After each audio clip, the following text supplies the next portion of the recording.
Hello, everybody. Very good morning and very warm welcome to all of you. This training session of free internal auditor training for ISO 42000 and 2023.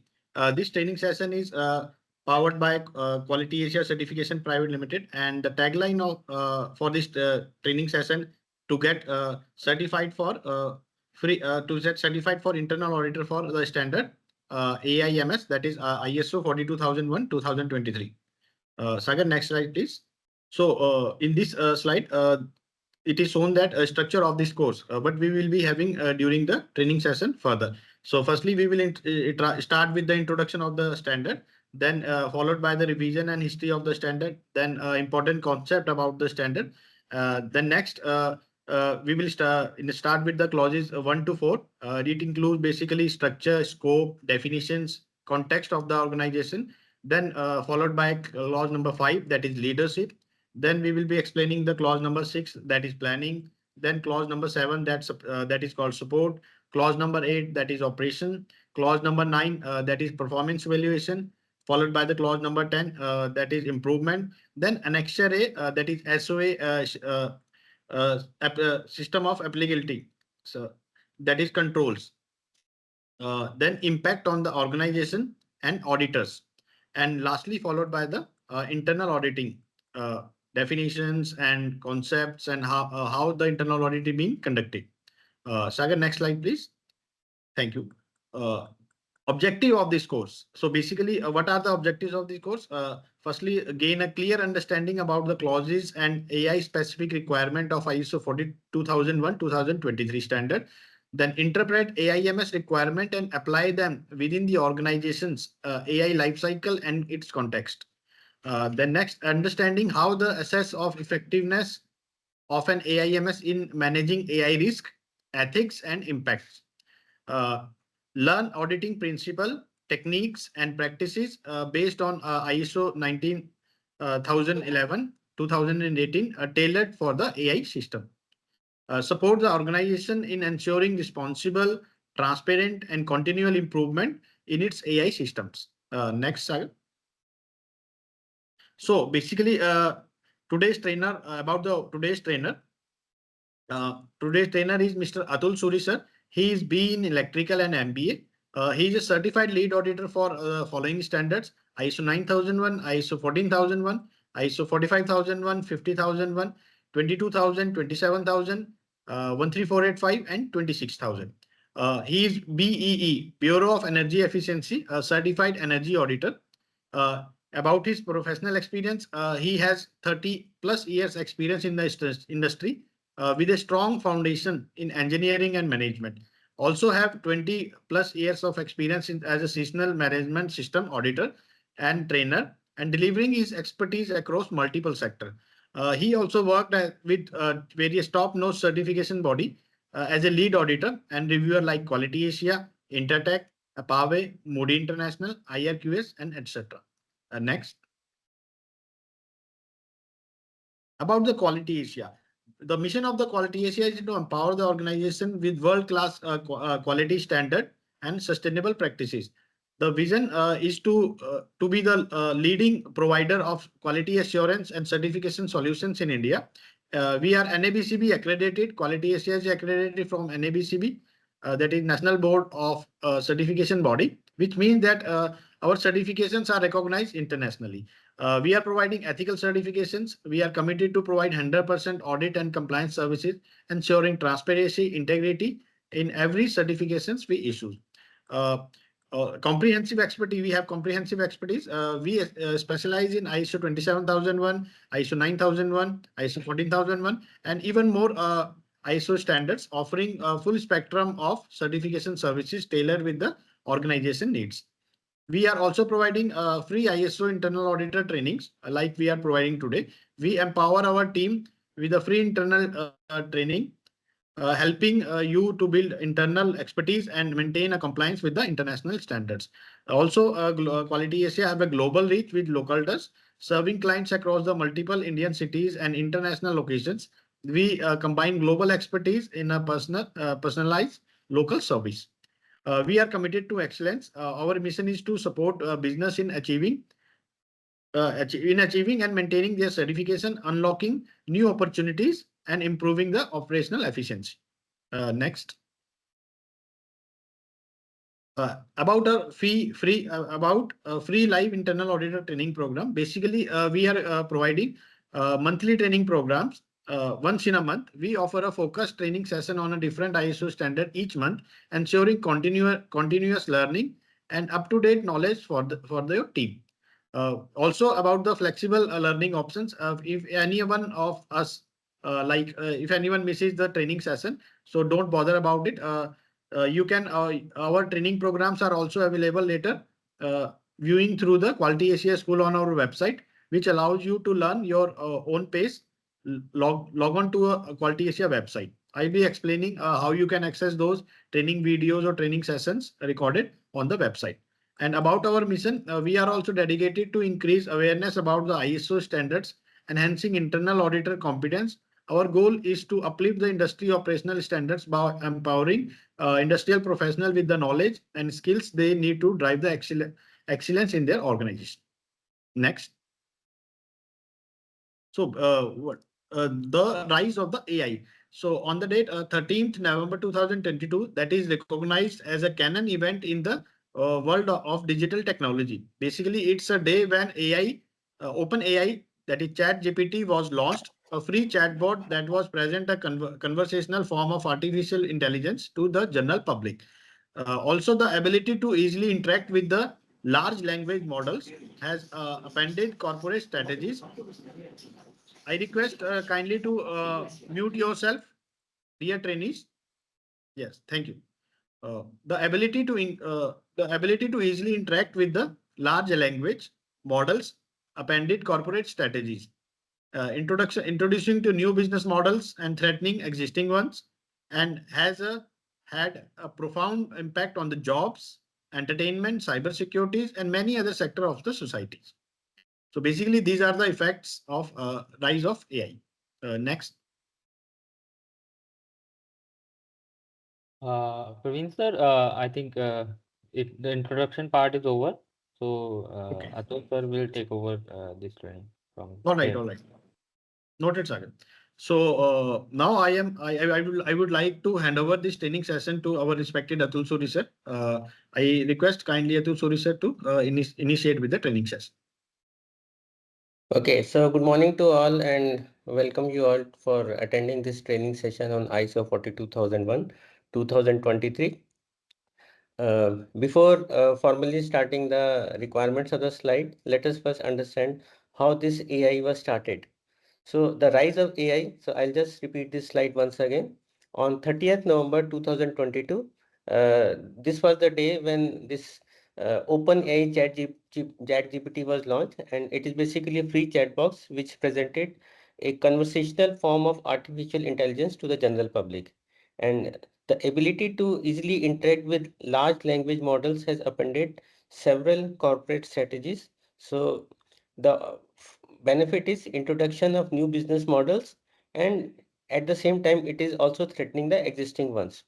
And this has a great effect on the jobs, entertainment, cybersecurity, and many other sectors of the society. Next slide.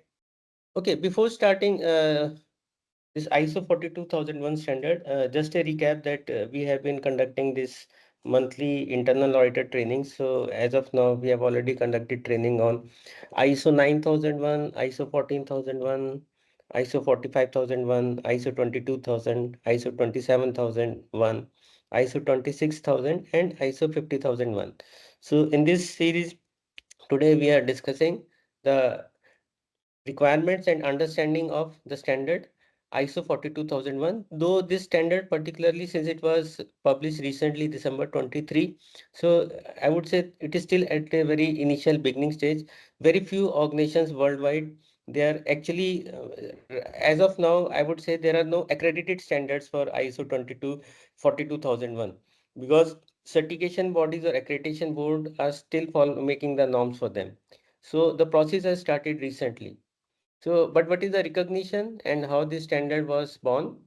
global reaction and the birth of ISO 42001. The mix of opportunities and threats has expectedly triggered various reactions as people wonder whether generative AI will take over the world.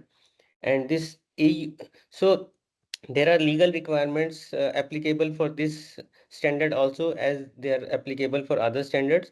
So one of them is EU AI Act, European Union AI Act. So this is one such reaction. So here nations are seeking to regulate such technology in order to drive responsible use and limit risk from the dangers it poses. The world's body of standards organizations has also not been left behind, and December 2023 first AI management system standard was published. So just to give you an example of how this AI technology has prospered, uh, yesterday I was reading one article, so I will just read out few lines from that particular article. So that is basically with respect to Israel's ongoing war. So Israel's battlefield AI, how new technologies are transforming modern warfare. So there is an article, I will read down some lines from that particular article. Israel's use of AI technologies in Gaza, from drone targeting to facial recognition, has transformed modern warfare, but raised serious ethical concerns over civilian harm and unchecked machine decision making. So what they have done is Israel's wartime use of artificial intelligence, from drone targeting to facial recognition, has revolutionized contemporary combat operations, but also it has raised profound ethical questions regarding civilian protection and unbridled machine decision making. So this has been reported by Israeli and American defense officials and the New York Times. So what they have done is okay. So just some important things from here. So Israeli intelligence turned to a newly upgraded AI-driven audio tool. So this tool was developed a decade earlier, but it was unused in real combat. And this technology enabled Israeli forces to estimate BREs. He's, I think, some terrorist, top Hamas commander, Ibrahim Biari. So what they did was the technology enabled Israeli forces to estimate his location from his phone calls, leading to an October 31 airstrike that killed him. But at the same time, this also resulted in death of more than 125 civilians, according to Air Wars. So this technology, though it is quite advanced, but at the same time, this technology is quite dangerous also. So basically, regulation is required. So what they have done is they have included AI-powered facial recognition to identify injured or hidden individuals, automated target recognition for aerial bombing, and Arabic language chat box that can scan large volumes of intercepted communications and social media posts. So ultimately, though this is a high-tech field, but at the same time, regulations are also required to control it so that there is no unnecessary harm because of this. So that is why this EU Act has come out, which stipulates some requirements, and at the same time there is one more uh, act made by basically it's a framework. It is made by National Institute of Standards and Technology, US Department of Commerce. So that is known as Artificial Intelligence Risk Management Framework. So in the subsequent slides you will find reference of these two standards also. So these are basically like acting like a regulatory requirements which the organizations they need to identify and they need to comply with. So this EU Act is one such reaction. Here nations are seeking to regulate such technology in order to drive responsible use and limit risk from the dangers it poses. So this standard was first published in the year 2023, December 2023. Next. So what is the basic objective of this standard ISO 42001-2023? So just like other management systems, this standard also requires establishing, implementing, maintaining, and continually improving the system. So now we are talking about artificial intelligence management system. And ultimately, the objective is to balance innovation with governance and complying with the regulatory requirements laid for that purpose. So there are certain challenges which are unique to AI technology, that is ethical considerations, transparency, and also desired continuous learning and improvement. Next. So now what is artificial intelligence and what does this standard ask for? Next. So artificial intelligence basically refers to the computer systems or machines which can perform tasks which normally require human intelligence. So these tasks include learning from data, that is machine learning, solving problems, recognizing speech and images, making various decisions related to business and activities, and understanding and generating languages. So some examples are like chatbots, recommendation systems, Netflix, Amazon, autonomous cars, AI assistants also. Next. So ISO 42001-2023 Artificial Intelligence Management System. This is world's first international standard for managing artificial intelligence systems. So this standard provides a framework for establishing, implementing, maintaining, and continually improving the AI management system. And the basic objective of this standard are the most important thing, responsible and ethical use of artificial intelligence. And then it also desires transparency, accountability, and human oversight. And just like in other management system standards, there is a requirement of risk management. So here also risk assessment, risk management, risk mitigation plans is a requirement of ISO 42001. So management of AI related risk and impacts is a key requirement of ISO 42001 2023 management system standard. Next. So just like all other management systems, this AIMS is also a management system, AI, Artificial Intelligence Management System. This is a system which is a structured framework which enables the organizations to design, development, deployment, and management of AI systems responsibly. So important word is responsibly. So designing the system, developing the system, deploying the system, and managing the artificial intelligence systems in a responsible manner. Then this structure, this standard helps to address ethical, legal, and social implications of artificial intelligence. This also ensures that AI is transparent, fair, secure, and auditable. So ultimately, like all other management system standards, this standard also requires certain policies, procedures, roles, risk management, risk control, and adequate monitoring mechanisms. So why this standard is important? Because this is first ever ISO standard which has been made specifically for managing AI risks and governance. And this also enables responsible use of AI aligned with the legal, societal, and customer expectations. So this standard helps in building trust and accountability. And also, as I said, regulatory compliances are required. So this supports compliance with the upcoming AI regulations, that is EU AI Act, and also AI Risk Management Framework, which is established by National Institute of Standards and Technology. When we are talking about India, then basically as such, we don't have a confirmed regulation as of now, but uh, at the same time, uh, there are certain regulations which we need to follow. For example, draft frameworks and guidelines were published. The Indian government has released several discussion papers and consultation documents on responsible AI, which has been mainly done by the NITI Aayog. This focuses on ethical AI, transparency, privacy, and bias reduction. So there is a Digital Personal Protection Data Protection Act 2023 also. Though this is not AI specific, but this law also regulates how the personal data is collected and used. So this will also affect AI systems handling personal information. And then there have been certain regulation changes to IT rules also in 2021. So these rules impose obligations on various platforms and intermediaries, including those which are using AI for moderation or recommendations, to act against misinformation, harmful content, and ensure accountability. And then there are sector specific guidelines also, for example, in healthcare, financial tech, and education. And there also AI is being used. So these have been basically monitored by the existing regulatory bodies. So this is how India is also working towards making an AI regulation bill. Probably it will take some time, but ultimately India will also align with the international standards.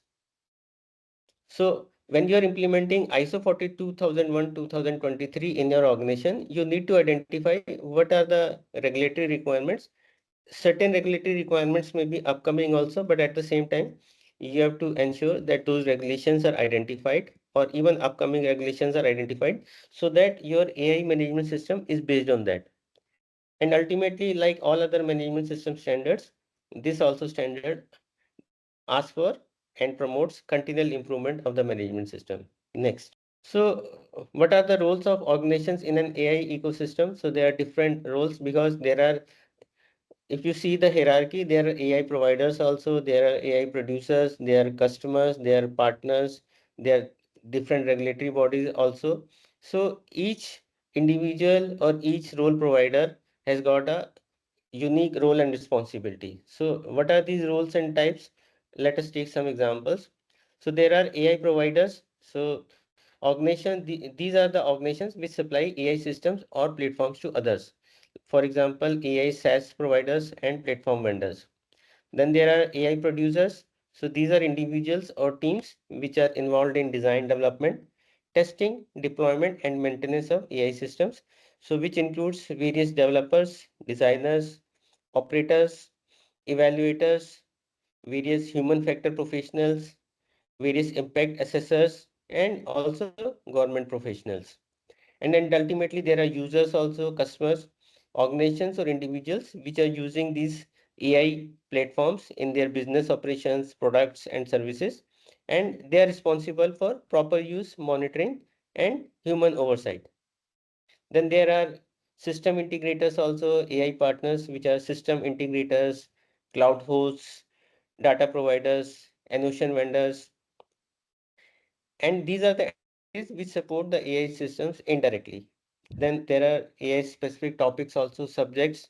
So individuals which are affected by the AI systems, such as data subjects, or the people who are impacted by AI driven decisions, for example, credit scoring or hiring activities.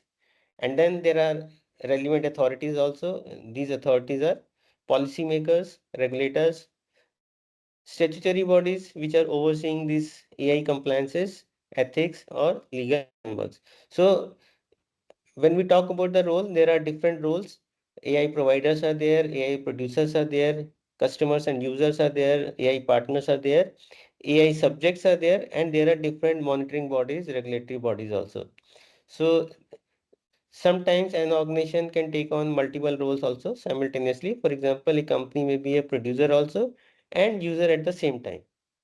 Next. So as we talk about this regulatory part, so there is one EU Act, EU AI Act. So let us understand what this act talks about. So this was first comprehensive AI specific regulation introduced by European Union with the objective of promoting safe, trustworthy and ethical AI across Europe, and globally also you can follow the norms. So this covers the entire AI life cycle, which includes the development, deployment, and the use. And basically, it categorizes AI systems into various categories like unacceptable risk, high risk, limited risk, and minimal risk. So this is expected to be a global benchmark for AI governance, influencing other countries' regulations also. Like for example, Indian regulation. It may be based on the EU AI Act and the desired requirements there. Next. So this AI Act classifies AI according to its risks. So basically, when we talk about the classification, ultimately it leads to the classification of risk. So when we have unacceptable risk, so this risk is prohibited. Unacceptable risk is prohibited, for example, social scoring systems and manipulative AIs. So most of the text addresses high risk AI systems, so which are regulated.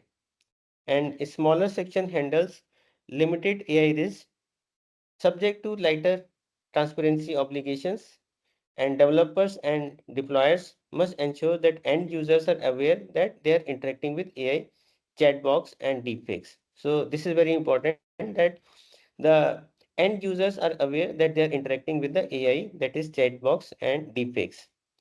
And minimal risk is unregulated, so which includes majority of AI applications which are currently available on EU single market, such as AI-enabled video games and spam filters.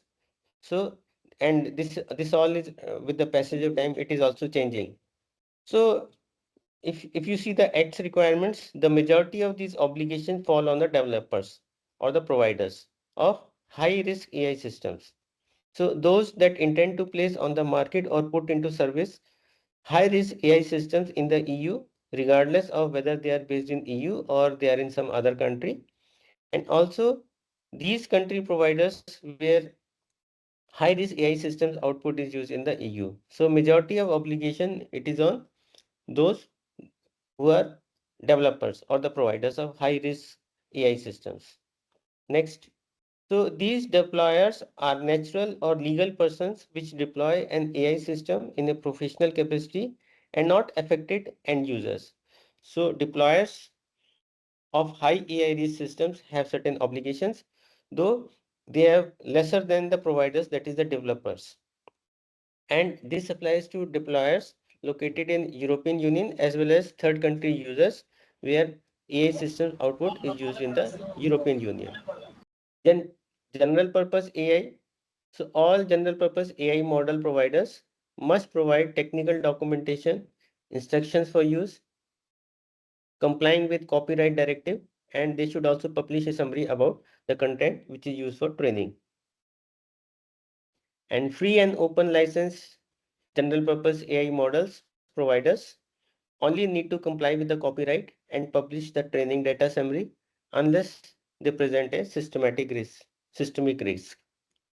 And all providers of general purpose AI models which present a systemic risk, that is open or closed, they must also conduct model evaluations, adversarial testing, track and report serious incidents, and ensure cyber security protections. So these are all part of European Union AI Act. Next.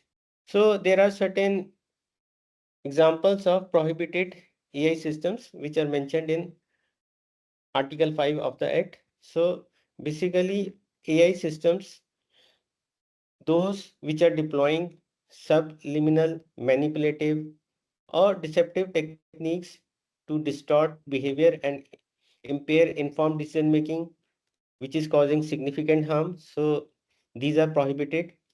Then exploiting vulnerabilities which are related to age, disability or social economic circumstances to distort the behavior and causing significant harm. So these are also prohibited. Social scoring systems are prohibited.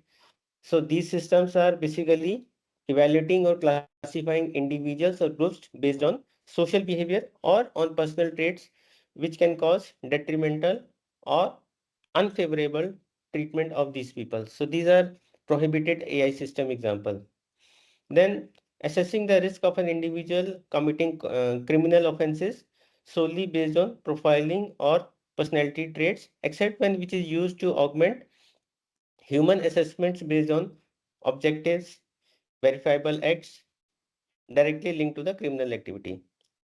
Then compiling facial recognition databases by untargeted scraping of facial images from internet or CCTV usage. So these are all prohibited systems. Then inferring emotions in workplace or educational institutions, except for medical or safety reasons.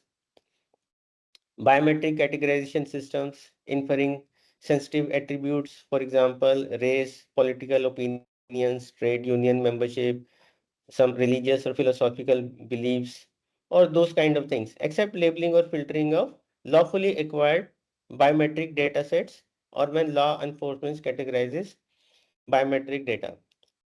So these are the activities which are prohibited. Next, then if you refer to chapter 3, annexure 3 of the act, then there are certain high risk AI systems also. So their classification has been done. So these high-risk AI systems are used as safety component or a product covered by European Union laws, and these are required to undergo a third-party conformity assessment under those rules. So basically, those under Annex 3 use except if the AI system performs a narrow procedural task, or it improves the results of a previously completed human activity, or it detects decision-making patterns or deviation from prior decision-making patterns, and it is not meant to replace or influence the previously completed human assessment without proper human review. So there are certain high-risk AI systems like biometric identification systems, critical information infrastructure management, educational and vocational training assessments, employment and recruitment AI systems, law enforcement, profiling, migration and border control decision making, and administration of justice AI applications. So basically, these are considered as high-risk AI systems, and they are defined in Annex 3 of the European Union Act. Next.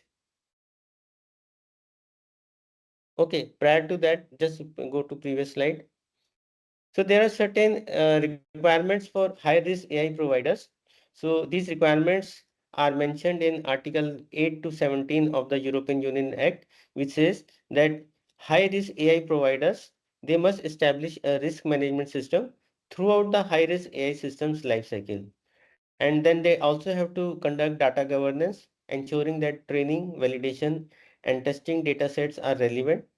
These are sufficiently representative, and to the best extent possible, these are free of errors and complete according to the intended purpose. So they have to draw up technical documentation also, which demonstrates compliance and which provides authorities with the information to assess that compliance.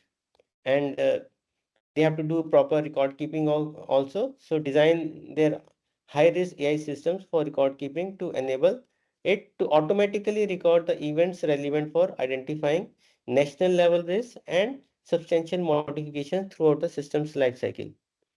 And these high risk AI providers, they also need to provide instructions for use to downstream deployers to enable their proper compliances. And again, they have to design their systems to achieve appropriate level of accuracy, robustness, and safeguard against for the cyber security also. And ultimately, basically, it is like a quality management system and which ensures all the compliances. Yeah, next slide. So when you are implementing ISO 42001 2023 in your organization, so what are the benefits? So this effectiveness of AI system capability in real world settings. Fairness minimizes the AI biases and transparency. Clarity in AI decision-making process. Next. So ultimately the benefits are effectiveness, fairness, and transparency, which are also the requirements of applicable regulations related to AI technology. Next. So when you are implementing artificial intelligence management system in an organization, so the key benefits are brand strength, cost efficiency, customer loyalty. Of course, it is an international standard, so it attracts new customers, also helps in improving employee morale and revenue and profit growth. Because this is a standard which is a particularly a new standard, and very few organizations as of now they are certified to this particular standard. So definitely when your organization says that it is certified to 42001 2023, so definitely brand strength improves. And if you're following the norms, then cost efficiency will come, customer loyalty will come, profit and growth of the organization will happen, and you will be able to attract new customers. Employees will also learn something new. Next. So like all other management system standards, this standard also talks about risk assessment. So risk-based approach is required. So basically risk-based approach is based on the effect and the uncertainty. So all of you are aware of the terminology related to risk. Effect is a deviation from expected. It can be positive or negative effect. And uncertainty is information related to the knowledge of an event. Next. So likewise, other management systems, this AI management system is also depending upon PDCA cycle, plan, do, check and act. So that means establish your activities, implement and operate, monitor and review, and maintain and improve. Hello. So though there is an workshop and for everybody, I request all to participate in this workshop. These workshops are provided to make this training session more interactive, increase your engagement and participate in the training program. Yeah, the barcode has been shown on the screen. You can access this barcode and submit your responses from the workshop. Also, link is shared in the chat box. You can access that link and submit your responses. We will wait for a few responses to come. Then we will go for the stats. Sagar, please confirm once we received a few responses for this workshop. In the meanwhile, I have shown few questions in the chat box.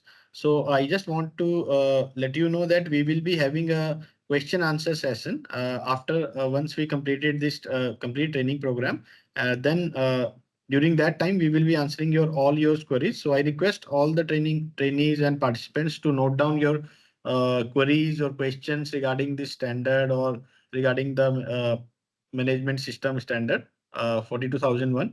Okay, and regarding your any other query related to ISO standard. So we will be answering those questions later at the end of the training session. So kindly just note it down.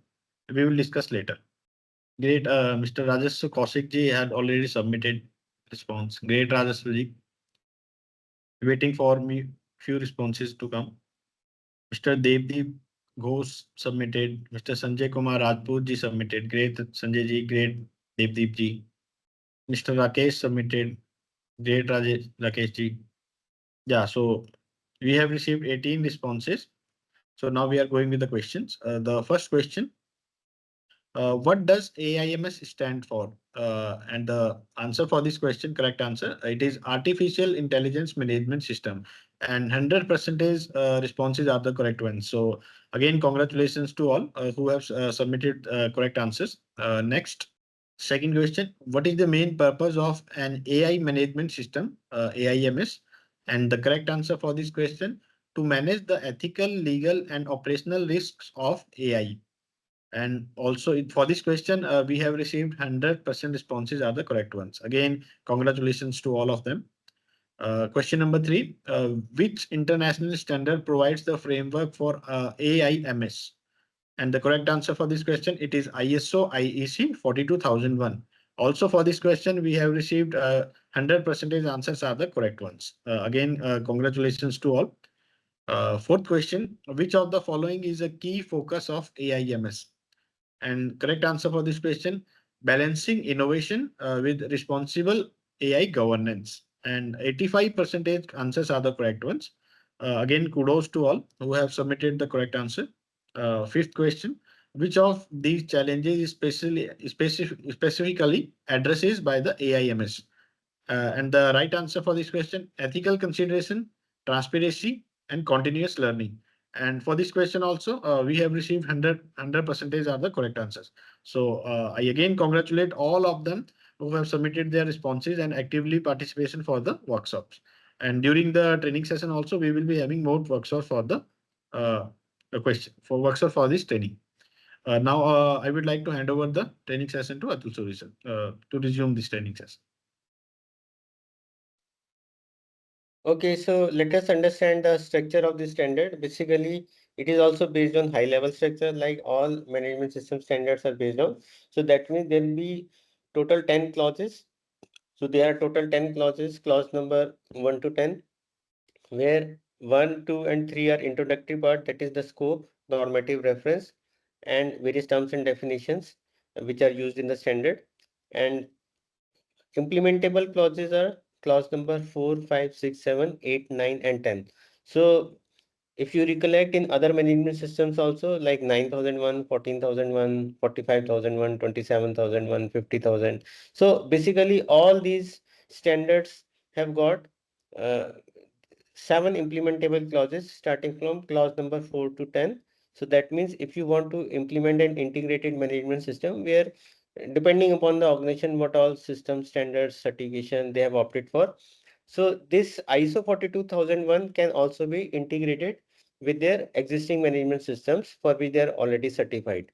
So that is why this standard is also based on high level structure, which is basically the philosophy right now of ISO while formulating the management system standards.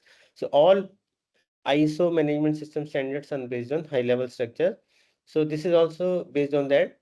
So clause number 4 is context of the organization with further sub clauses, understanding organization and its context, understanding need and expectation of interested parties, determining the scope of the artificial intelligence management system, and 4.4 artificial intelligence management system. Then leadership and commitment, AI policy, just like policy requirement in other standards. So you need to have a AI policy also, roles, responsibilities, and authorities. Then planning, action to address risks and opportunities. Then you need to make AI objectives and need to make planning to achieve them, and planning of changes you need to address. Then clause number 7 is about support, that is resources, competence, awareness, communication, and documented information. 8 is about operations, operational planning and control, AI risk assessment, AI risk treatment, and AI system impact assessment. And then 9 is performance evaluation, monitoring, measurement, analysis, and evaluation, internal audit, management review, and finally, continual improvement. That is continual improvement, non-conformity, and corrective action.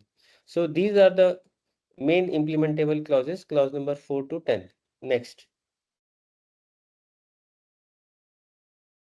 Clause 1 to 3 are introductory part. So it says clause number 1 talks about the scope. So it says basically this standard specifies the requirements and provides guidance for establishing, implementing, maintaining, and continually improving an artificial intelligence management system within the context of the organization. So this particular standard is about the organizations which are providing or using products and services which utilize AI systems. So this standard is basically to help those organizations develop, provide, or use AI systems responsibly in pursuing its objectives and meeting the applicable requirements and obligations related to the interested parties and also expectations from them. So this standard also gives normative reference of IEC ISO/IEC 22989 2022, which is information technology, artificial intelligence, the concepts and terminology. So if you want to understand further the terms and the contents and the concepts and terminology which are used for these standards, then you can refer to ISO/IEC 22989 2022 version standard. And then there are terms and definitions. These terms and definitions are those which are given in this standard 22989, and these terms and definitions are also used in the standard ISO 42001. So if you refer to the standard, so what all definitions are given, you can read and understand. So it talks about 3.1 is organization, 3.2 is interested party, 3.3 is top management, 3.4 is management system, 3.5 is policy, 3.6 is objectives, then risk, process, competence, documented information, performance, continual improvement, effectiveness, requirement, conformity, non-conformity, corrective actions, audit, measurement, control, governing body, information security, AI system impact assessment, data quality, statement of applicability. So total 26 definitions are given in the standard ISO 42001. So you can refer to clause number 3 of the standard to read and understand the various definitions. Okay. For example, the definition given of AI system impact assessment is the formal documented process by which impacts on individuals, group of individuals, or both, or societies are identified, evaluated, and addressed by an organization developing, providing, or using products or services utilizing the artificial intelligence. So you can refer to clause number 3 of the standard for various definitions. Next. So now we talk about the implementable clause, that is clause number 4. And you can recollect also all management systems, clause number 4 talks about context of the organization. So that is understanding the organization and its context, understanding need and expectation of interested parties, determining the scope of the system, that is artificial intelligence management system, and the management system itself, that is artificial intelligence management system. Next, so what does clause number 4.1 talk about? So this talks about understanding organization and its context. So every standard talks about understanding the context of the organization. So AI management system also talks about understanding internal and external issues. So when you're talking about understanding the organization and its context, so you need to determine external and internal issues which are relevant to the purpose for the organization, and they also affect its ability to achieve the intended results of the artificial intelligence management systems. And like which has been added for all other management systems. So climate change also has to be addressed. So organizations shall also determine whether climate change is a relevant issue. And the organization has to consider the intended purpose of the artificial intelligence systems that are developed, provided, or used by the organization. And the organization has to determine its roles with respect to those AI management systems, because roles can be different. As we discuss, it can be a developer, it can be a role of provider, it can be a role of customer, it can be a role of regulatory body. So organization has to define when you are understand when you are determining your external and internal issues. So what is the role of the organization with respect to the artificial intelligence management system? Okay. So you need to determine organization roles related to AI systems, and both external and internal issues will change over time. So these are this because these external and internal issues are dynamic, so they keep on changing with time. So you need to make it a live document and update it whenever some changes happen, whenever some regulation happens, whenever some external or internal requirements or status changes. So you have to keep your external internal issues documents live and update it whenever changes happen over a period of time, and whenever there are certain new issues have come up or some magnitude of some other previously identified issues changes. So both external and internal issues will change over time. The issues and their influence on the scope, constraints, and requirements of AI management system should be reviewed periodically. So there is also a note given in the standard which says to understand the organization and its context, it can be helpful for the organization to determine its role relative to the AI system. So these roles can include, but not limited to, one or more of the following. That is, we have already talked about it. I'm just repeating it once again. So these roles can include, but not limited to, one or more of the following. That is AI providers, including AI platform providers, AI product or service providers. The other role can be AI producers, including AI developers, designers, operators, testers, evaluators, deployers, human factor professionals, domain experts, AI impact assessors, procurers, governance and oversight professionals. Then it can be the role of AI customer, including AI users. It can be the role of AI partners, including AI system integrators and data providers. And it can be role of AI subjects, including data subjects and other subjects. And it can be role of relevant authorities, including policymakers and regulators. And if you refer to ISO IEC 22989, it also gives a detailed description of how these roles or what how these roles are. And the various types of roles and their relationship to AI system lifecycle is also described in NIST. NIST, which we talked about, National Institute of Standards and Technology, Artificial Intelligence Risk Framework, AI RMF 1.0. So we will talk about NIST AI Risk Management Framework in the subsequent slides. So you can refer to this particular uh, framework also. And now we come to external and internal issues. So standard also says that external and internal issues need to be addressed. They can vary according to organization's roles and jurisdiction and their impact on the ability to achieve the intended outcome of its AI management system. So what kind of external factors you need to cover? So external factors include legal requirements. That is, you need to identify relevant laws or regulations governing AI use. For example, restrictions on facial recognition, AI in finance or healthcare. So you have to consider that. Then you have to consider the regulatory policies. So basically you have to stay updated with evolving policies and interpretations from regulators shaping AI practices and compliance obligations.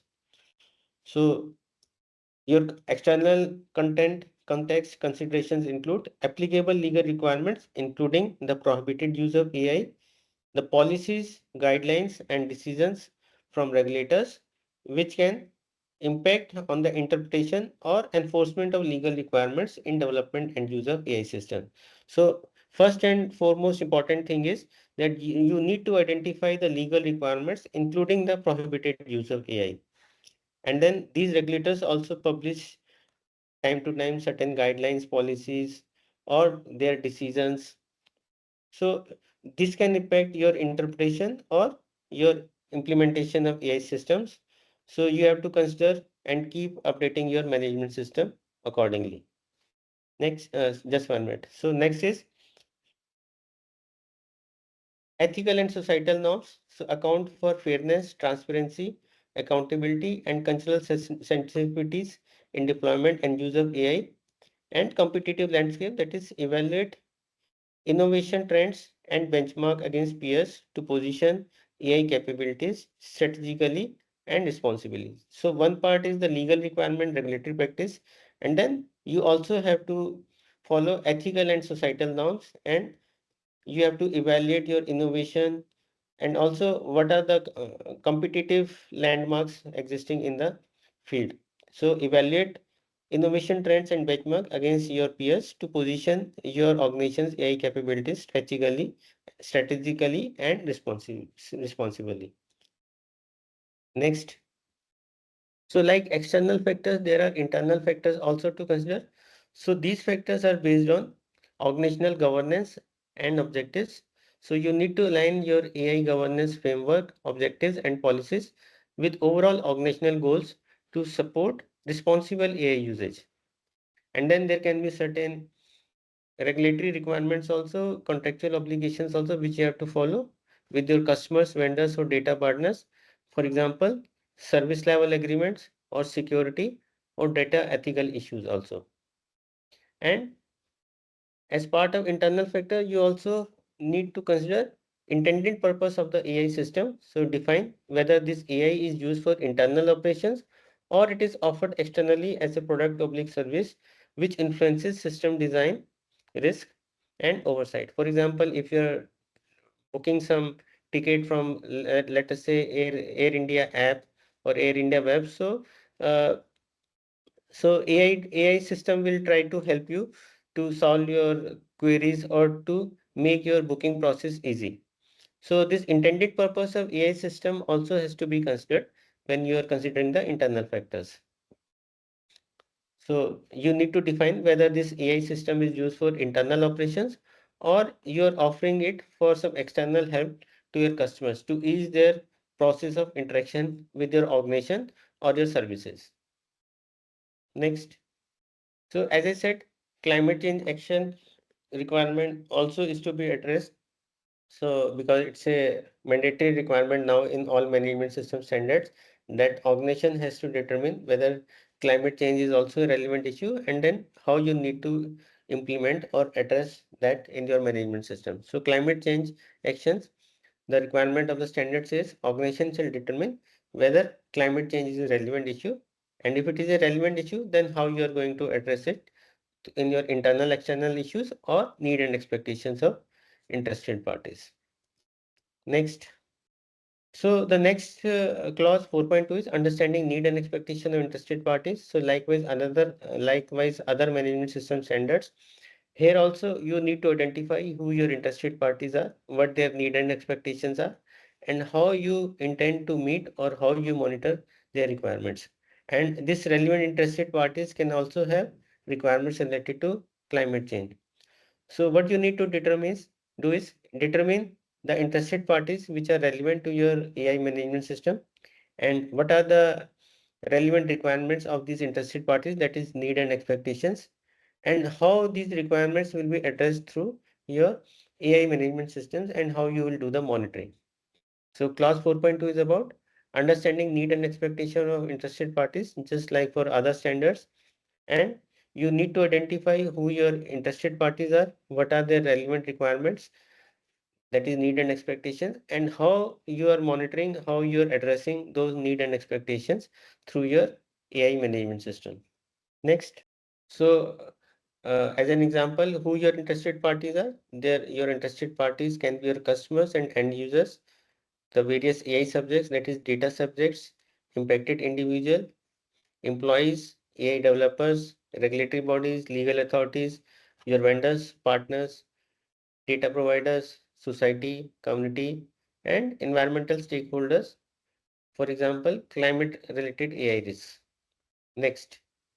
So some need and examples of need and expectation of interested parties are, for example, your customer or client. So they want reliable and explainable AI outputs, privacy protection, fair outcomes, and compliance with regulations. Interested party end users require ease of use, transparency of AI decisions, ability to contest automated decisions, and no discrimination. Then there are regulators or authorities also. What they expect is legal compliance, ethical AI use, banned use adherence. That means whatever is banned, you should not follow that. Banned use adherence, responsible data handling, and climate change disclosures. Then employees or developers, what they require, clear responsibilities, training in AI ethics and risk, safe working environment. Then there are data subjects also, AI subjects. So the requirement is data privacy, opt-in or consent mechanisms, fair treatment, no bias or harm. Then there are vendors or data providers. So they require contractual clarity, secure data exchange, defined AI integration scope. Then community society, it requires environmentally safe use of AI, social justice, avoidance of harmful AI deployment, and climate friendly technology. And of course, there is top management or the owners or investors. So what they want, ultimately they want profit, but your AI has to be aligned with the business objectives, cost effectiveness, and reputation protection or improvement of reputation or brand image of the organization. So as I said, interested parties can also have requirements related to climate change, for example, the regulatory bodies. So you need to address that also. Next, scope of the AI management system. So just like all other standards, here also you need to define the scope. So determine issues and requirements to be considered while determining the boundaries and applicability of the AI management system. So all management systems require the scope to be defined. So here also, based on the determined issues and requirements, you have to define the boundaries and applicability of AI management system.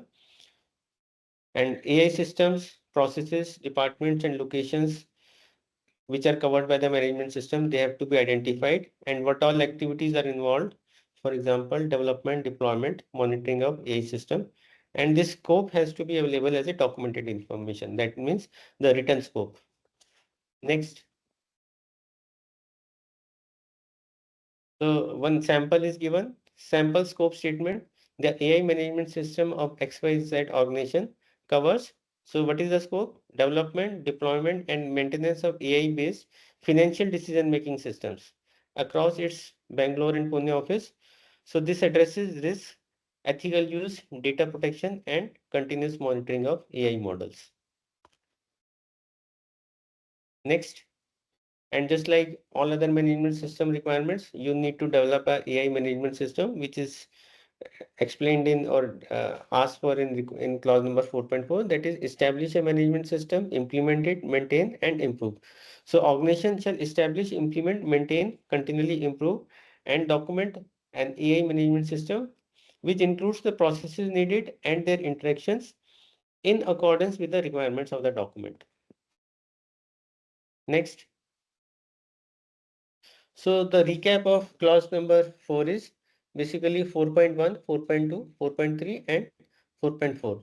So you need to identify the internal and external issues. So identify factors which are influencing the AI management system, that is the legal, regulatory, ethical, technological, market and organizational factors which are impacting the AI systems.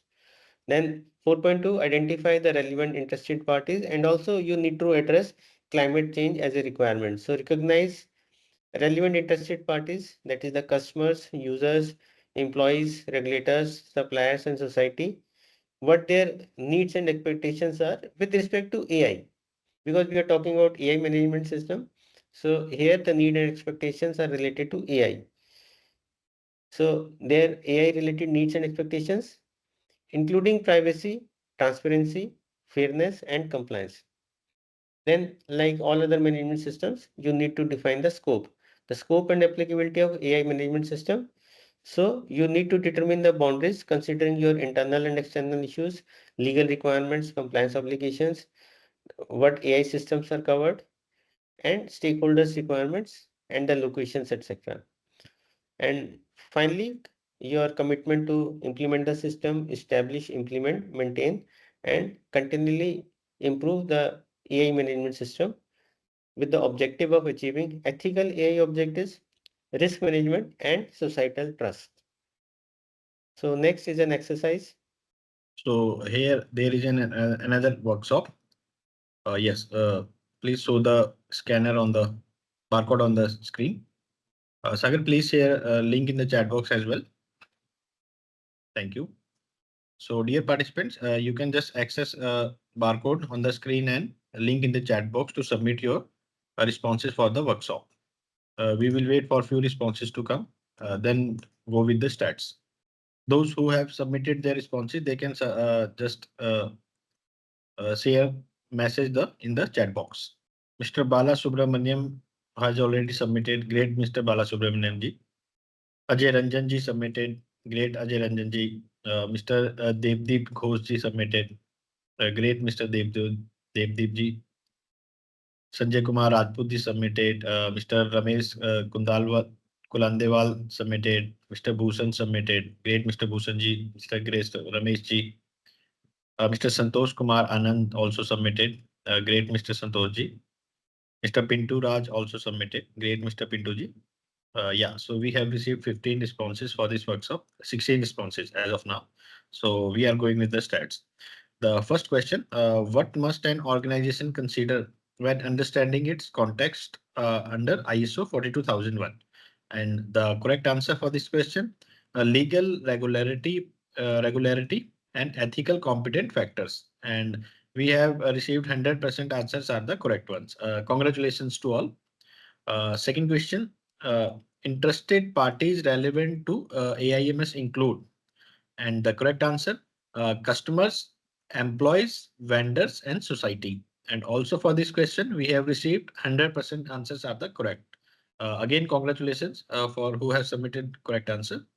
Third question, when determining the scope of AIMS, an organization should, the correct answer for this question, identify relevant processes, AI systems, departments, and locations. And also for this question, we have received 100% answers are the correct ones. Congratulations to all. Fourth question, which factor is now explicitly included under ISO 42000 context consideration?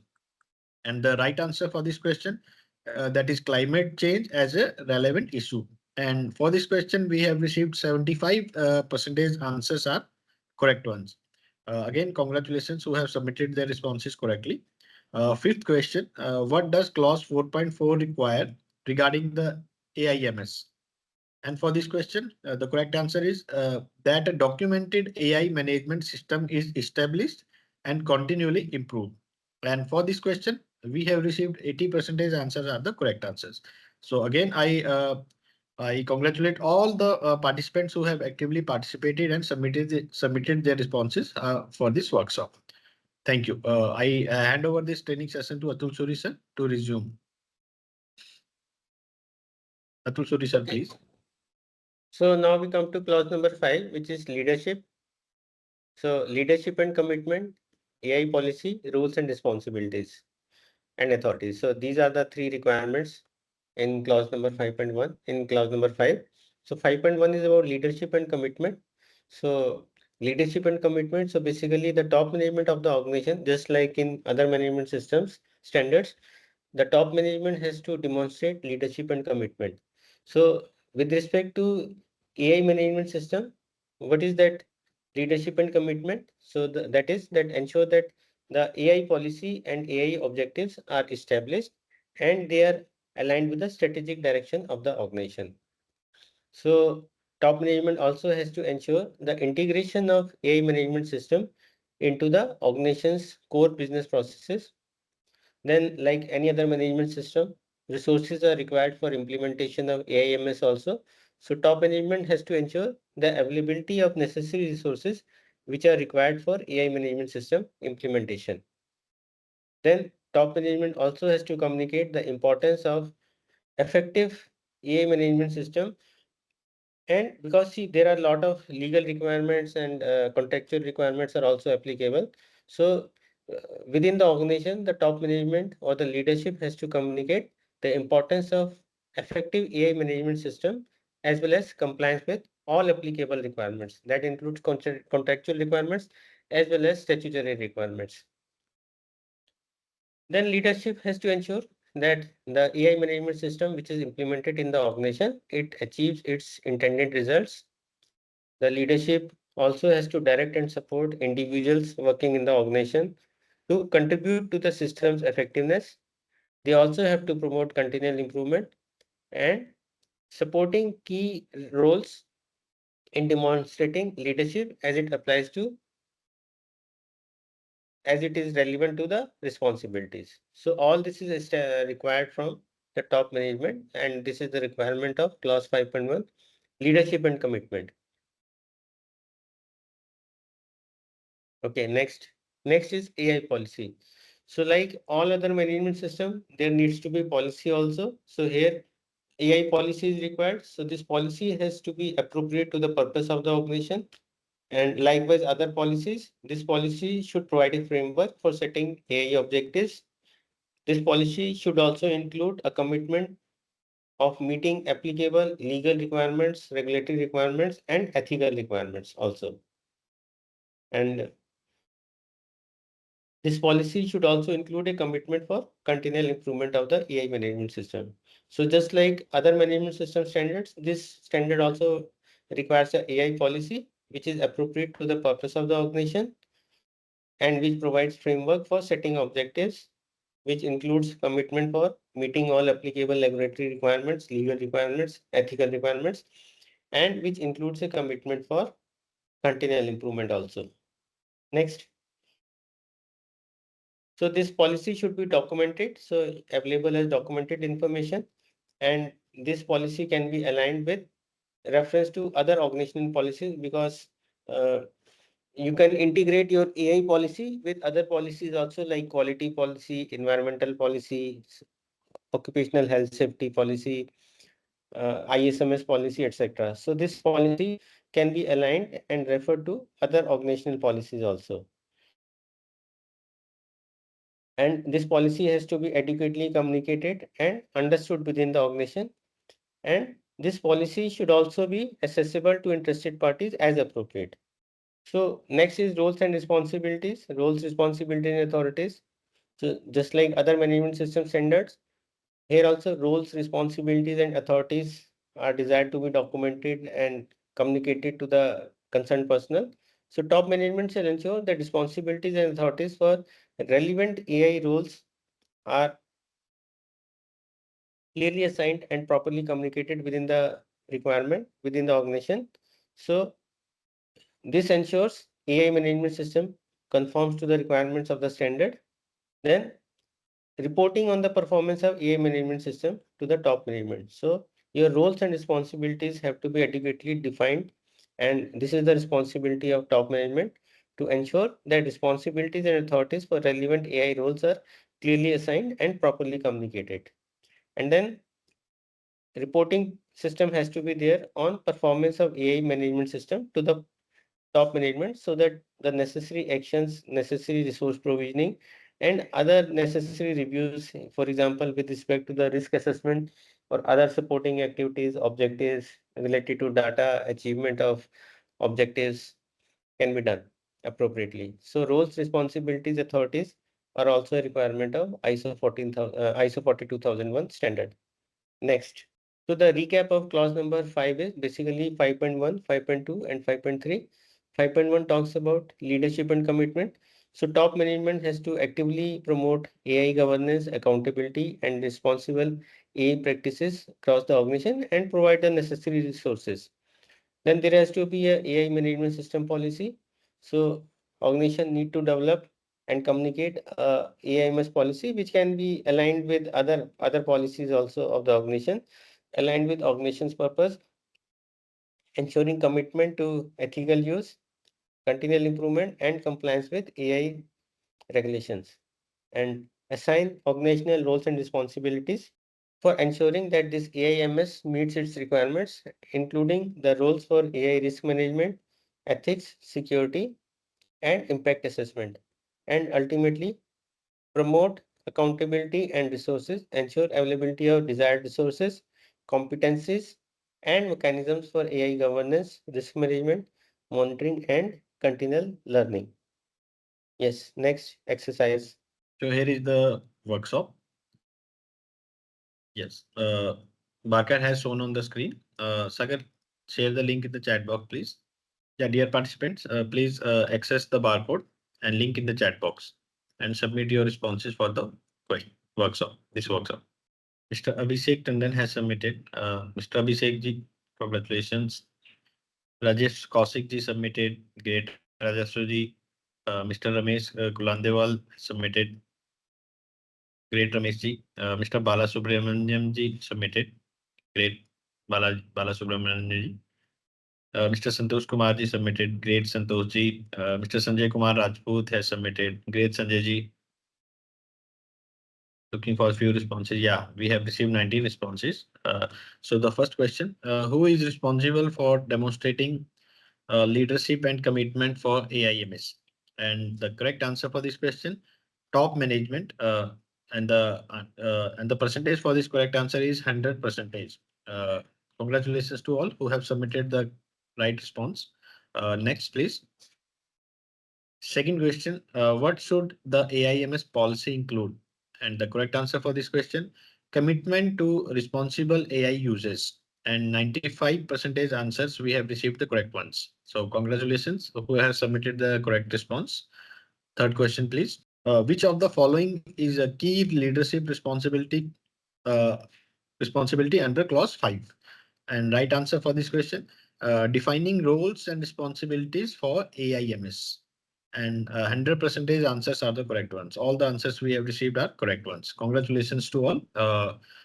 Fourth question, please. Yeah. Fourth is leadership must ensure the availability of DAS for the AIMS.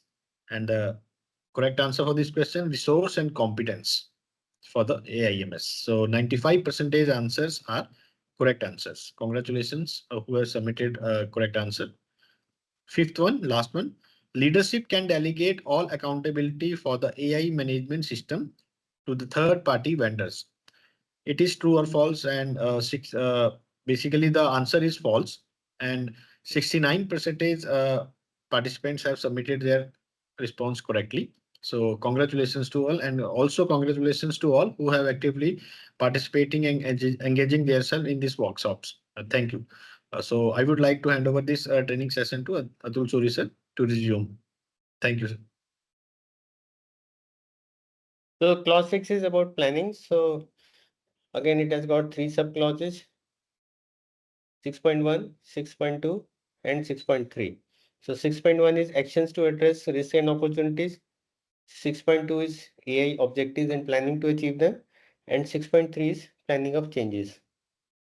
So if you refer to 6.1, action to address risk and opportunities, so there is one general requirement, then AI risk assessment, AI risk treatment, and AI system impact assessment.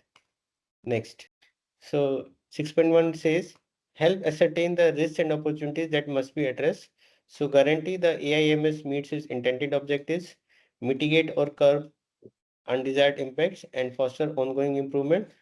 And it also says manage AI risk effectively, that is distinguish acceptable versus non-acceptable risks, perform AI risk assessment, conduct risk treatment, assess AI specific impacts, and third, determine the quantum and nature of risk, domain and context of the application, specific business requirements, and it is based on internal and external context. So when you're planning for the AI management system, so the organization has to consider the issues which you have identified in clause 4.1 and also the requirements which are referred in 4.2. That means internal and external issues as well as need and expectations of interested parties, and these have to be used in determining the risk and opportunities related to AI management system with the objective that AI management system can achieve its intended result and it can prevent or reduce the undesired effects and it can also achieve continual improvement. So basically the organization need to establish and implement AI risk criteria. So ultimately risk assessment is a key activity, major activity. So this risk assessment methodology will help you distinguish acceptable risk from the non-acceptable risk. That is distinguish acceptable versus non-acceptable risk, perform AI risk assessment, conduct risk treatment, and assess the AI risk specific impacts. So there are two other standards also, international standards, which you can refer while doing this risk assessment.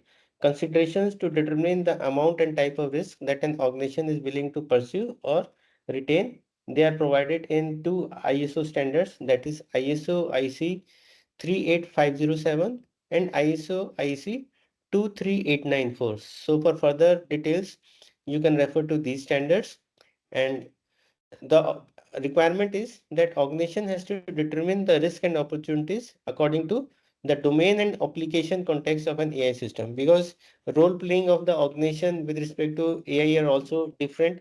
It can be a developer, it can be a user, it can be a regulator, it can be a vendor.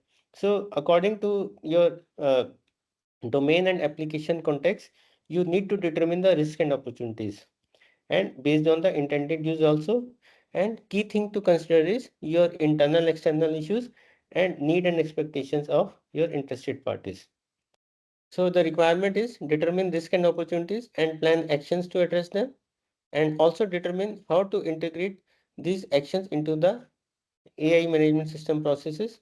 Then you also have to evaluate the effectiveness of actions taken, and you need to maintain records because these are mandatory records. So whatever activities related to risk and opportunities assessment, risk mitigation plan, risk treatment plan, you need to maintain a record for that. The requirement is organization shall retain documented information on actions taken to identify and address risks and opportunities related to AI. So again, I repeat, you can refer to standard ISO IEC 23894. This provides guidance on how to implement risk management for organizations developing, providing, or using AI products, systems, and services. So now we talk about the risk assessment, AI risk assessment. So you need to define and apply a structured approach for AI risk assessment, and this has to be aligned with the processes with your AI policy and objectives, and this has to be designed to produce consistent, valid, and comparable results.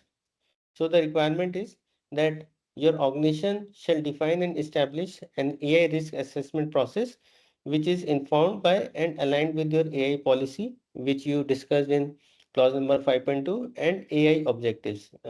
That is again clause number 5.2.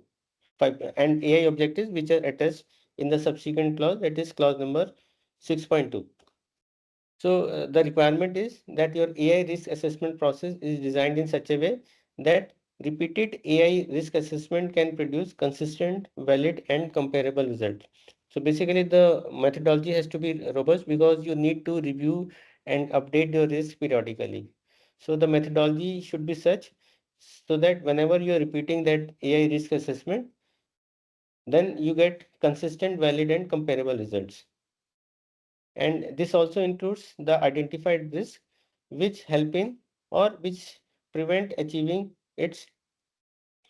Basically, you have to address those risks which are related to your fulfillment of AI objectives also. So normally we do risk assessment using the methodology. Risk is multiple of consequence and likelihood. So basically you have to analyze your AI risk to assess the potential consequences to the organization, individual and societies or customers which would result if the identified risk were to materialize. So you have to assess where applicable the realistic likelihood of those identified risks also. So the methodology normally which we use is risk is a multiple of consequence and likelihood. So your risk assessment must consider potential impact on the organization, individual and society, and the realistic likelihood of the identified AI risk. So you need to define a criteria by using which you can distinguish between acceptable risk, AI risk, and unacceptable AI risk. So once again repeating, analyze AI risk to assess the potential consequences to the organization, individual and societies that would result if the identified risks were to happen. Then assess where applicable the realistic likelihood of those identified risks and determine the level of risk also. And then you evaluate those risks to compare the result of risk analysis with your risk criteria, the methodology which you have defined, and prioritize your assessed risk for risk treatment plan. Like in any risk treatment assessment activity, you identify the risk, you quantify the risk, and based on the overall risk, you prepare a roadmap for mitigating the effect of this risk. So same thing is applicable here also with respect to your identified risk with respect to artificial intelligence management system. And then this all risk related records you need to maintain as a documented information. So the organization has to retain documented information about AI risk assessment process. So normally this is an example of methodology, likelihood and consequences. So normally we categorize consequences as minor, significant, serious, critical or catastrophic, and also likelihood as unlikely, rather unlikely, likely, very likely and almost certain. So minor consequences like low impact issues, quickly recoverable. Significant is like damage to reputation or partial process failure. Serious is like financial loss or high operational impact. Critical is like severe legal or regulatory breach or business disruption, because anything related to legal non-compliance is considered as critical in all the management system standards. And catastrophic can be devastating, major harm to public safety, environment, or massive AI failure. And then their likelihood also unlikely. Unlikely is like highly improbable because you have certain safeguards in place. Then rather unlikely is like possible, but it is rare in the controlled environments. Likely is that it can happen even under the normal circumstances. And very likely is like strong probability based on the data patterns or AI behavior. And almost certain that this will occur regularly during your AI system operations. So you have to identify the likelihood, you have to identify the consequences, multiply the two to get overall risk score. And according to the criteria of risk assessment, depending upon the score, then you need to take immediate actions, mitigation plans, and of course giving priority to high risk. Okay, next. So when you multiply the two, normally likelihood on one side and consequences on other side. So basically, if you see, depending upon the score, 5 into 5 maximum is 25. So 25 is catastrophic and almost certain. So likewise, you identify the criticality. If you see this matrix, it is considered low, medium, high, and very high. So there are basically 4 categories: low, medium, high, and very high, depending upon the score. So we'll consider examples also in the subsequent slides. Next. So when you're talking about risk identification in artificial intelligence management system, so you have to periodically do the risk assessment. So repeated risk assessment, the key requirement of the standard is that it should be consistent, valid, and comparable. And use also, it can be event-based identification, for example, AI model drift, or it can be system-based, for example, algorithm bias or data poisoning. And you need to use AI impact assessments wherever applicable. Then there has to be a risk ownership also. Identify the risk owners, individuals or functions accountable for monitoring, reporting, and treating AI risks. And then you have to assign ownership also across various life cycle stages, that is development to deployment, and various functions also, that is compliance, technological, and legal. So risk evaluation, risk analysis and evaluation. So you do a risk analysis, evaluate the consequences and likelihood, and determine overall AI risk level. Then you do a risk evaluation, compare results to the defined AI risk criteria, and prioritize for treatment or acceptance. So you have to maintain all this information as a record. So risk treatment. So once you have identified the risk, now basically risk treatment activity will happen. So AI risk treatment, you have to select appropriate AI risk treatment options. You have to identify and compare the necessary controls, internal, plus you also need to refer to Annexure A of the standard. Then you need to implement controls which are aligned with the selected treatment options, and determine if additional controls are needed beyond Annexure A, and use Annexure B. We will come to Annexure A and Annexure B in the subsequent slides.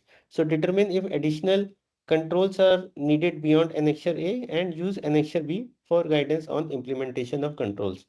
So the standard says, taking the risk assessment results into account, the organization has to define an AI risk treatment process so as to select the appropriate AI risk treatment options and determine the controls which are required to implement AI risk treatment options chosen, and compare those controls with the Annexure A to verify that no additional controls have been, that no necessary controls have been omitted.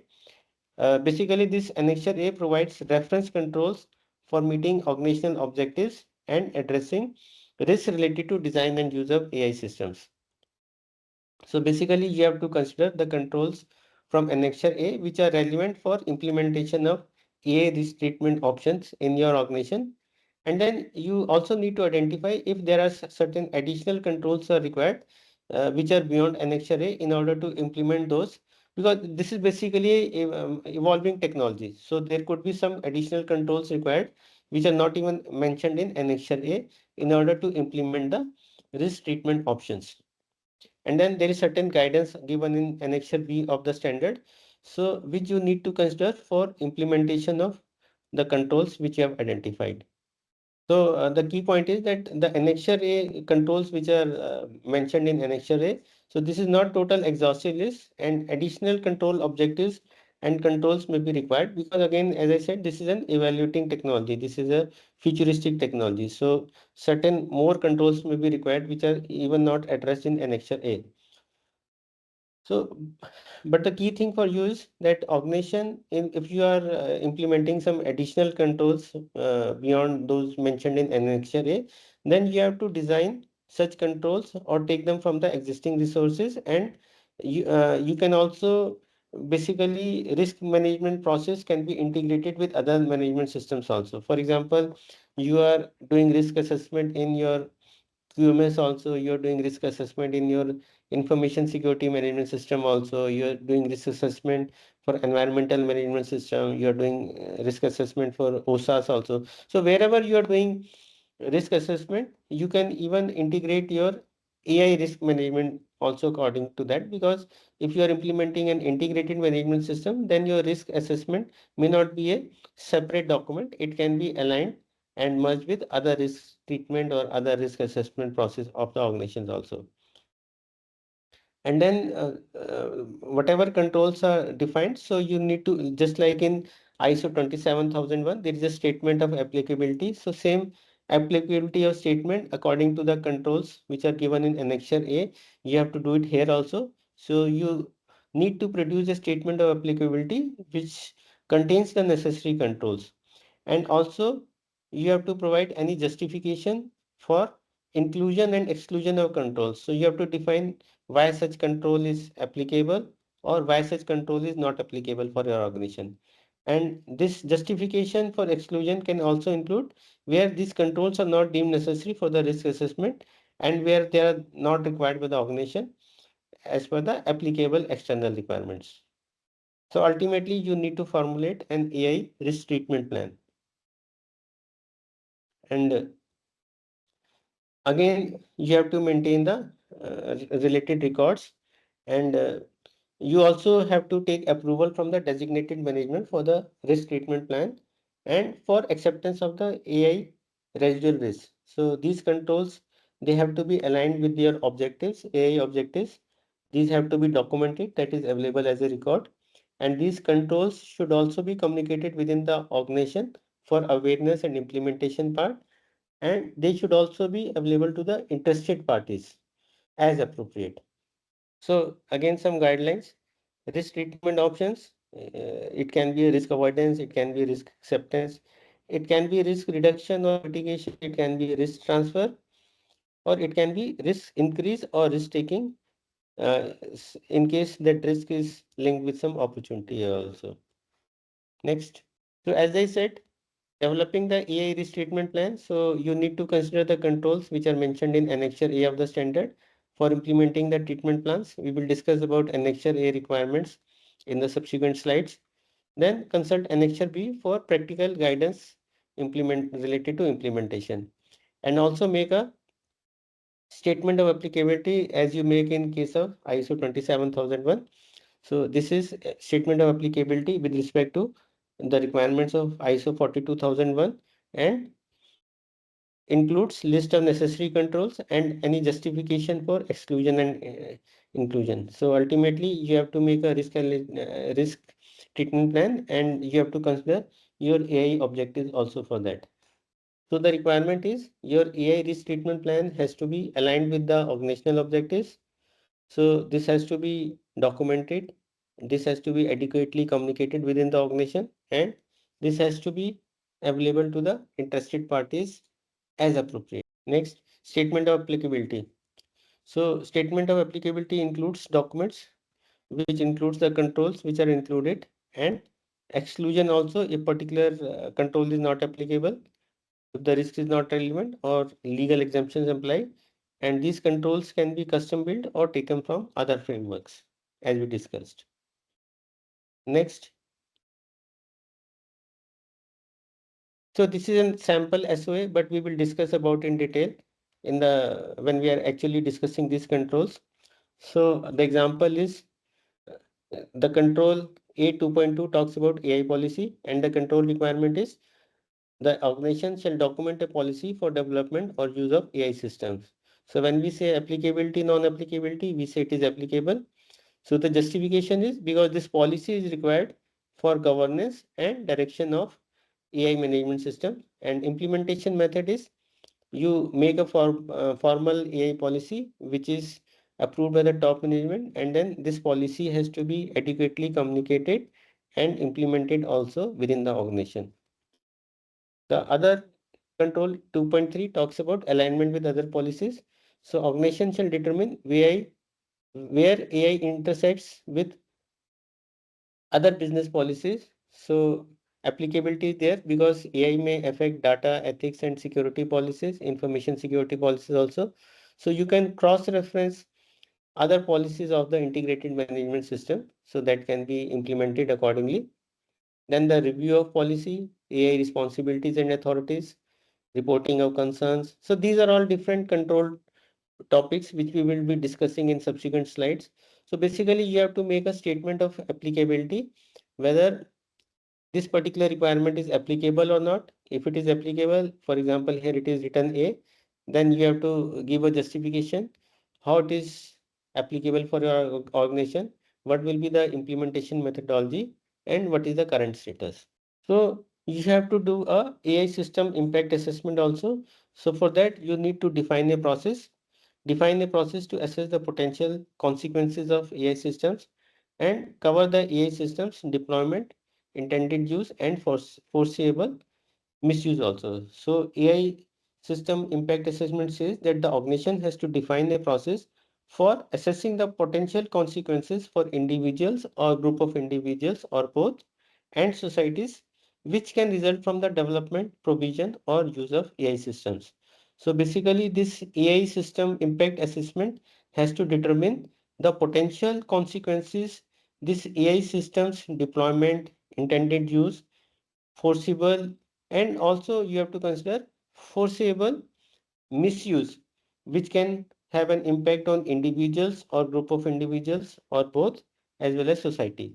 So one is the risk assessment and risk treatment plan, and another requirement is AI system impact assessment. So AI system impact assessment has to take into account the specific technical and societal context where this AI system is deployed and within the applicable jurisdictions also. So the elements of AI system impact assessment are: assess the consequences for individuals, groups and societies, consider technical and societal context, that is laws, cultural impact, and document these results, the result of impact assessment, and make it available for your stakeholders if required. So this AI system impact assessment has to take into account the specific technical and societal context where this AI system is deployed and the applicable jurisdictions, and this result of this AI system impact assessment has to be documented, and where applicable the result of this system impact assessment has to be made available to the stakeholders or the relevant interested parties which have been identified by the organization. And when you are doing your risk assessment, then you have to take into consideration the result of AI system impact assessment also. And in some cases, for example, in case of safety or in case of privacy, critical AI systems, so organizations have to ensure that discipline specific AI system impact assessment is done as a part of overall risk management activities of the organization. So I again repeat that one activity is AI risk assessment, but you also have to do AI system impact assessment, and this system impact assessment has to determine the potential consequences this AI system or the deployment of this system can have based on its intended use, and there could be some misuse also on done by or applicable for individuals or group of individuals or organizations or societies. And this assessment has to take into account specific technical and societal context where the system is employed and within the jurisdiction, what applicable jurisdiction this system is employed. These results, the system impact assessment, have to be documented and they have to be made available to the relevant interested parties. For example, some regulatory body may ask for it, and certain discipline specific AI system risk system impact assessment is also required. For example, in case of some safety, privacy or security impact or such kind of critical AI systems. So the important thing is document, make and integrate. Document the impact assessment result, make the results available to interested parties if appropriate, and integrate findings into overall risk assessment. Okay, next slide. So integration with risk management, as I already explained, AI system impact assessment feeds into the AI risk assessment, which we discussed in clause 6.1.2. And you need to refer to table A1, for example, A5 for the relevant controls. We will discuss about these controls in the subsequent slides. And in sector specific, for example, safety, privacy, you have to perform specialized impact assessment as part of overall risk management. Okay, next slide. So next, then you need to have a AI objectives. Like all other management system requirements, this standard also requires objectives.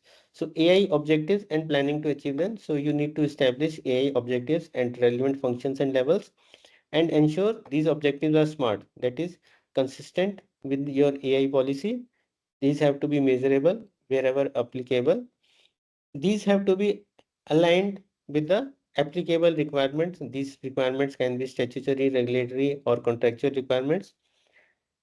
Then these objectives have to be monitored, they have to be communicated, they have to be periodically updated, and they have to be documented and available as documented information. And you need to prepare a roadmap of also how you are going to achieve these objectives. Next. So when you are planning to achieve objectives, prepare a roadmap. What will be done? What resources are required? Who is responsible for achieving that objective? When it will be completed? How these results will be evaluated? And ensure that all objective plans are documented and regularly reviewed, periodically reviewed. So these documents, these objectives have to be documented, and basically you need to ensure that resources, whatever resources are required, who will be responsible for achieving these objectives, when it will be completed, how these results will be achieved, all these are documented and record is maintained. So some examples of what kind of AI objectives can be set. It is like, so you can also refer to Annexure C, which is mentioned in the standard. So which gives an examples of potential AI related organizational objectives and risk resources. So there can be objectives with respect to accountability, with respect to AI expertise, with respect to availability and quality of training and test data, with respect to environmental impact, with respect to fairness, with respect to maintainability, and with respect to privacy also. Then other can be safety, security, robustness, transparency, and explainability. So these are certain examples of AI objectives. For example, some examples are mentioned in this sheet also, this slide also. Ensure 100% of AI system undergo risk assessment before deployment. So target is 100% coverage of new systems, and it is an ongoing activity. You can define the responsibility also, and as per clause 6.2. So the objective is whenever you are developing some new system, so you will mandatorily do the risk assessment as well as impact assessment, because in certain cases discipline specific impact assessment is required. So you can also take an objective related to mandatorily AI impact assessment also. Then related to testing, conduct bias testing and mitigation for AI models handling personal data. Then there can be an objective related to AI incident log and ensuring that reporting within 48 hours of detection happens. Training can be an objective. Train all AI development team members on responsible AI principles. You can also make some target related to stakeholder satisfaction level, 80%, 90%, whatever you feel like. And important objective can be related to 100% compliance to the legal requirements. So these are some examples of objectives. So you can also refer to Annexure C, which is mentioned in the standard. So it gives an examples of potential AI related objectives. For example, accountability. The use of AI can change existing accountability frameworks where previous persons would be held accountable for their actions. Their actions can now be supported by based on the use of AI system. So Section Annexure C gives some examples of potential AI related organizational objectives and resources. So objectives can be related to accountability, AI expertise, availability and quality of training and test data, environmental impact, because this AI can have positive or negative impact.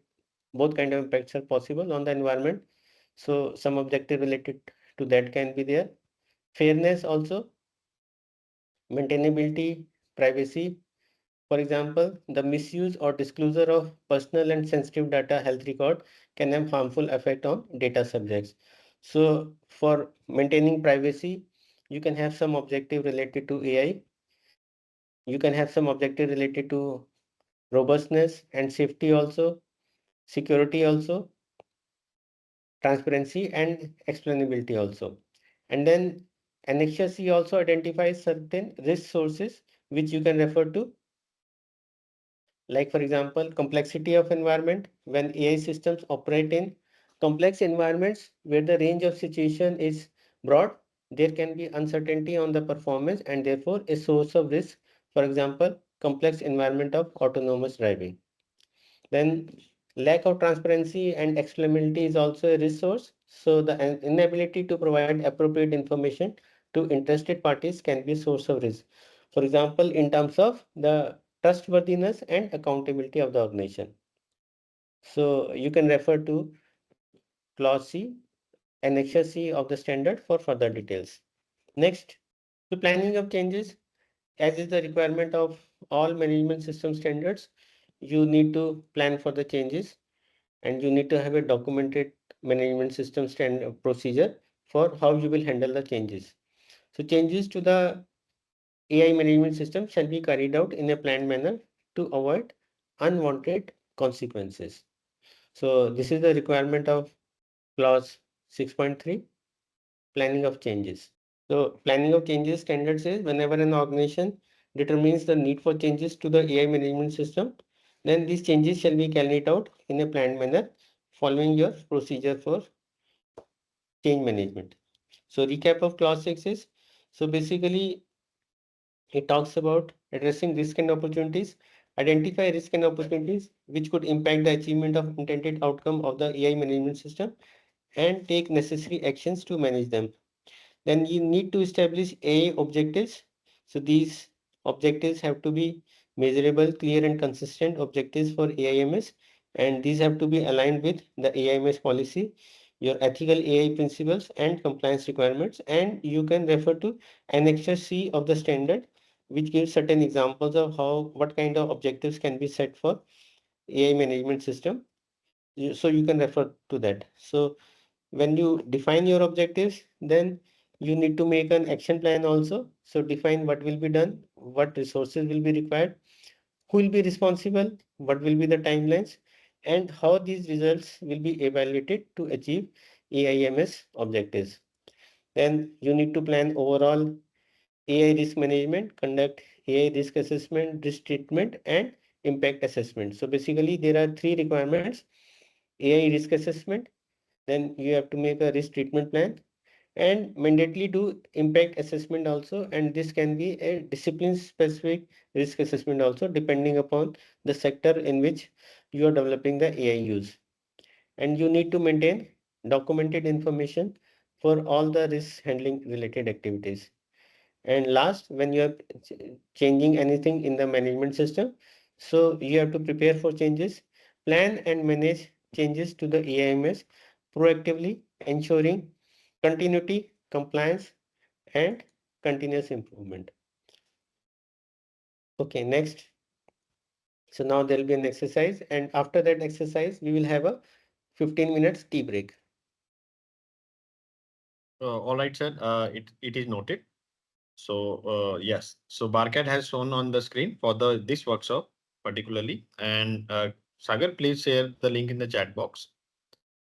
As sir has already conveyed that after this workshop we will be having a 15 minutes tea break around 11:15 till 11:30 a.m.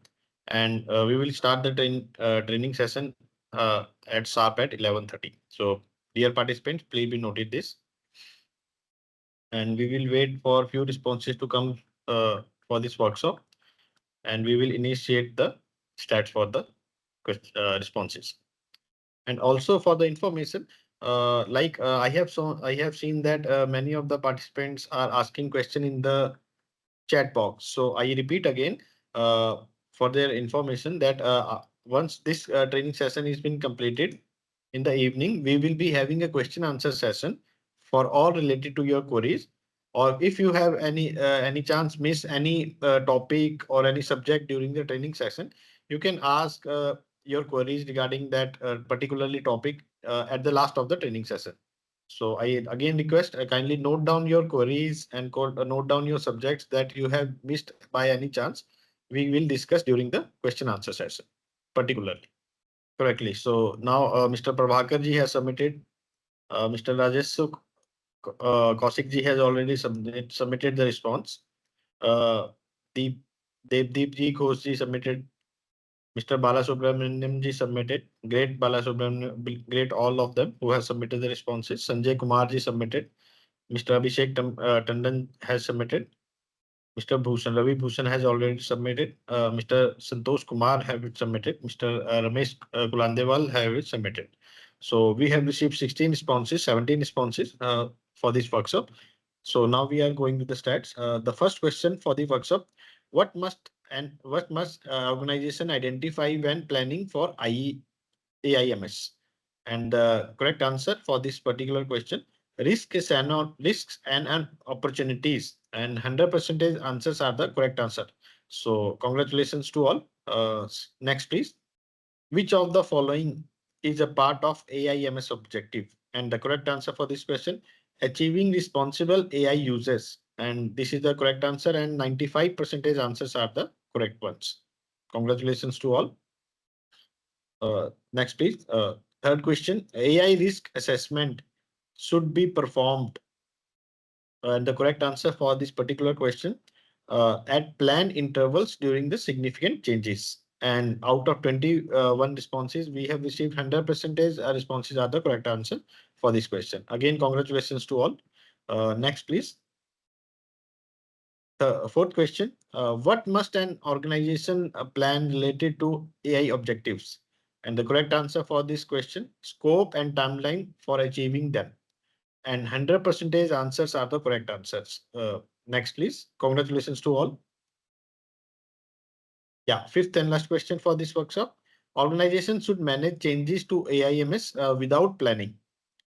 And the correct answer for this question: it is false, basically. And 95% answers are the correct ones. So again I congratulate all who are actively participating. And after seeing the responses, I am very much obliged, and you can say excited to seeing the responses that everyone is getting a response correctly. And in every workshop, we are receiving the responses above 80, 85, or even 90, or maximum 100 also. So I must appreciate that you are very much actively participating in the workshop, and also you are very much active during the training session so far as. So now we start with clause number 7, which is support. So there are 5 sub clauses. And these clauses are in line with other management system standards also, of which we have talked about earlier, like 9001, 14001, 27001, 50001. So here also, clause 7 talks about support. 7.1 is resources, 7.2 is competence, 7.3 is awareness, 7.4 is communication, and 7.5 is documented information. Next. So 7.1 is about resources. The standard says that the organization shall determine and provide the resources which are required for establishment, implementation, maintenance, and continual improvement of the AI management system. So there is a control objective related to resources also, so which is given in table A. We will discuss about it subsequently later on in further slides. So you need to identify the resources which are required and then ensure that these resources are provided also with the objective of establishment, implementation, maintenance, and continual improvement of the AI management system. Next. So what kind of resources? This can be human resources, that is the developers, ethics reviewers. Then you need hardware also, computing infrastructure, GPU clusters, cloud environment, data resources, data sets, sources, data governance tools, tooling resources, various frameworks, and financial resources like budgetary allocation for responsible AI. Then standard talks about the competence, that organization has to determine the necessary competence of the persons doing work under its control which affects the AI performance. So you need to determine the necessary competence for the personnel who are performing tasks related to AI system performance. Then ensure that these persons are competent on the basis of appropriate education, training, or experience. So basically, you need to prepare a training competence map for these personnel who are working on AI related activities. So you need to identify the competence requirements, and basically it's a mapping of their education, training, or experience. And wherever some training needs are arising, then you need to ensure those training needs are fulfilled adequately and training effectiveness is evaluated. So ensure that these persons are competent on the basis of appropriate education, training, or experience, and wherever applicable, take actions to acquire the necessary competence and evaluate the effectiveness of the actions taken. So this particular requirement is same as per the requirement of other management system standards, but here we are talking in context of the AI performance related personnel who are working on AI performance related activities. So you need to identify their competence level, and you need to identify the training needs, provide those training needs, fulfill those training needs, and evaluate the effectiveness of action taken, and then you need to maintain a record. So there is a control related to human resources also, which we'll be discussing in the subsequent slides. Next. Then after competence comes the awareness part. So you need to ensure that personnel who are working under the organization control, so like other management system, this policy awareness should be there. The personnel should be aware of their contribution to the effectiveness of AI management system, including benefits such as the AI performance and responsible use. So personnel who are working under organization's control, they shall be aware of the AI policy. They shall be aware of their contribution to the effectiveness of AI management system, including the benefits of improved AI performance and also the responsible use. And they should also be aware about implications of not conforming with the AI management system requirements. So same requirement as is there in other management system standard, but related to AI policies, practices, procedures, SOPs, etc. Next, communication, again, internal and external communication. So you have to determine the internal and external communication which is relevant to AI management system, including what will be communication, well, what will be communicated, when to communicate, with whom to communicate, and how to communicate. So internal and external communication in the context of AI management system has to be adequately addressed and implemented by the organization. Next. So then comes the next requirement, that is documented information. This documented information requirement there in all management systems. So your documented information or the manual procedures, SOPs, etc., they can be integrated with other management systems also if the organization is implementing multiple management systems. So the requirement says the AI management system documentation shall include the documents which are specifically mentioned in this ISO standard. So this includes the documents as well as the documented information records and documents which are determined necessary by the organization for effective functioning of the AIMS. So these documents organization has to identify itself and ensure that these documents are available. And normally the extent of documentation as is applicable in other management system, it varies from an organization to organization because of the size of the organization and the type and complexity of its activities, processes, products and services, the complexity of the processes and their interaction, and also importantly, the competence of personnel involved. So you require documents which are referred in the standard. In addition, the documents which are required for effective implementation and functioning of AMI system, which organization has to identify itself.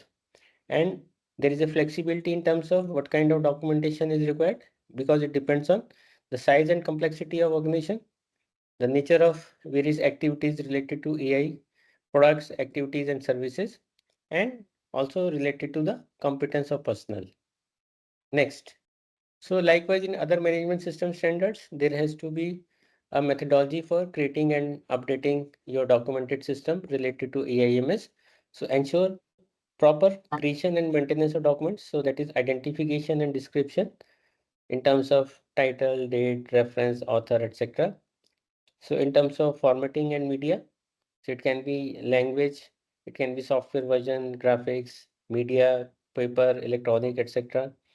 Then there has to be a suitable reviewing and approving authority as per the requirement. So review and approval for suitability and adequacy. So the documentation requirement is same as is there in other management system standards. So it can be documented, it can be aligned with other management systems also, but then same protocol has to be followed related to the identification and description of documentation, related to formatting media, and relating to reviewing and approving authority with respect to the suitability and adequacy of the documentation. Next, so this documented information has to be controlled also. So control measures have to be implemented in order to ensure that AIMS related information is available and suitable when and where needed, and this information is protected against loss of confidentiality, improper use, or integrity issues. So the requirement of all other management systems related to control of documented information is applicable here also. Next. So what kind of controls are required? Controls are required with respect to the distribution of documents, the access of documents, retrieval of documents, the usage of these documents, their storage and preservation, version control, retention, and secure disposition. So the standard talks about documented information required by the AI management system and by the standard ISO 42001-2023 shall be controlled in order to ensure that it is available and suitable to use where and when it is required, and also it is adequately protected from loss of confidentiality, improper use, or loss of integrity.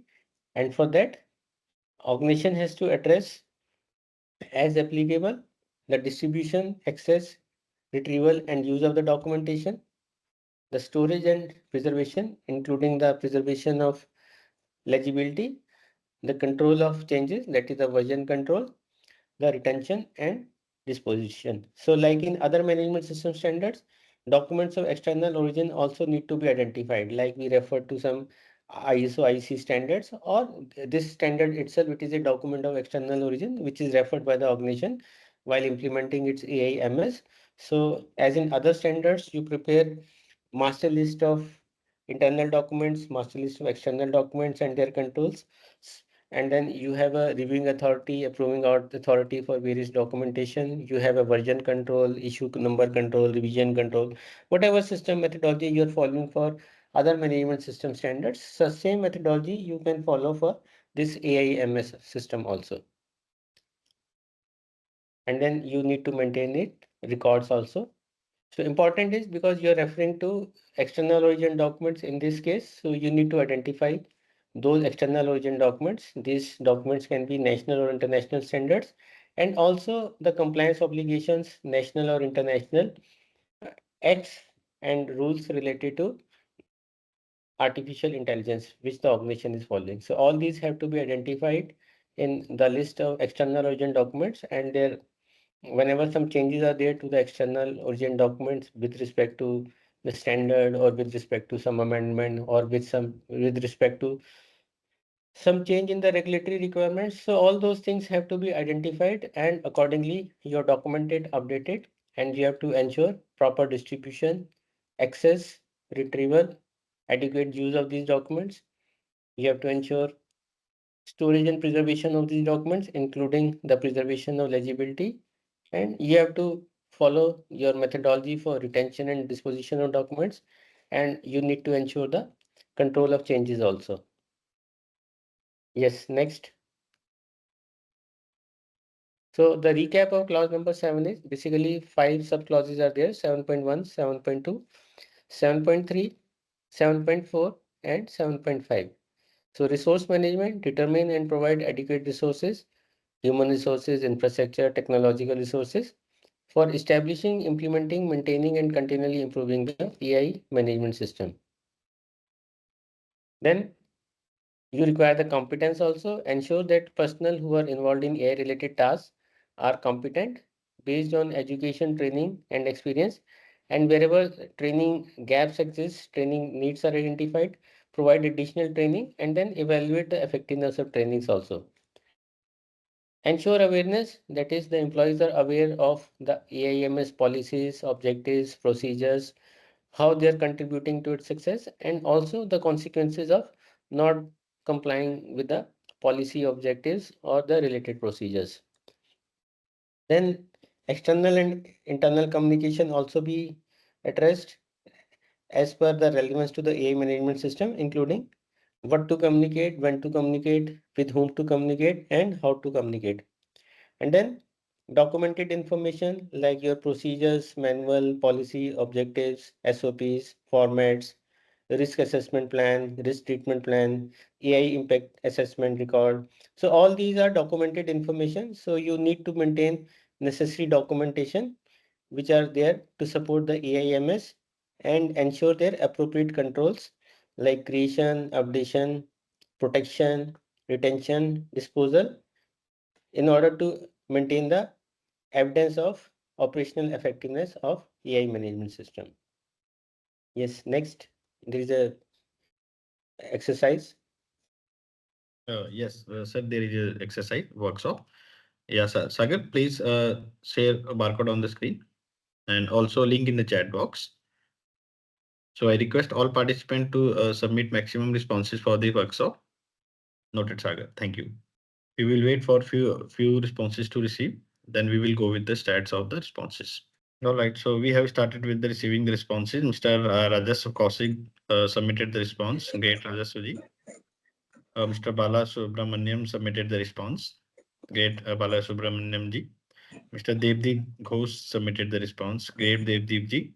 Mr. Abhishek Tandon, Mr. Rakesh Sharma, Mr. Ashok Sharma, Mr. Ravi Bhushan submitted. Great, all of these participants. Yeah, so we have received the 17 responses for this workshop. Now we are going with the stats. The first question, what must the organization ensure regarding the competence of the personnel? And the correct answer for the workshop, that they are trained and experienced for AI related tasks, and 100% responses are the correct ones. So again, congratulations to all. Next, please. Second question, what should employees be aware of under the AIMS?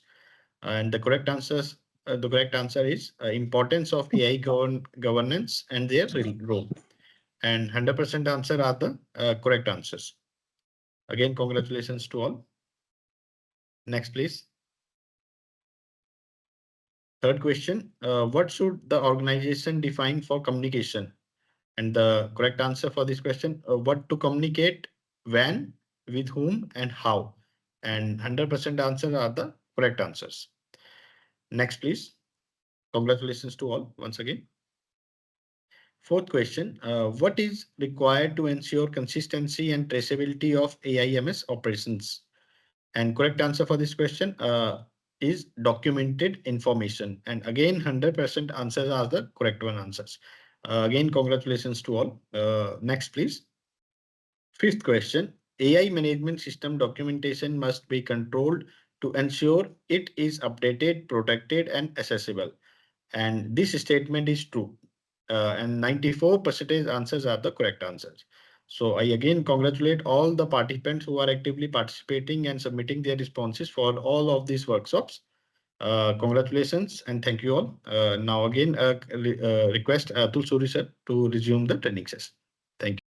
So now we talk about clause number 8. So clause number 8 is about operational planning and control, 8.1, then AI risk assessment, AI risk treatment, and AI system impact assessment. Okay. So operational planning and control, if you see the requirement of the standard, it says that organization has to plan, implement, and control the processes which are required to meet the requirements and to implement the actions, so which are based on clause number 6. So clause number 6 is about risk assessment. support, actionable points. So you need to plan, implement, and control the processes required to meet AIMS requirements and establish criteria for AI-related processes and implement controls as per clause number 6 and evaluate their effectiveness. And maintain this documented information to confirm that the activities are carried out as per planning. So the organization has to implement the controls which are determined as per clause number 6.1.3, which are related to the operation of the AI management system. For example, AI system development and usage life cycle related to the controls. So apply controls to AI system development and AI system usage across its life cycle and address and mitigate unintended consequences of the planned changes.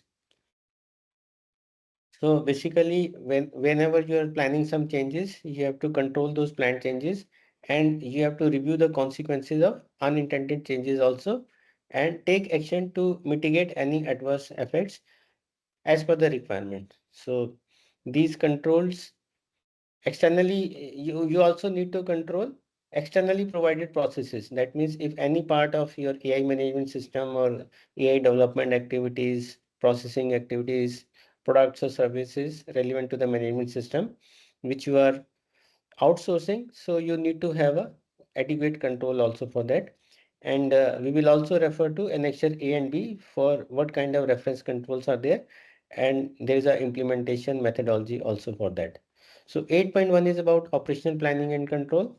Organization has to plan, implement, and controls which are required to meet the requirements and to implement the necessary actions. So you need to establish the criteria for the processes and you need to implement the controls in accordance with that criteria. And the effectiveness of these controls has to be monitored and wherever required, corrective actions have to be taken. And the objective is that your documented information or the AIMS has necessary confidence so that the processes have to be executed as per the planning. And whenever you are planning some changes to the management system, then you have to review the consequences of those unintended changes and you have to take action to mitigate any adverse effects also. And wherever you are doing some outsourcing for externally provided products, processes, services relevant to your AI management system, so then you require controls on that also. And we will refer to annexures which are mentioned in the standard annexure A and B for the reference controls and the implementation guidance. So AI risk assessment. So AI risk assessment has been addressed in the clause 6 also. So AI risk assessment has to be carried out in accordance with clause number 6.1.2 at planned intervals or whenever there are significant changes. So the planning frequency you can decide yourself, but then it has to be relevant for the organization. And whenever any significant changes are happening with respect to the technology, with respect to the processes, with respect to the competence, with respect to external, internal issues, with respect to any changes in the legal requirements, contractual requirements, or whenever some changes are happening, significant changes are happening, then you need to revalidate your risk assessment.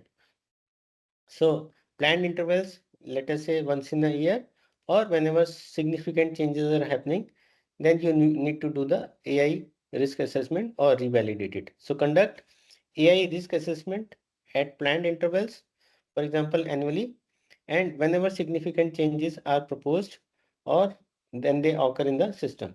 So ensure that AI risk assessment processes follows the framework established in clause 6.1.2. So that talked about AI risk assessment methodology, and this clause talks about doing the AI risk assessment. So the difference between clause 6.1.2 and clause 8.2 is 6.2 talks about AI risk assessment methodology, and this clause 8.2 talks about the interval or the periodicity at which you need to do the risk assessment. That means one, at the planned intervals, it can be annual also, or whenever any significant changes are proposed to occur or happens. For example, changes in external, internal context or regulatory requirements or need and expectation of interested parties, or your organization's own issues like competence, new development. So you need to identify at what stage you will do a reassessment of your already done risk assessment, or at what frequency you will revalidate it. And this record is a mandatory record. So you need to maintain a documented record of the results of all AI risk assessments. So AI risk assessment methodology, it is also addressed in the regulatory framework. For example, in EU Act, we had identified what kind of risks are allowed, what kind of risks are not allowed, high risk, high risk, etc. So when you talk about the methodology, so AI offers major societal benefits also, but there are certain risks also. So regulatory bodies like EU AI Act, or even that American standard, that is Artificial Intelligence Risk Management Framework, they give you an advice on how to do the risk assessment or how to categorize your risks. So we can refer to that regulatory bodies requirement on risk management. So basically, this clause requires organizations to perform risk assessment and planned intervals or whenever some significant change happens, and you need to document and retain results for accountability. So the artificial intelligence, it can provide great benefit to society, but at the same time, risks are also there. So for this reason, AI guidance and regulations such as European Union AI Act focuses on the management of risk as part of AI governance. And for conducting a risk assessment, the organization's AI governance team should first identify and rank the risk as unacceptable, that is prohibited. So this is all reference from EU Act. So to conduct a risk assessment, organization's AI governance team should first identify and rank the risks as unacceptable, that is prohibited. So you should not undergo those unaccepted risks or prohibited risks. Then high limited or minimal. Then you need to evaluate the risk assessment in terms of likelihood and consequence, that is evaluate the probability of harm, implement mitigation measures to reduce or eliminate the risk, and document the risk assessment to demonstrate the accountability. So some steps can be undertaken by the organization, which can be considered part of the risk management phase of an AI governance program. So while addressing the considerations, organizations should also review their existing infrastructure for risk assessment and consider how to leverage their current procedures to address the artificial intelligence. So the type of risk assessment an organization may need to conduct will also depend on the laws it is subjected to. For example, you're following European law or you're following American law, or maybe the guidelines which are published by Government of India. So you need to consider that. So the type of risk assessment an organization may need to conduct will also depend on the laws it is subject to, such as the specific requirements of European Union Act or any future legislation which happens. So first step in AI risk assessment is to identify and rank AI risks. Okay, so you can move to next slide. So first step in AI risk assessment is to identify and rank all AI risks. So to align with AI governance best practices, organizations should identify and rank AI risks as unacceptable, high, limited, or minimal. Because prohibited, you are not allowed to work as per the regulation. But then what about the other risks? So you identify those risks in terms of, and this is based on your overall risk management score, which was the multiple of likelihood and consequences. So there we identified low, medium, high, or very high. So you can also call them as like minimal is low, limited is moderate or medium, then there is high, and then very high, which is also unacceptable. So evaluate the likelihood of harm and the potential impact, take necessary measures, control measures as required, and leverage existing assessment frameworks. Like, for example, we are talking about NIST and even the organizations which are following information security management system. So certain controls of information security management system as applicable for AI, because AI also software driven, technology driven. So those controls can be part of your AI risk management also. And most importantly, you have to ensure compliance with the applicable laws or regulation. For example, AI Act. So the first step in your risk assessment methodology is you need to do a Identification and ranking of AI risk. So identify and rank the risk as unacceptable, high, limited, or minimal. So if you identify a risk as unacceptable, then you have to basically work on it. That is AI processing activity as per the applicable laws. And in case the risk is prohibited, then you have to take care of that, and you should not follow that technology or the AI processing. And if it is not prohibited, then you need to rank as per your ranking and take adequate measures. So if any unacceptable risk is there, then you have to refer to the law, and any activity which is prohibited by the law, you should not follow that. So there are different organizations, and they have made different regulations or different applicable codes also to follow. So you have to follow those. We have description of those in the subsequent slides also. So when we reach that particular slide, then we will discuss. So as of now, what are these activities, high risk activities? Let us move to next slide. So unacceptable or prohibited AI risks include, which are prohibited by law. Some examples are social scoring, that is public or private, exploitation of vulnerable groups or subliminal techniques. These are all addressed in European Union Act. Then real-time remote biometric identification in public spaces, with some exceptions also. Predictive policing, targeting individuals, emotion recognition in work education, unless it is for safety or medical reasons. Discriminatory AI, that is credit, hiring, housing, etc. And mass surveillance or scraping biometric data, that is CCTV, internet. So again, if you refer to EU AI Act, so all these things are identified there. Okay, like for example, social scoring, it is about evaluating or classifying individuals or groups based on social behavior or personal traits, causing detrimental or unfavorable treatment of those people.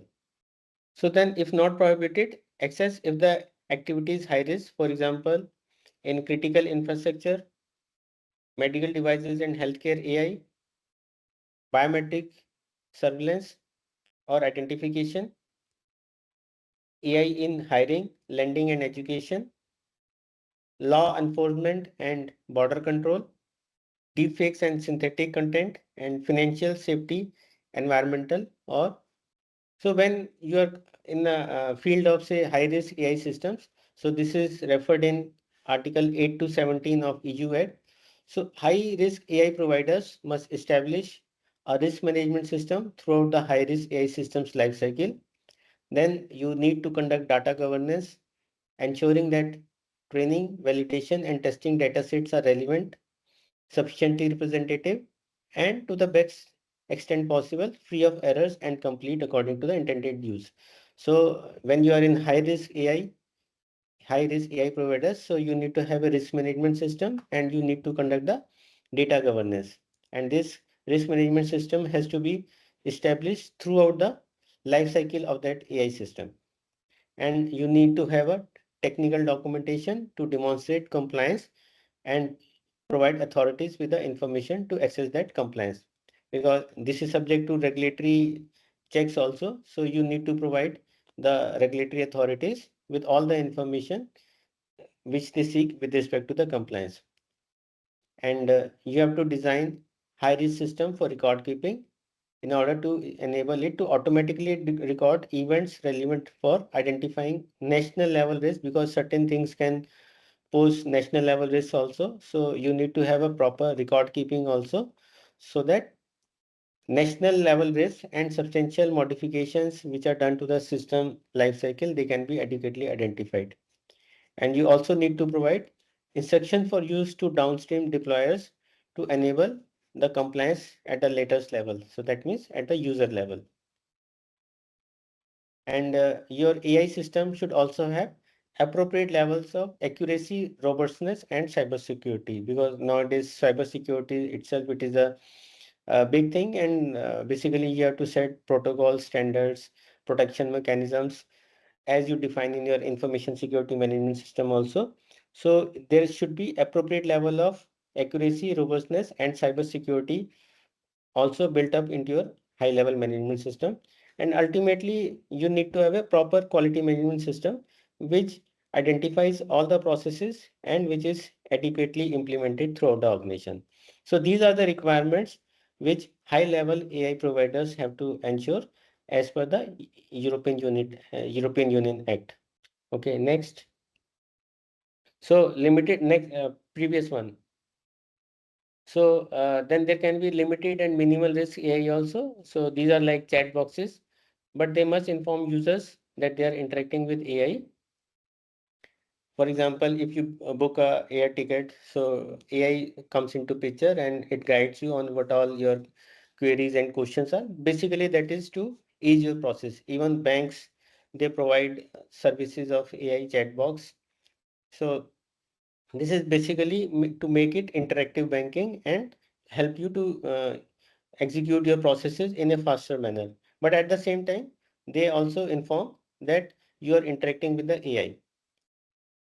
Then there can be minimal risk, for example, AI in video games, general purpose tools also. And there is no mandatory mitigation for such systems under the European Union Act because this comes under limited and minimal AI risk.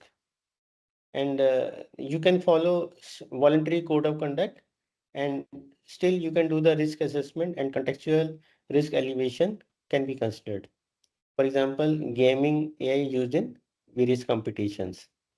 Next. So as we already discussed, ultimately you're doing a ranking. After ranking AI risk, evaluate the probability of harm, which is a multiple of likelihood and severity. So use a risk matrix to categorize critical risk, moderate risk, low risk. So whatever modification, whatever risk assessment system you are using, and this risk assessment system can be aligned with the risk assessment system for other management systems also. For example, QMS processes, environmental processes, occupational health safety processes, information security processes. So you can have a common methodology also where you identify a risk as low risk, moderate risk, critical risk, whatever your nomenclature is there, you call it very high risk, acceptable risk, whatever terminology you're using in an organization. So basically, you have to be aware that these risks can identify, these risks can happen from security breaches, and this ultimately result in reputational damage for the organization, legal liability also, there can be business disruption also, and they can do harm to individuals and society also. So accordingly, you need to identify your risk as low, medium, high, or low, moderate risk, or critical, non-critical, etc. But there has to be a methodology for risk evaluation based on likelihood and severity analysis. So all risk assessments have to be documented to demonstrate the accountability, and this documentation should reflect your identified risks, then what mitigation actions have been taken, and assessment of the adequacy of measures also. And this documentation basically provides legal defensibility and builds trust with the stakeholders. And these risk assessments are required as per various acts also. So you need to identify what all acts are applicable for your organization and accordingly document them and follow them. So there are certain regulatory requirements also. So for example, UK, ICO, US, Colorado Privacy Act is there, California CPP under CPRA. So basically, you have to align your risk assessment format with both local privacy laws as well as any industry best practices or guidelines which you are following. As per UNESCO recommendations also, there are certain human rights. So as recommended by UNESCO is basically United Nations Educational, Scientific and Cultural Organization. So, and as per the recommendations of UNESCO, the AI risk assessment should also consider human rights as well as ethical considerations. So, this UNESCO requirement states that impact assessment should identify impact on human rights and fundamental freedoms in particular, but not limited to the rights of marginalized and vulnerable people or people in vulnerable situations, the labor rights, the environment and ecosystems, and ethical and social implications, and facilitate citizen partnership participation in line with the values and principles set forth in UNESCO guidelines. So there is a UNESCO recommendation also applicable when you are doing the risk assessment. So which says consider human rights and fundamental freedoms and focus on vulnerable groups, environmental and societal impact, and ensure citizen partnership. So likewise, there is ethical data impact assessment, Hong Kong's ethical accountability framework also. So which says that you need to conduct EDIA plus PIA for comprehensive package coverage. This scope includes all type of data, and this is not just personal, and aggregated or anonymized data, and demonstrates good faith compliance with AI governance expectations. So the ethical accountability framework for Hong Kong, China, and similarly, this recommends conducting an ethical data impact assessment (EDIA) in conjunction with a PIA.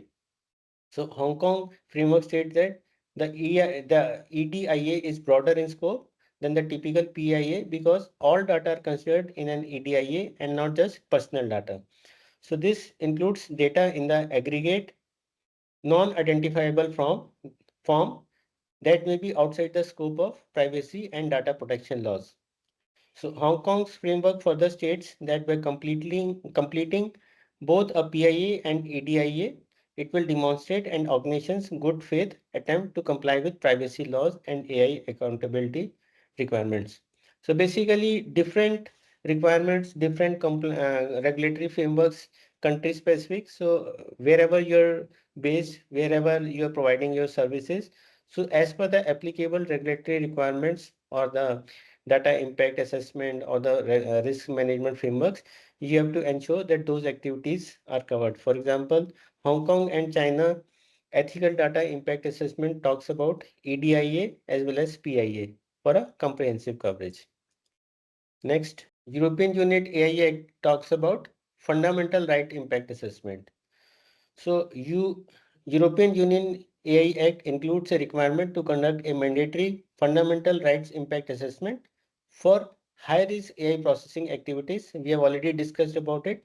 The fundamental rights impact assessments need to be completed in conjunction with the PIA and consist of a description of the deployer's processes in which the high-risk AI system will be used, of the period of time and frequency in which the high-risk AI system is intended to be used. Then you have to also consider the categories of the persons and groups likely to be affected by its use in the specific context, that is specific risk of harm likely to impact the affected categories of these personnel, a description of implementation of human oversight measures and of the measures to be taken in case of materialization of the risk. So you also need to refer to fundamental right impact assessment, which is a requirement of European Union AI Act, which talks about description of deployment processes, their timing and frequency of use, the category of people affected, the specific risk or harm which can happen to these people, and also mitigate actions for risk events. Next. And there has to be a continuous risk monitoring also, because standard also says risk assessment has to be periodically reviewed also. So AI risk assessment has to be carried out at planned intervals or when significant changes are proposed to occur, and organization has to maintain the record of that. So it is not a one-time activity, it has to go on and periodically get reviewed. So organizations should be mindful that conducting a risk assessment, it is not a one-time activity. So they have to establish, implement and document and maintain the risk management system throughout the AI lifecycle. And this includes monitoring and evaluating the emerging risks once the system is deployed in the real environment, because it is based on the actual market scenario or usage scenario conditions. So once you have done the risk assessment prior to launching your AI related services, but when you actually implement it, people start using that technology or systems, then based on the real-time feedback data, you need to evaluate, you need to reconsider your risk assessment and make desired changes accordingly. So the key requirement is continuous risk monitoring. The guiding principle is that risk assessment is not a one-time activity. So you need to monitor emerging risks throughout the AI lifecycle and periodically update it. That is, update your risk register, controls and mitigation strategies which you are implementing. And you have to basically consider the real environment when it is actually in use. So now when we refer to the National Institute of Standards and Technology, NIST, US Department of Commerce, AI Risk Management Framework. So this framework provides outcomes and actions for enabling dialogue on AI risk, then managing risk across AI system life cycles, and developing AI, trustworthy AI through 4 core functions. So basically, if you refer to NIST AI Risk Management Framework, which is version 1.0, this talks about 4 core functions, that is govern, map, measure, and manage. So what is the govern function? So this govern function, it cultivates a culture of AI risk management. So govern function cultivates and implements a culture of risk management within the organizations, designing, developing, deploying, evaluating, or acquiring the AI systems. So basically it is related to that development, deployment, evaluation, or acquisition of AI systems. So this aligns technical aspects with the organizational values. So it outlines processes, documents, and organizational schemes which anticipate, identify, and manage the risks a system can pose, including to the users and others across society, and the procedures to achieve those outcomes. So this incorporates processes to assess potential impacts. This provides a structure by which AI risk management functions can align with organizational principles, policies, and strategic priorities. So this covers also the technical aspects of AI system design and development to the organizational values and principles, and this enables organizational practices and competencies for the individuals who are involved in acquiring, training, deploying, and monitoring such systems. So that means the applicability is through the whole AI lifecycle. So this addresses full product lifecycle and associated processes, including legal and other requirements, and including concerns or issues concerning the use of third-party software or hardware systems and practices. So there are, if you further go into the details, then there are 6 governing principles. So practices related to governing AI risk are described in basically the govern part, but govern further has got further 6 sub-steps. So next slide for 1 to 6 governs. So govern 1, it talks about policies, procedures, and practices across the organization related to mapping, measuring, and managing of AI risks are in place, transparent, and implemented effectively. So when we are talking about govern phase of AI processes, so govern 1 is about policies, procedures, and practices across the organization related to the mapping, measuring, and managing of AI risks are in place. They are transparent and they are implemented effectively. Then govern 2 talks about the accountability structures. So accountability structures have to be in place so that appropriate teams and individuals are empowered, responsible, and trained for mapping, measuring, and managing the AI risks. Govern 3, it talks about workforce diversity, equity, inclusion, and accessibility processes are prioritized in mapping, measuring, and managing of AI risk throughout the life cycle of AI. Then govern 4 talks about team commitment, organizational teams are committed to a culture which considers and communicate AI risk. Govern 5 talks about processes are in place for robust engagement with relevant AI actors, and Govern 6 talks about policies and procedures are in place to address AI risks and benefits arising from third-party software and data and other supply chain issues. So the first phase is the govern phase. Govern phase further has got govern 1, 2, 3, 4, 5, 6 as principles. So govern 1 talks about these policies, procedures, processes, and practices. They have to be in place. They are transparent and implemented effectively. Then govern 2 talks about the accountability structure so that appropriate teams and individuals are empowered, responsible, and trained for mapping, measuring, and managing the AI risk. Govern 3 talks about workforce diversity, equity, inclusion, and accessibility process prioritization in mapping, measuring, and managing of AI risk throughout the life cycle. Govern 4 talks about organizational teams commitment related to the culture, which considers and communicates AI risk. Govern 5 talks about the processes in place for robust engagement with the relevant AI actors, and Govern 6 talks about policy and procedures in place to address AI risks and benefits which are arising from third-party software and data and other supply chain issues. Okay, so next phase is map phase. Next. So map function talks about contextual understanding of AI systems. So it talks about establishing risks context across the AI lifecycle, then recognize interdependency between actors, activities, and system parts, and frames risk to guide measurement and management actions. So there are practices map 1 to map 5, which talks about establishing system context, categorizing the AI system, benchmarking benefits costs, and map third-party risks and characterize societal impacts. So map 1 says that the context is established and understood.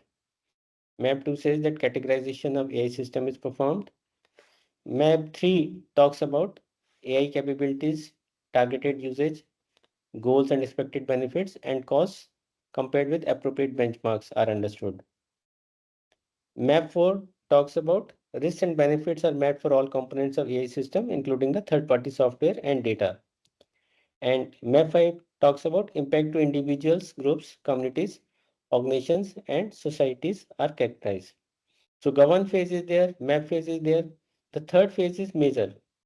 So measure phase talks about risk evaluation and monitoring. So you can use various qualitative, quantitative, or mixed methods to measure those AI risks, and you need to do appropriate testing at pre-deployment and post-deployment. That means during the design phase, pre-deployment, and when it is used by users, actual market field user scenario.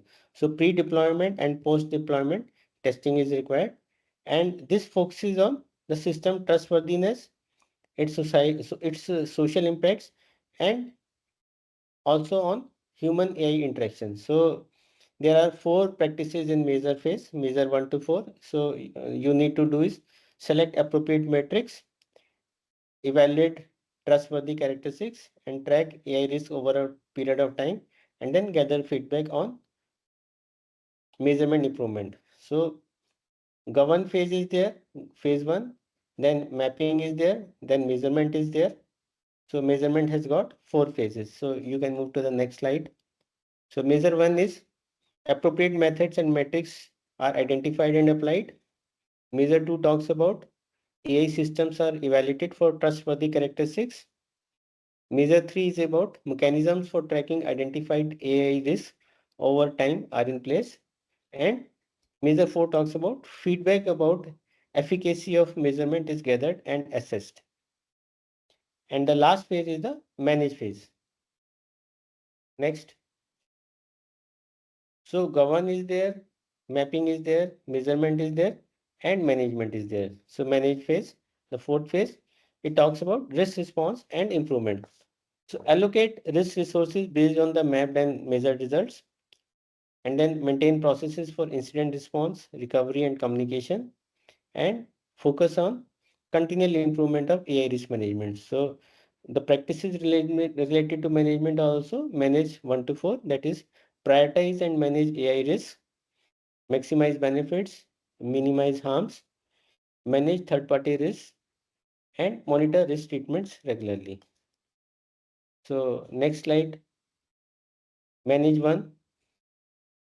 Manage one is AI risk based on assessment and other analytical output from the map and measure functions are prioritized, responded to, and managed. So manage two is about strategies to maximize AI benefits and minimize negative impacts are planned, prepared, implemented, documented, and informed by input from relevant AI factors.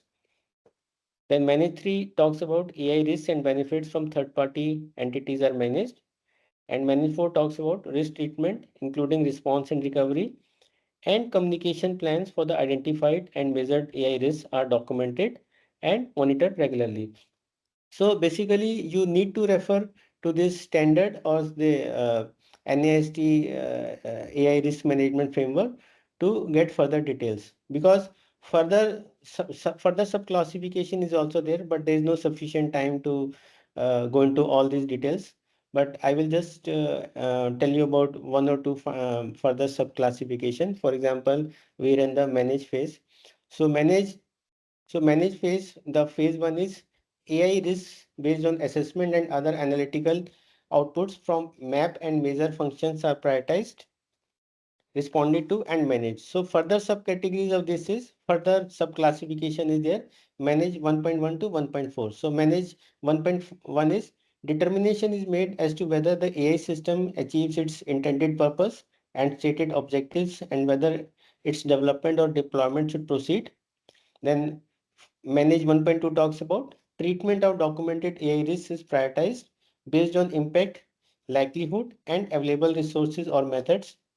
Then manage 1.3 talks about responses to the AI risks deemed high priority as identified by the map function are developed, planned, and documented. Risk response actions can include mitigation, transferring, avoiding, or accepting. And manage 1.4 is about negative residual S, which is defined as sum of all unmitigated risks to both downstream acquirers of AI systems and end users are documented. So for those who want to go into further details, so basically you have to refer to this this document, Artificial Intelligence Risk Management Framework, AI RMF 1.0, which is developed by National Institute of Standard and Technology, US Department of Commerce. So one more important thing is basically how this AI risks are different from the traditional software risk, because when you are doing software development and planning execution, there also you are doing a risk assessment. But then the AI risks are different from traditional software risks. So compared to traditional software, AI introduces unique risks, bias and poor data quality issues, data drift, model drift and concept drift, use of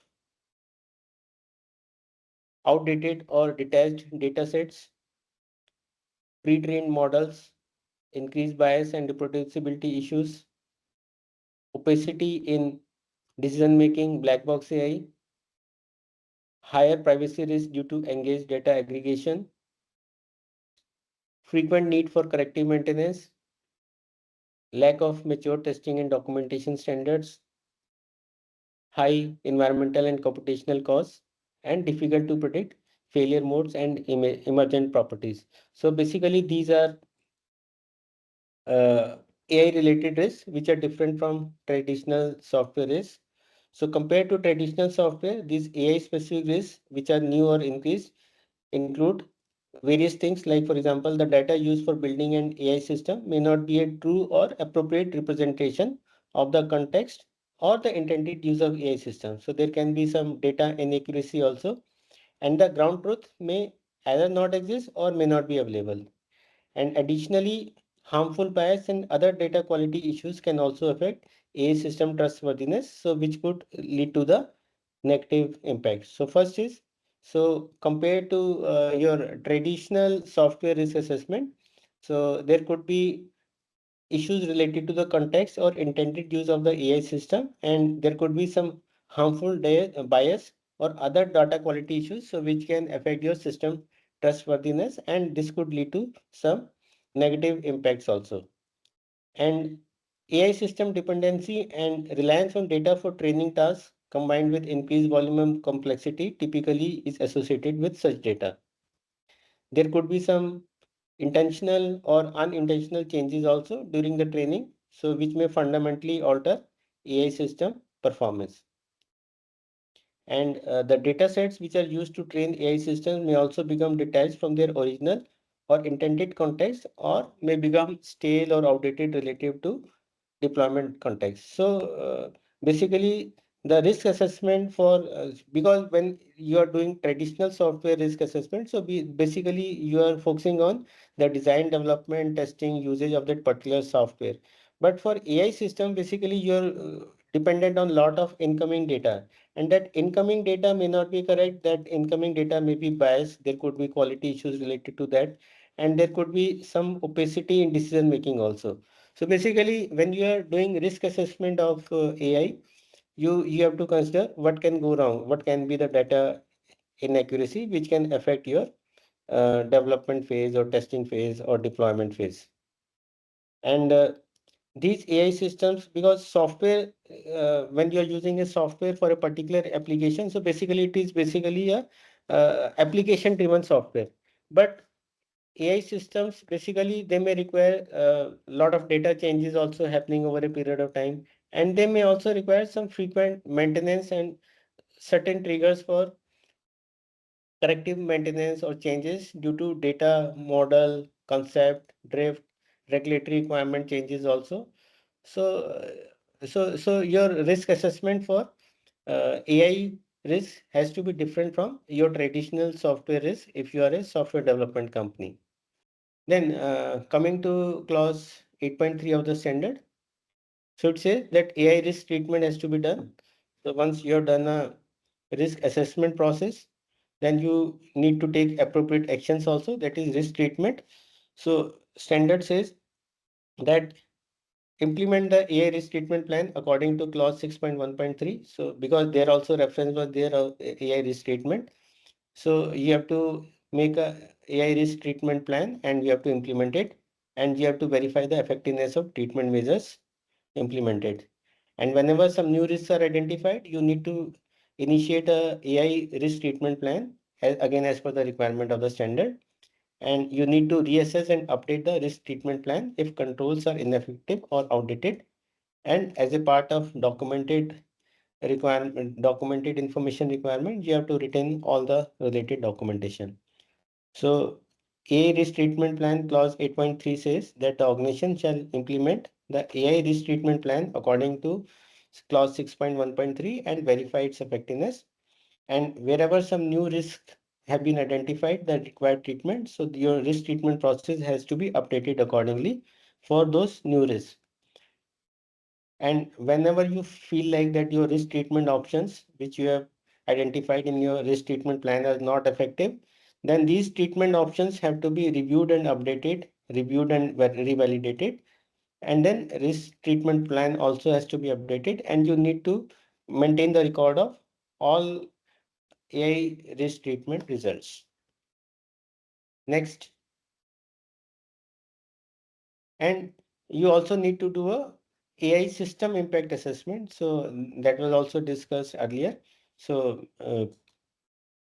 you need to do a AI system impact assessment, perform system AI system impact assessment as per clause 6.1.4 at planned intervals. So there it talked about 6.5 talked about AI system impact methodology. So here it talks about executing that impact assessment at a planned intervals. And again, planned intervals you have to decide whenever some significant change happens, or at least once in a year, so that any changes with respect to the compliance requirements, legal requirements, contractual requirements, or other things which we talked about, or any significant change happens. So you need to review your AI impact assessment also.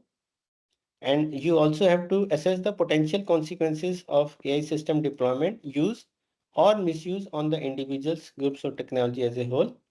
And you have to consider the technical and societal context in the relevant jurisdictions, and retain the record. So it says, clause 8.4 says, organization shall perform AI system impact assessment according to clause 6.1.4 at planned intervals or when significant changes are proposed to be occurring, and you have to maintain the record of all all AI system impact assessment activities.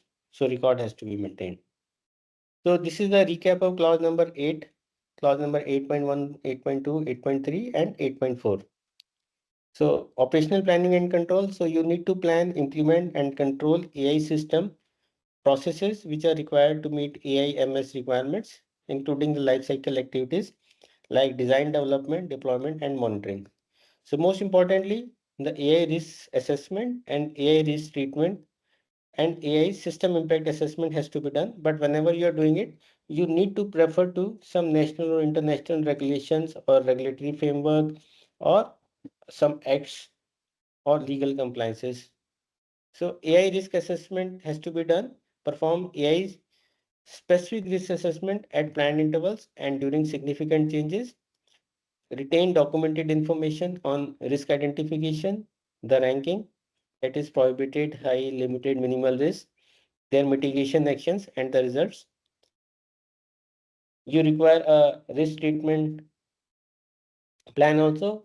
Implement selected risk treatment options based on assessment results, referring to Annexure A controls. We will come to Annexure A controls once we are through all the clauses. Referring to Annexure A controls and prepare a documented risk treatment plan and statement of applicability. So statement of applicability is applicable here also, just like it is applicable in ISO 27001, but here we talk of controls which are required as per ISO 42001.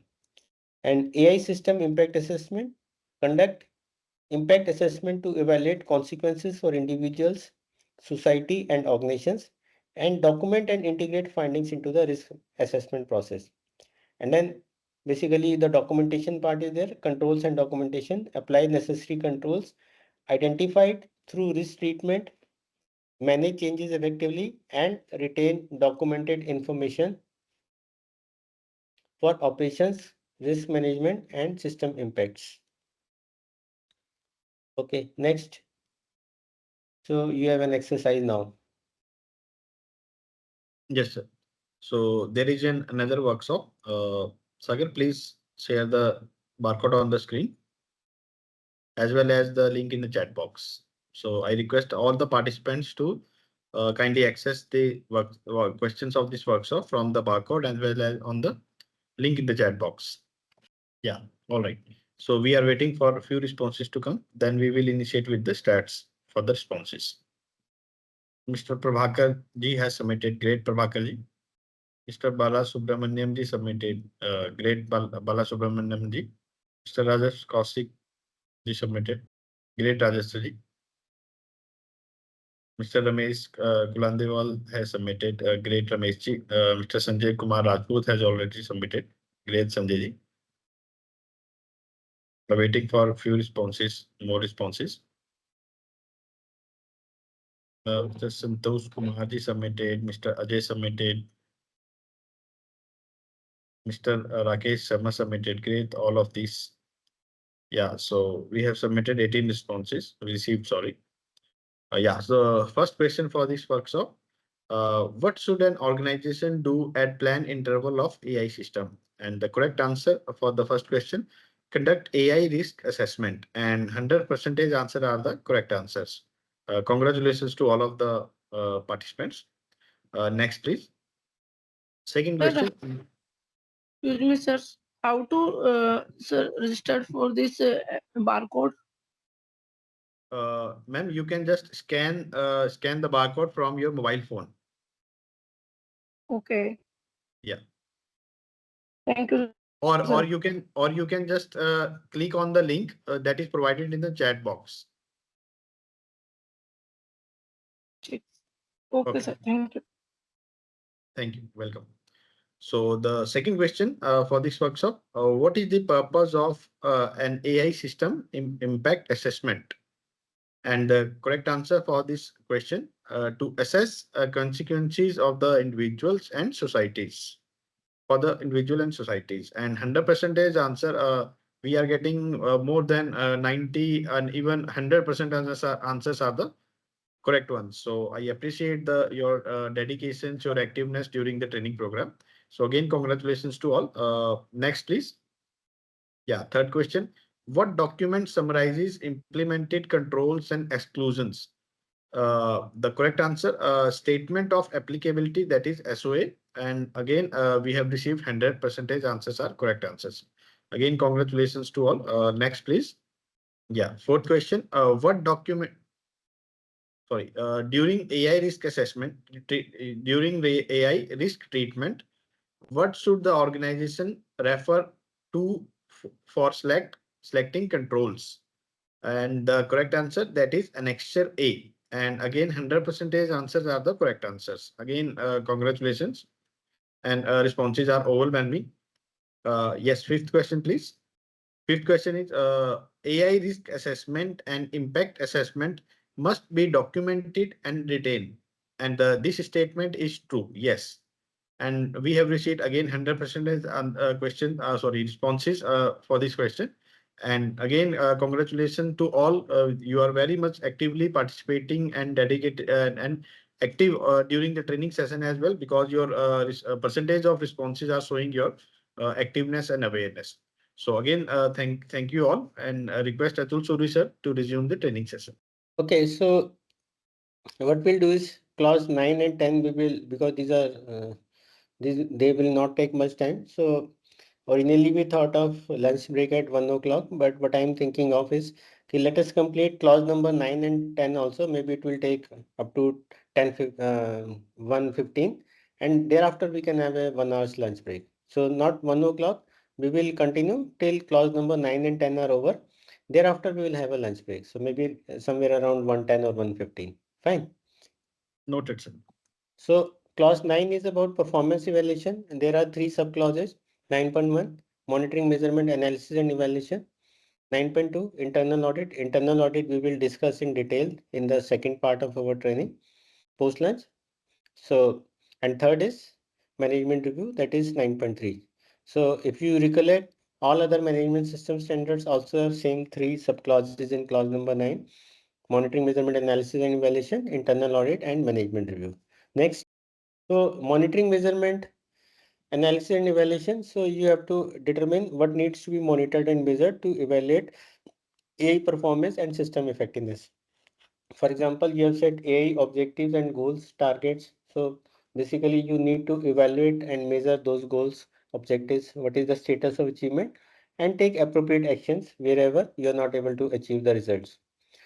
The methods for monitoring, measurement, analysis and evaluation to ensure valid and reliable results. And you need to identify when these monitoring and measurement results shall be performed. So this also talks about your design validation activities, monitoring measurement activities, AI system performance activities, and evaluation of whatever control measures, risk treatment, risk management plan which you have identified. So basically all these things require monitoring and measurement. So when the results shall be analyzed and evaluated, and you need to maintain a record also for that. So you have to document information as evidence of monitoring and measurement results, and use this information to evaluate the effectiveness and performance of AIMS. So clause 9.1, monitoring, measurement, analysis and evaluation of the standard talks about organization shall determine what needs to be monitored and measured, the methods for monitoring, measurement, analysis and evaluation as applicable to ensure the valid results are achieved, and at what frequency and how this monitoring and measurement shall be carried out, and how these results will be further analyzed and evaluated, and you need to maintain the record. And so the objective is that organization shall evaluate the performance and effectiveness of the AI management system. So whatever objectives, whatever controls you have identified in your AIMS, so these have to be monitored and measured to evaluate overall effectiveness of the management system. And wherever some changes are required, wherever some corrective actions are required, you need to take actions, and you need to basically you need to analyze the data with respect to the metrics which you have set for monitoring, measurement, analysis, and evaluation. Next. So next is about internal audit. So we have lot many slides specifically dedicated to internal audit. So there we will discuss the internal audit methodology in details. But just to just to touch here the requirements of internal audit, which is mentioned in the standard. It says that organization has to conduct internal audits of the AIMS at planned intervals. The basic objective is to determine whether the AIMS conforms to the requirement of the organization as well as the requirements which are laid down in ISO IC 42001 standard, and the AIMS is effectively implemented and maintained. So 9.2.1 general requirement of standard says organization shall conduct internal audits at planned intervals to provide information on whether the AI management system conforms to the organization's own requirements for its AI management system and the requirements of this document, that is ISO 42001 standard, and also to ensure that your AIMS is effectively implemented and maintained. And next, for that you need to prepare an internal audit program. So internal audit program, plan, establish, implement and maintain an internal audit program. So standard requirement is the organization shall plan, establish, implement and maintain an audit program, including the frequency, methodology, responsibilities, planning requirements and reporting. So all this process we will discuss in detail in the subsequent slides post lunch session. So internal audit program has to be made.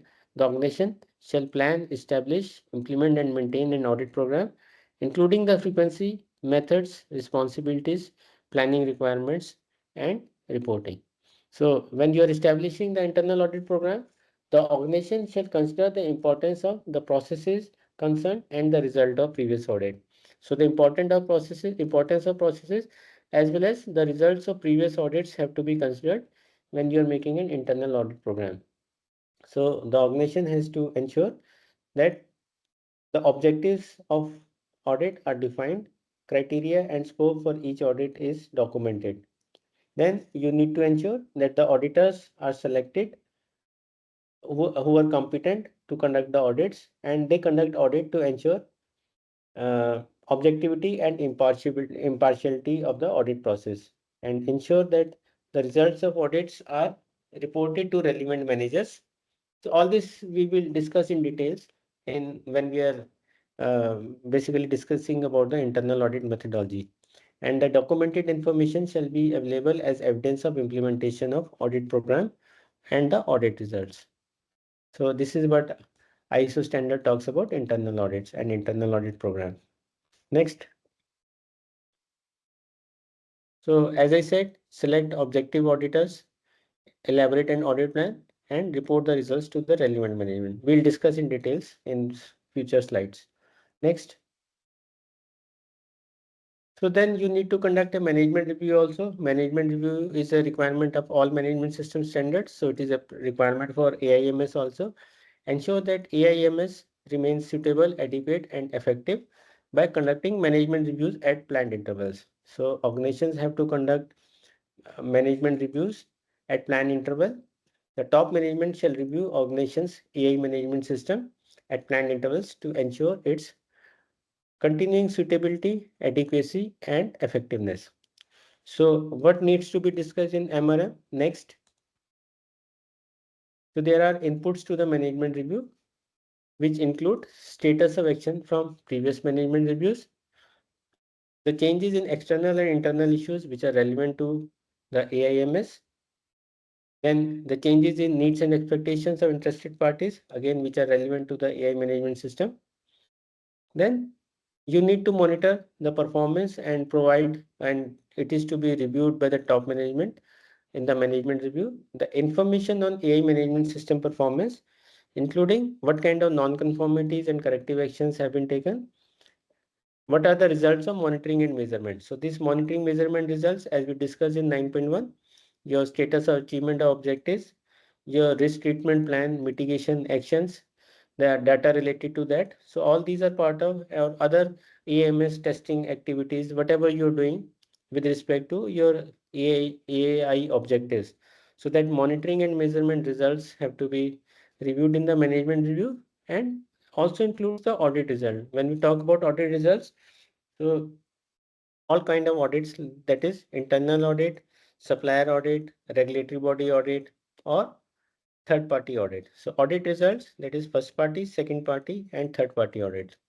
And then opportunities for continual improvement, they also have to be discussed in the management review.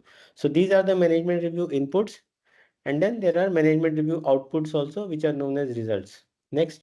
So your outputs of management review meeting shall include decisions related to continual improvement opportunities and any change required to be made in the AI management system. So you need to maintain the records also. Documented information shall be available as evidence of result of management reviews. So management review has got outputs. Management review is chaired by the top management at planned intervals. That frequency you can decide. And basic objective is continued suitability, adequacy, and effectiveness of your AI management system. So this includes review inputs and review outputs. So when you talk about review inputs, so these are status of action from previous management reviews, the changes in external and internal issues which are relevant to the AI management system, the changes in need and expectation and interested parties which are relevant to the AI management system, and the information on AI system performance, including the trends in non-conformities and corrective actions, monitoring and measurement results, and audit results, and also including opportunities for continual improvement. And the management review meeting outputs are in terms of decisions which are related to continual improvement opportunities and any need for changes to the AI management system. So you need to maintain the record also. Yeah, next. So the recap of clause number 9 is basically 9.1, 9.2, and 9.3, monitoring, measurement, analysis, and evaluation.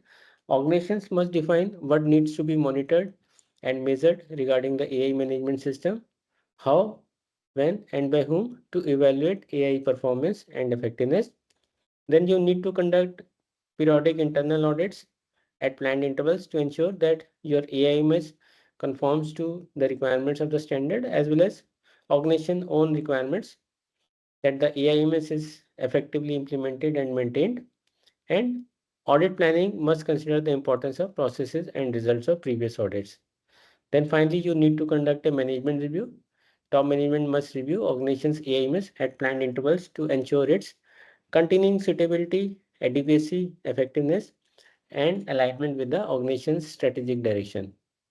And these inputs include audit results, stakeholder feedback, risk assessment updates, non-conformities, and the adequate corrective actions, and continual improvement opportunities. And the output from the performance evaluation must include decisions and actions related to opportunities for improvement, any changes to your AIMS, and any resource requirements. Yes, next exercise. Yes, sir. There is another workshop. Sagar, please share barcode on the screen and link in the chat box. Yeah, for those people who are unable to access these barcode and link in the chat box, you can just go to the Google, and from Google you can just scan this barcode and you will be able to access the questions for this workshop. Actually, during the last workshop, one lady has asked regarding how she can access this workshop, and also link is provided already in the chat box. You can access the questions for the workshop from the link as well. Yeah, we will wait for few responses to come. Sagar, please let me know once we receive few responses. Mr. Rajesh Kaushik ji submitted. Great, Rajesh ji. Waiting for more responses to come. Mr. Deep Ghosh ji submitted. Great, Deep ji. Mr. Bala Subramaniam ji submitted. Great, Bala Subramaniam ji. Waiting for more responses to come. Mr. Ajay submitted. Rakesh ji submitted. Great, Rajesh ji. Rakesh ji, Ajay ji. Mr. Ravi Bhushan ji submitted. Great, Ravi Bhushan ji. Mr. Ashok Sharma ji submitted. Great, Ashok ji. Prosenjit, Paul ji submitted. Great, Prosenjit ji. Praveen sir, you can go forward with the. Yes. All right. So we have received 20 responses. Now we are going with the stats. Yeah. First question. What is the purpose of monitoring and measuring the AIMS? And the correct answer for this question, to evaluate the effectiveness of the AIMS. And we have received 100% answers are the correct answers. Again, congratulations to all. Next, please. Yeah, second question, internal audit must be conducted to verify. And the right answer, the conformance of AIMS and its effective implementation. Again, we have received 100% answers are correct answers. Again, congratulations to all. Next, please. Third question, management review should evaluate. The right answer, evaluate the suitability, adequacy, and effectiveness of the AIMS standard. And again, we have received the 100% answers are correct ones. Next, please. Fourth question, what should internal audit planning consider? And it should consider importance of process and past audit results. And again, for this question, we have received 100% answer are correct answers. Next, please. Fifth one. Yeah. Fifth question. Output of performance evaluation include decision about opportunities for improvement and resource need. And this statement is true. And again, we have received 100% answers are the correct ones. I think during this workshop, all the answers we have received for the 5 questions, 100%. So again, responses are overwhelming. And again, thanking you for your actively participation for this workshop. I request Atul Suri sir to resume the training session. So we move to the last clause, that is clause number 10, continual improvement. So basically two sub clauses are there. 10.1 is continual improvement and 10.2 is non-conformity and corrective action.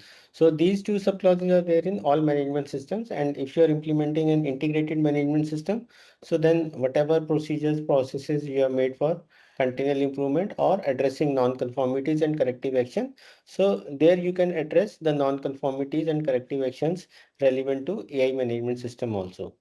So next, so the requirement is continual improve. So as for all other management systems, this AI management system also requires continual improvement.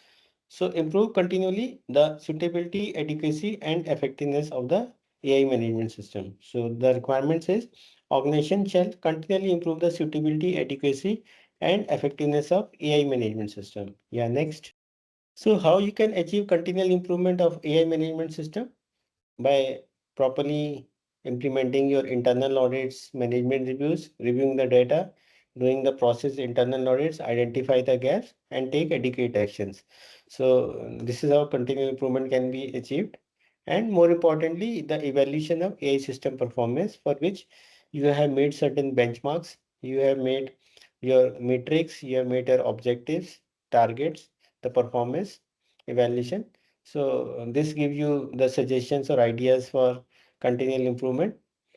Then feedback from relevant interested parties, including the regulatory requirements, because regulatory compliance is a must. So any feedback from relevant interested parties, including the regulatory requirements, regulatory bodies, can be a good source for continual improvement. And any lessons learned from security breaches, incidents, or near misses also gives you ideas for continual improvement.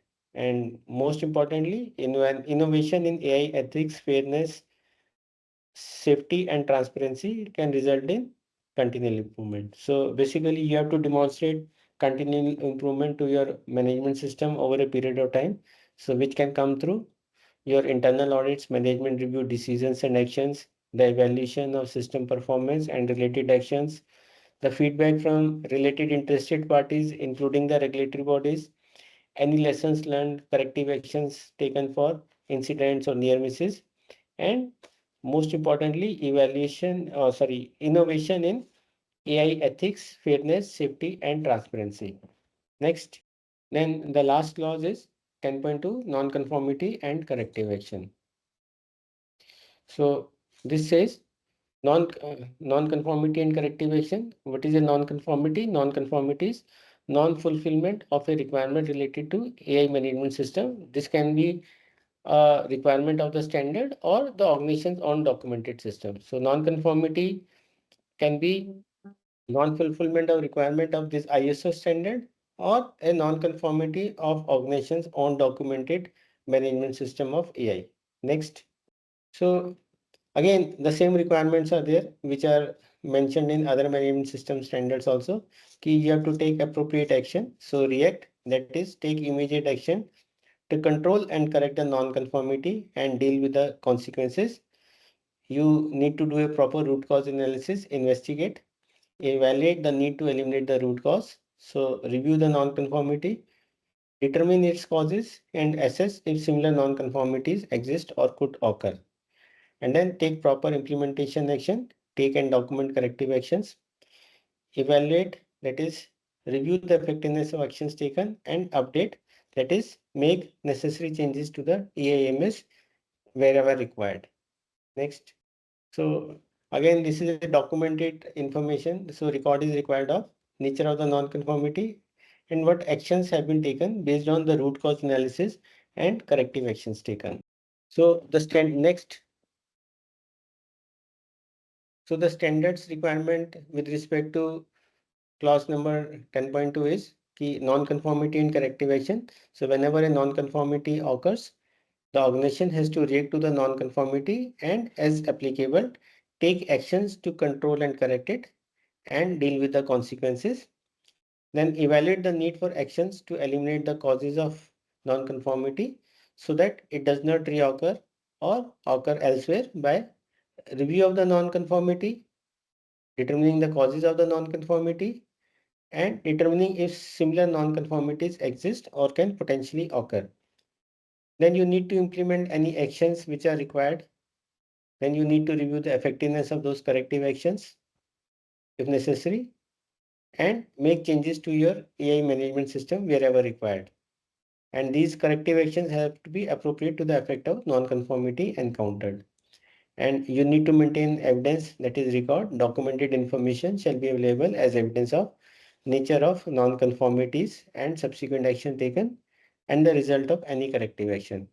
So the recap of clause 10 is non-conformity and corrective action. Whenever a non-conformity occurs, organization must react promptly to control and correct it, deal with the consequences, investigate and determine the root cause, implement corrective actions to eliminate the causes and to prevent its reoccurrence, and review of effectiveness of the corrective actions taken.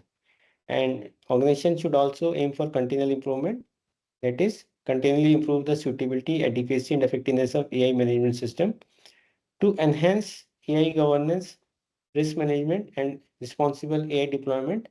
And focus areas for improvement are any learnings from AI incident or near misses, updates of AI system processes, risk treatment and controls, and strengthening of ethical AI practices and stakeholder trust.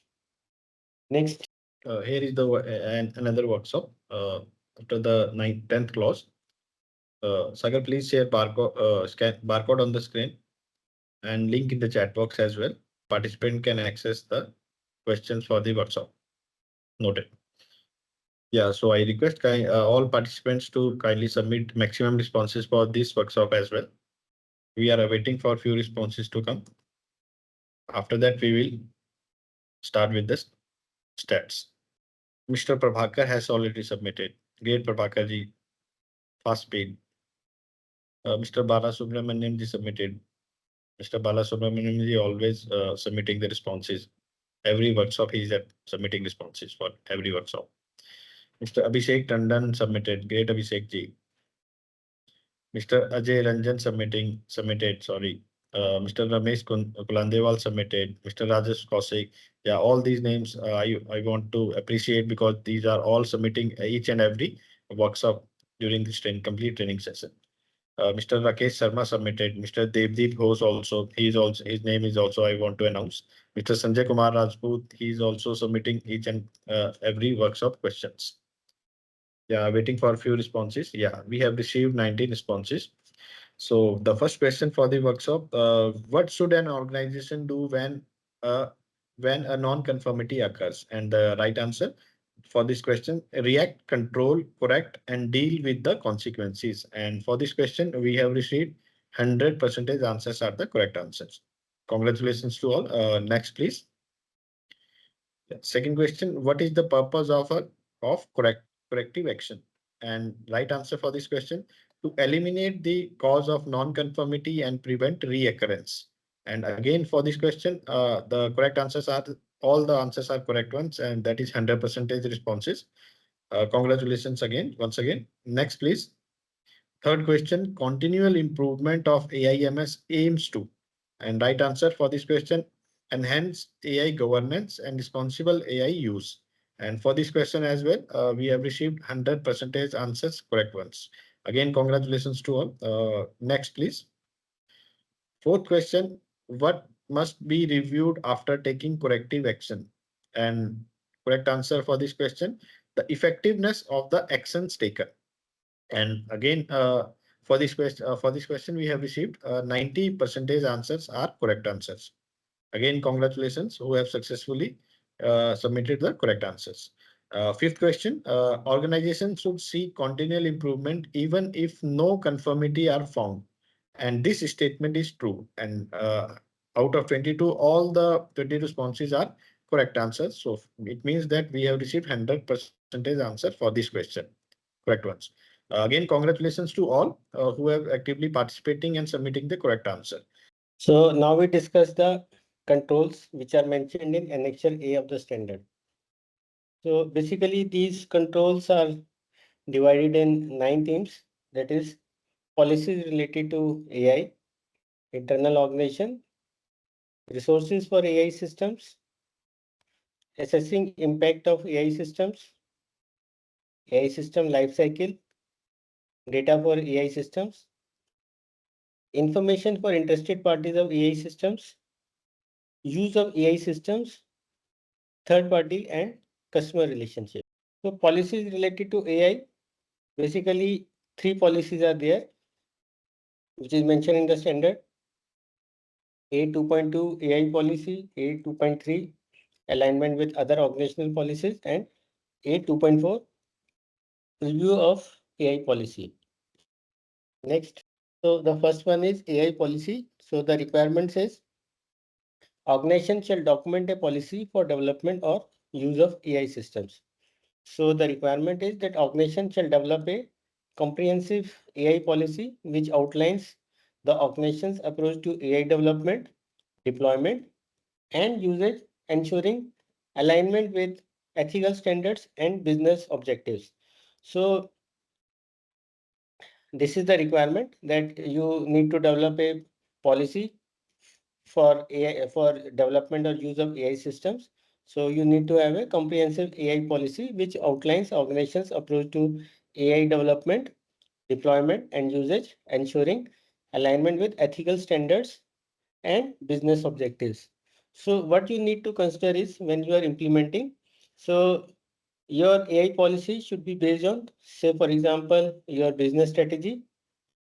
It should also consider organization values, culture, and the amount of risk the organization is willing to pursue or retain.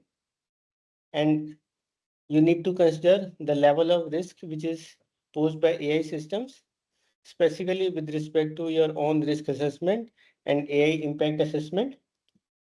Then this policy should also consider legal requirements, including any contractual requirements, and the risk environment of the organization. And also it should consider if any relevant interested party impact is there. So basically you have to consider all these things when you are finalizing your AI policy, that is the principles which guide various activities of the organization with respect to AI. So there can be certain topic specific aspects also when you are considering it. For example, like resources and assets which are available, the AI system impact as we discussed in clause number 6.1.4, and the development process. So basically these relevant policies should be developed as part of your AI policy and its implementation. Next. So alignment with other policies, like you are implementing integrated management system. So there could be other policies also, relevant other policies. For example, you are implementing ISO 27001 also, information security management system. So, or software design and development. So there also you need to consider your policies, and you can align your AI policies with respect to the other policies also. So A 2.3 says alignment with other policies. Organization shall determine whether other policies can be affected by or applied to the organization's objectives with respect to AI systems. So what you need to do is review existing policies of the organization to ensure consistency and integration with the AI policies, addressing any overlaps or conflicts. So organization has to determine whether there are other policies also which can be affected by or which can be applied to and have linkage with the organization's objectives with respect to the AI system. And there are certain domains which may intersect or which may basically which can be aligned. For example, organizations other quality policy, security policy, safety policy, privacy related policies and procedures. So organization need to have a proper analysis to determine whether and where the existing policies can be interacted with or can be aligned with your IT policy or your your AI policy. And accordingly, you can update those policies, or you can have some provisions or reference to the AI policy also. The review of the AI policy. So there is a need to periodically review the policy also. AI policy shall be reviewed at planned intervals or additionally as needed to ensure its continuing suitability, adequacy, and effectiveness. So establish a regular review process for AI policy to keep it up to date with technological advances, regulatory changes, and organization roles. So this policy has to be periodically reviewed also at planned intervals or additionally whenever it is required to ensure its continuing suitability, adequacy, and effectiveness. So somebody has to be given this responsibility for development review and evaluation of the AI policy. And ultimately it's a policy, so it has to be top management driven. So management must ensure that this AI policy is periodically reviewed also. So this includes assessing opportunities for improvement of organizations' policies and approach to managing AI systems in response to various changes like organization's own environment changes, business circumstances changes, internal, external issues, legal requirements, technical environment. So this policy has to be periodically reviewed, and when you're conducting your management review meetings, then you can review this policy and incorporate any changes if required. So then A3 is about internal organization. There are two requirements, two controls, 3.2 AI roles and responsibilities, and 3.3 reporting of concerns. Next. So when you read the standard, so 3.1 basically addresses the objective, and the controls required they are mentioned in 3.2. So roles and responsibilities for AI shall be defined and allocated according to the needs of the organization.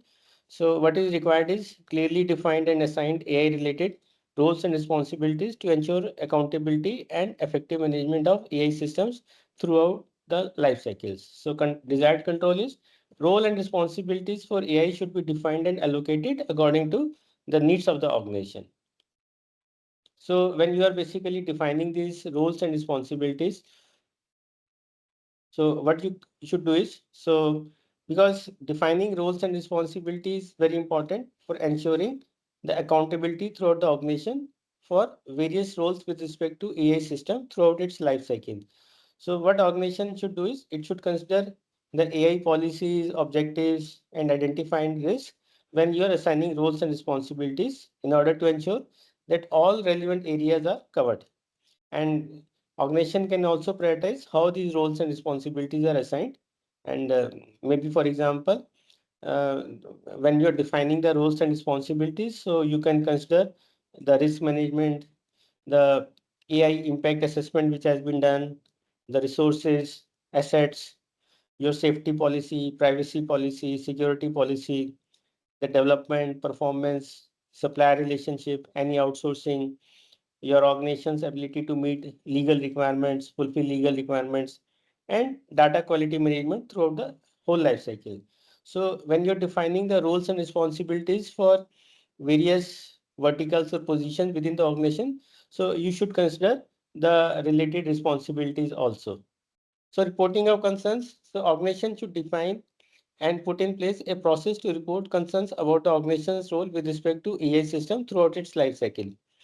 So what is required is implement a transparent reporting mechanism which allows stakeholders to raise concerns related to AI systems, ensuring that the issues are resolved promptly and addressed properly and appropriately.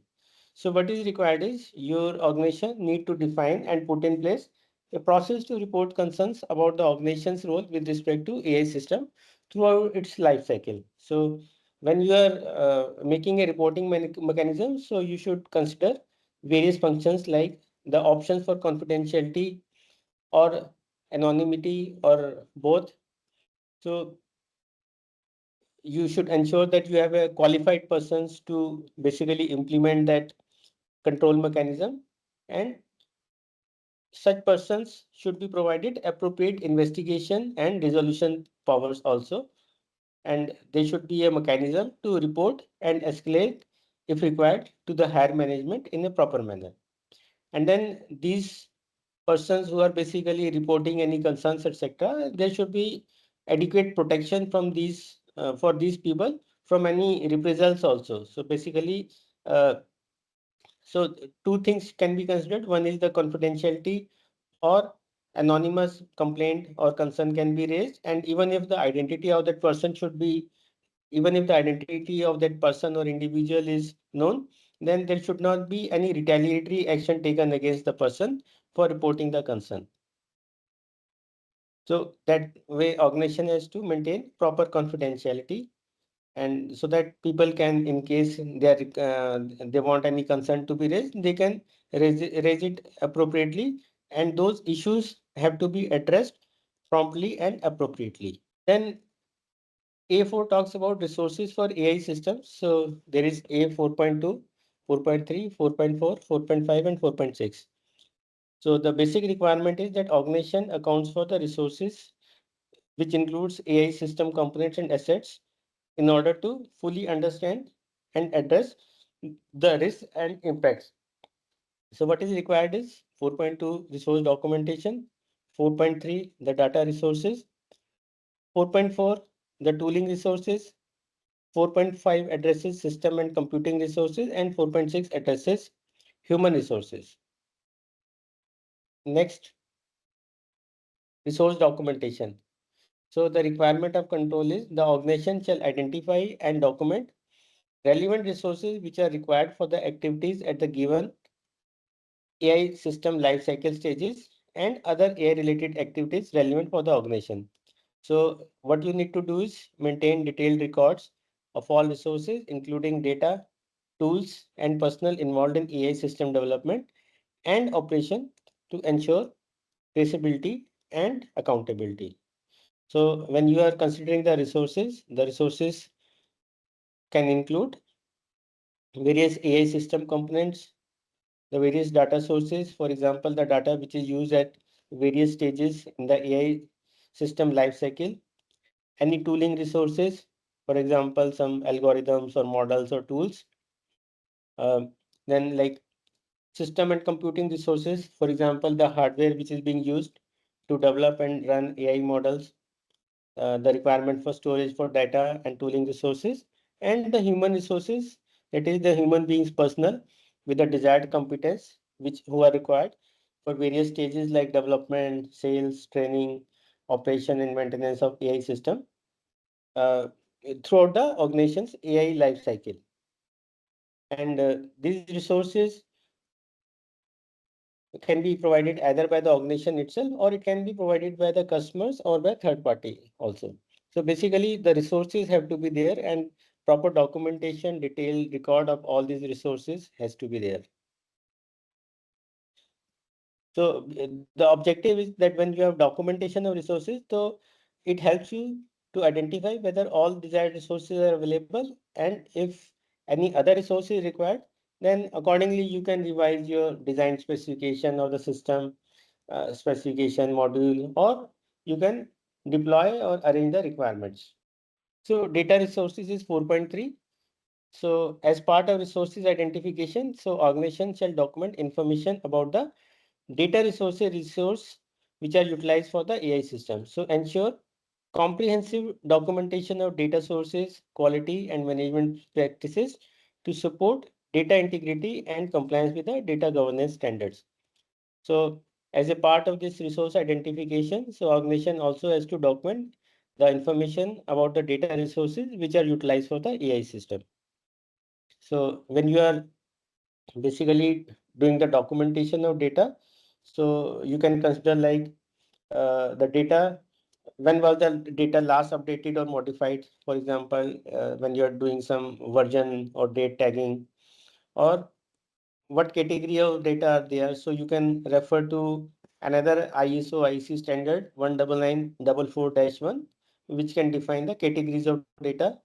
Then what is your process for labeling data? What is the intended use of the data?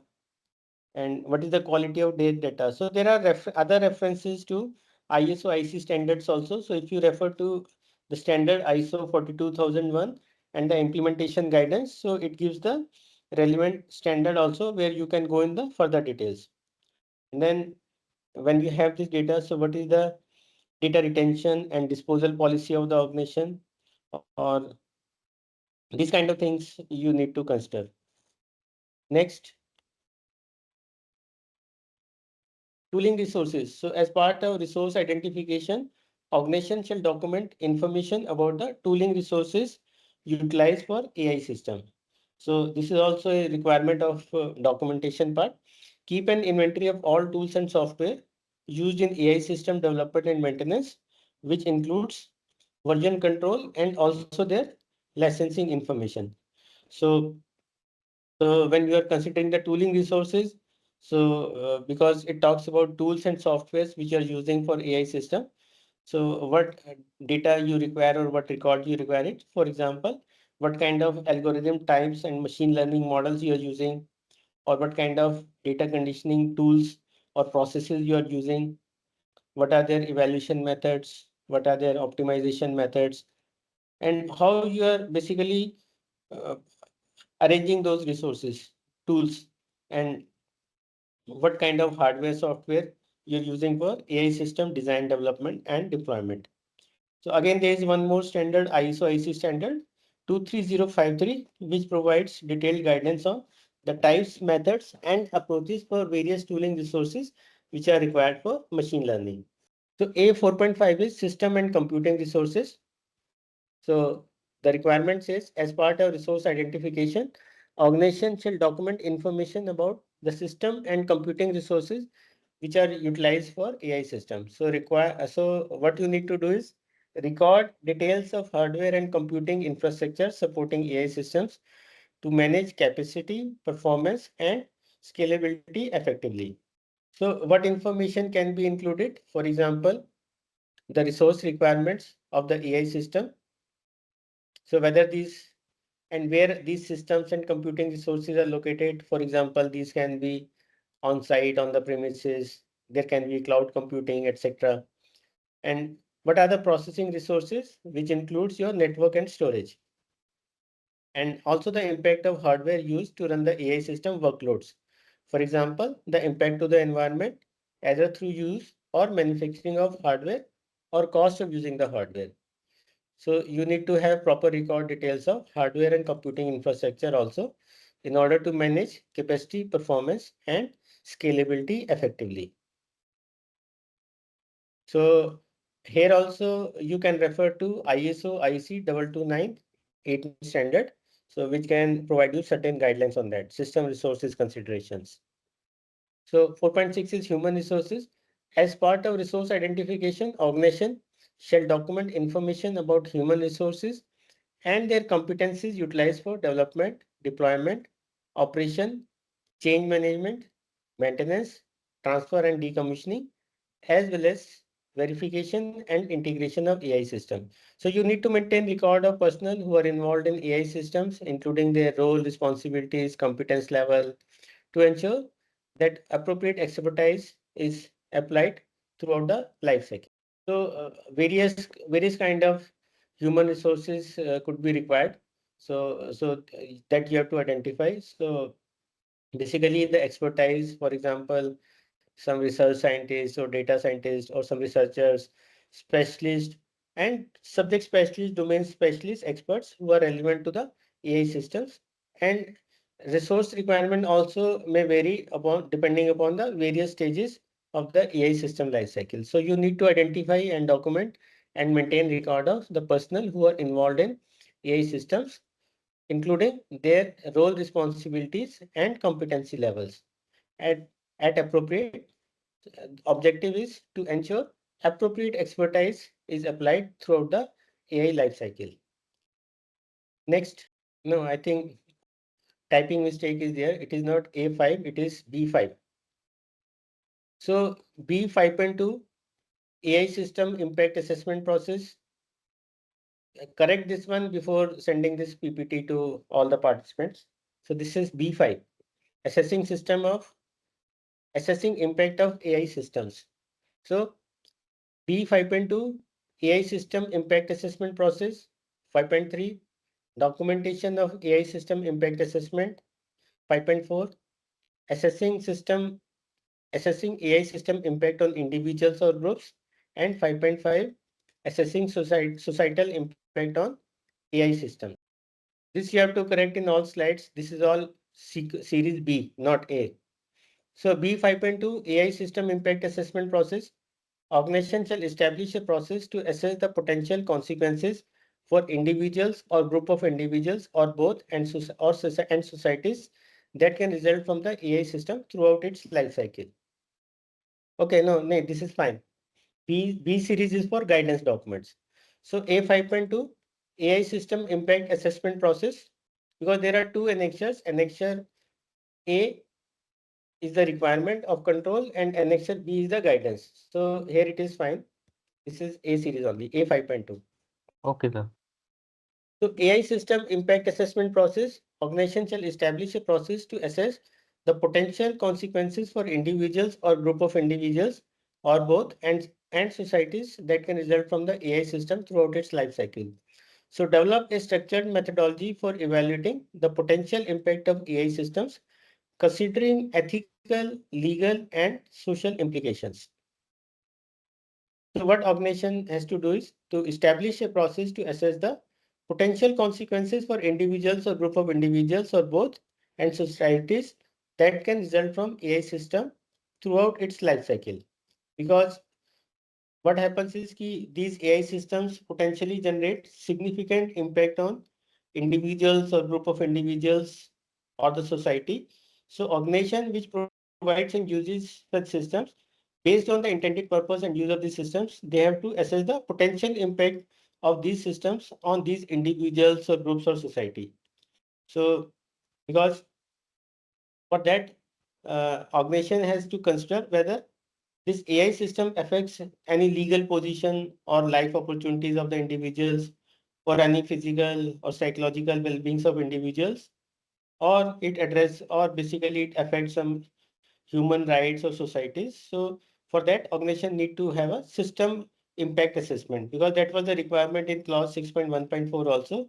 AI system impact assessment has to be done. So for that, organization need to make procedures.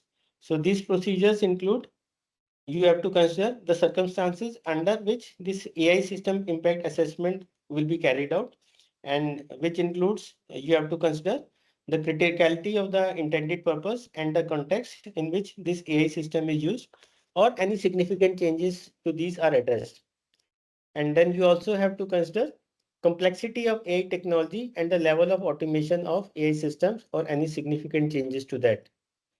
You also have to consider the sensitivity of data types and the sources which are processed by AI system, or any significant changes to that. So as a part of this assessment process, what you need to do is you have to do a proper identification. That is, you have to identify the sources, events, the outcomes. Then you have to do an analysis, that is consequences and likelihood. You need to do a proper evaluation, for example, your acceptance decisions and your priorities. You need to have a proper treatment plan also, that is the mitigation measures. And ultimately, you have to do a proper documentation, reporting, and communication, because communication is also a requirement. It was there in clause number 7.4, and documentation was requirement of clause 7.5. So you have to address all these things. And then you have to identify who will perform this AI assessment, AI system impact assessment process, and how this assessment report or a record will be utilized. For example, you can inform the designer of the system, or what kind of reviews and approvals are required based on that. And you can even update the individuals or society who are basically potentially impacted by this system's intended purpose. So your impact assessment has to consider various aspects of AI system, which takes into account the data used for the development of AI system, the technologies which you are using, and functionality of the overall system. So you can refer to ISO IEC standard 23894, which describes how an organization can perform impact analysis for the organization itself, along with individuals or group of individuals or both. So if you see this standard, there are cross references of various further standards for guidance. So when you are implementing the controls in your organization, so you have to further seek guidance from these ISO IEC standards, which are referred in ISO 42000 standard, 42001 standard for further guidance. Okay, next, documentation of AI system impact assessments. So A 5.3 is documentation of AI system impact assessments. So basically you have to maintain a record of that AI system impact assessment, which you have done. Organization shall document the results of AI system impact assessment and retain results for a defined period. So keep detailed records of impact assessment, including methodologies, findings, and mitigation strategies to demonstrate due diligence and informed decision making. So basically, the impact assessment study which you have done, so you need to maintain a record of that. So when you are making a record, you need to consider the intended use of this AI system and any reasonably foreseeable misuse. So what kind of misuse can be done of that AI system? That also you have to do it as a part of risk assessment, impact assessment, and maintain a record. You need to identify the positive and negative impact of the system to the relevant individual or group of individual or the society. And you also need to do a predictable failure analysis, and what can be the impact, potential impact, and what measures can be taken to mitigate them. So assessing A 5.4 is assessing AI system impact on individual and groups. So that is a requirement of AI impact assessment. So organization shall assess and document the potential impact of AI systems to individuals or group of individuals throughout the system life cycle. So what you need to do is analyze how these AI systems may affect specific population, ensuring considerations for fairness, bias, and discrimination are addressed. So this is the requirement of A 5.4. So likewise, you need to assess societal impact of AI systems also. Organization shall assess and document the potential societal impact of AI systems throughout their life cycle. So evaluate the potential societal consequences of AI deployment, including economic, cultural, and environmental effects to promote responsible innovation.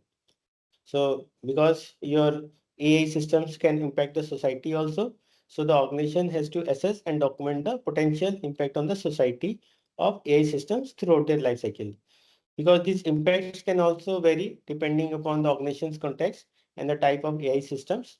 So because this impact can be positive as well as negative. So some of the examples are like environmental sustainability, including the impact on natural resources and greenhouse gases emissions. Then there can be economic impact also, like for example, access to some financial services, employment opportunities, taxes, trade, commerce, etc. Then Health and safety also, like access to healthcare, medical diagnosis, treatment, potential physical and psychological harms. So basically, you have to make an assessment of how this AI system is going to impact the society, either in a positive way or in a negative way. So both positive and negative aspects you have to consider during documenting of your assessing the impact of AI systems on the society. So here also you can find a reference of ISO IEC technical requirements 24368, which provides high level overview of ethical and societal concerns related to AI systems and applications. So the next is A6, that is AI system lifecycle. So here you will find A6.1, then 6.1.2, 6.1.3, then 6.2 AI system lifecycle, AI system requirements and specifications, documentation of AI system design and development, AI system verification and validation, AI system deployment, AI system operation and monitoring, AI system technical documentation, and AI system recording of event logs. Next, 6.1.2 is objectives for responsible development of AI systems. So the requirement says organization shall identify and document objectives to guide the responsible development AI systems and take those objectives into account and integrate measures to achieve them in the development lifecycle. So the requirement is that organization need to set clear ethical objectives guiding the development of AI systems, ensuring alignment with organizational values and stakeholder expectations. So what the organization should do is they have to identify and document those objectives to guide the responsible development of AI system and take these objectives into account and integrate measures to achieve them in order to throughout the development life cycle. So you have to identify the objectives for design and development processes, and these have to be considered. So set clear ethical objectives guiding the development of AI systems, ensuring alignment with organizational values and stakeholder expectations. Next, so we have already discussed what kind of AI objectives can be set, and certain examples are also given in Annex C of the standard. And we have already discussed about that in the morning. Next, processes for responsible AI system design and development. So organization shall define and document the specific processes for responsible design and development of AI system. So establish standardized procedures for designing and developing AI systems which incorporate ethical considerations, risk management, and quality assurance. So what kind of considerations can be given? So you have to consider various life cycle stages of AI system. So again, you can refer to that ISO standard, ISO IC standard 22989, which identifies what are the various life cycle stages, and these can be basically documented as a part of design and development. And then for that AI systems life cycle stages, you need to have proper testing requirements and you need to have proper arrangement or means for testing. Then there can be some human oversight requirements also, which includes processes, tools, especially when AI system can have some impact on the human beings also. And then you need to identify what stages this AI system impact assessment will be carried out, and some acceptance criteria, release criteria, change control for the design process, engagement, involvement of relevant interested parties.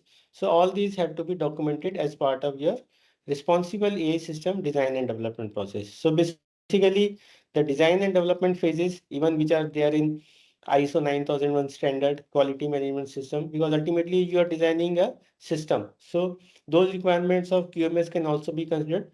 But only thing is that here you have to consider the responsible phases, processes throughout the design and development, and you can refer to, and basically these have to be done throughout the AI system lifecycle. And important thing is here you have to incorporate ethical considerations, risk management, and quality assurance requirements. Next, so AI system requirements and specifications. The organization shall specify and document the requirements for new AI systems or materials enhancements to existing systems. So what you need to do is clearly define functional and non-functional requirements for AI systems, including the performance metrics, compliance needs, and user expectations. So basically, you can also refer to the objective which you have set, and you have to document the rationale for developing the AI system and its goals. So certain things you can consider that, first of all, why this AI system is being developed. For example, what is the need? It is a business driven need or some customer requirement or some government policy, etc. And how this model can be trained and how these data requirements can be achieved. So these requirements have to be specified and these have to be monitored throughout the complete life cycle of AI system. And these requirements need to be periodically reviewed also, or whenever some changes are required, or whenever the developed AI system is not able to operate as intended, or some new requirement come, or some regulatory changes come. So basically, you need to document your AI system requirements and specifications and keep on updating it as per the need. Next. So 6.2.3, documentation of AI system design and development. So the organization shall document the AI system design and development based on organizational objectives, documented requirements, and specification criteria. So basically, you have to maintain comprehensive records of your design decisions, development processes, and testing outcomes to ensure transparency and facilitate future audits and reviews. So you have to identify, you have to document your system design and development based on your organization's objectives, the documentation requirements, and specification criteria. So you can consider what kind of machine learning approach is being used. For example, whether it is supervised or unsupervised. What are the learning algorithms and type of machine learning models which you are using? So how this model is intended to be trained and which is the data quality, what kind of evaluation and refinement of models is being done, what are the associated hardware and software components, what could be the security threats considered throughout the AI lifecycle, any security threats which are specific to the system, including the data poisoning or model stealing or model inversions attacks, and how humans can interact with the system, etc. So these are different things which you need to consider. And again, there is a further ISO standard related to human-centered design for interactive systems, which is ISO 9241-210. So if you see various controls requirements, you will further find reference to further ISO standards for compliance and implementation and guidance. Next,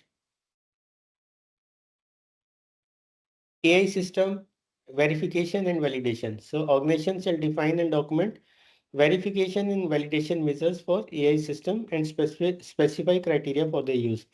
So the requirement is implement testing and evaluation procedures to confirm that AI system functions as intended and complies with the established standards and regulations.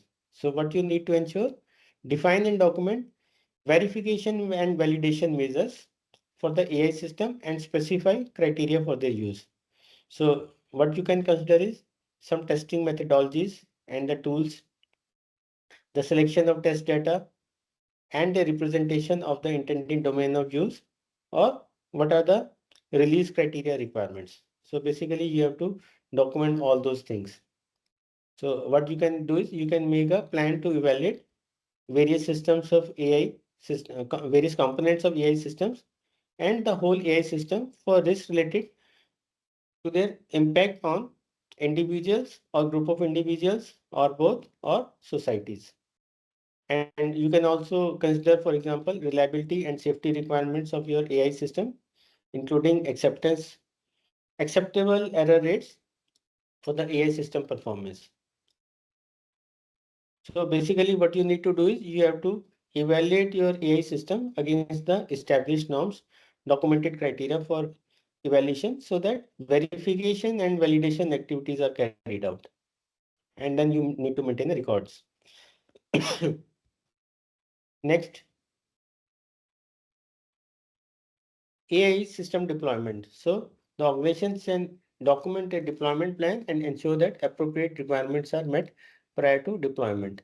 So develop deployment strategies which include risk assessment, rollback plans, and stakeholder communication to ensure smooth integration into operational environments. So what you need to do is document a development plan, deployment plan, and ensure that appropriate requirements are met prior to the deployment. Because AI systems can be developed in various environments and deployed in other environments. For example, developed on premises and deployed using cloud computing. And so you have to consider different considerations into account for your deployment plan. So, and you also need to consider whether these components are deployed separately. For example, software and model can be deployed independently, and additionally, organization should have a set of requirements to be met prior to release and deployment. For example, that is known as a release criteria. So this release criteria can include your verification and validation measures and performance metrics also, which are to be met, like your objectives, any user testing to be completed, as well as the approvals and sign-offs to be obtained. So basically, you have to make a proper deployment plan and considering into account the perspectives of and the impact to various relevant interested parties or stakeholders. So this requirement talks about AI system deployment and having a proper deployment plan and ensure that various requirements are properly met prior to the deployment. AI system operation and monitoring. So organization shall define and document the necessary elements for ongoing operation of the AI system. So at the minimum, this should include system and performance monitoring, repairs, updates, and support.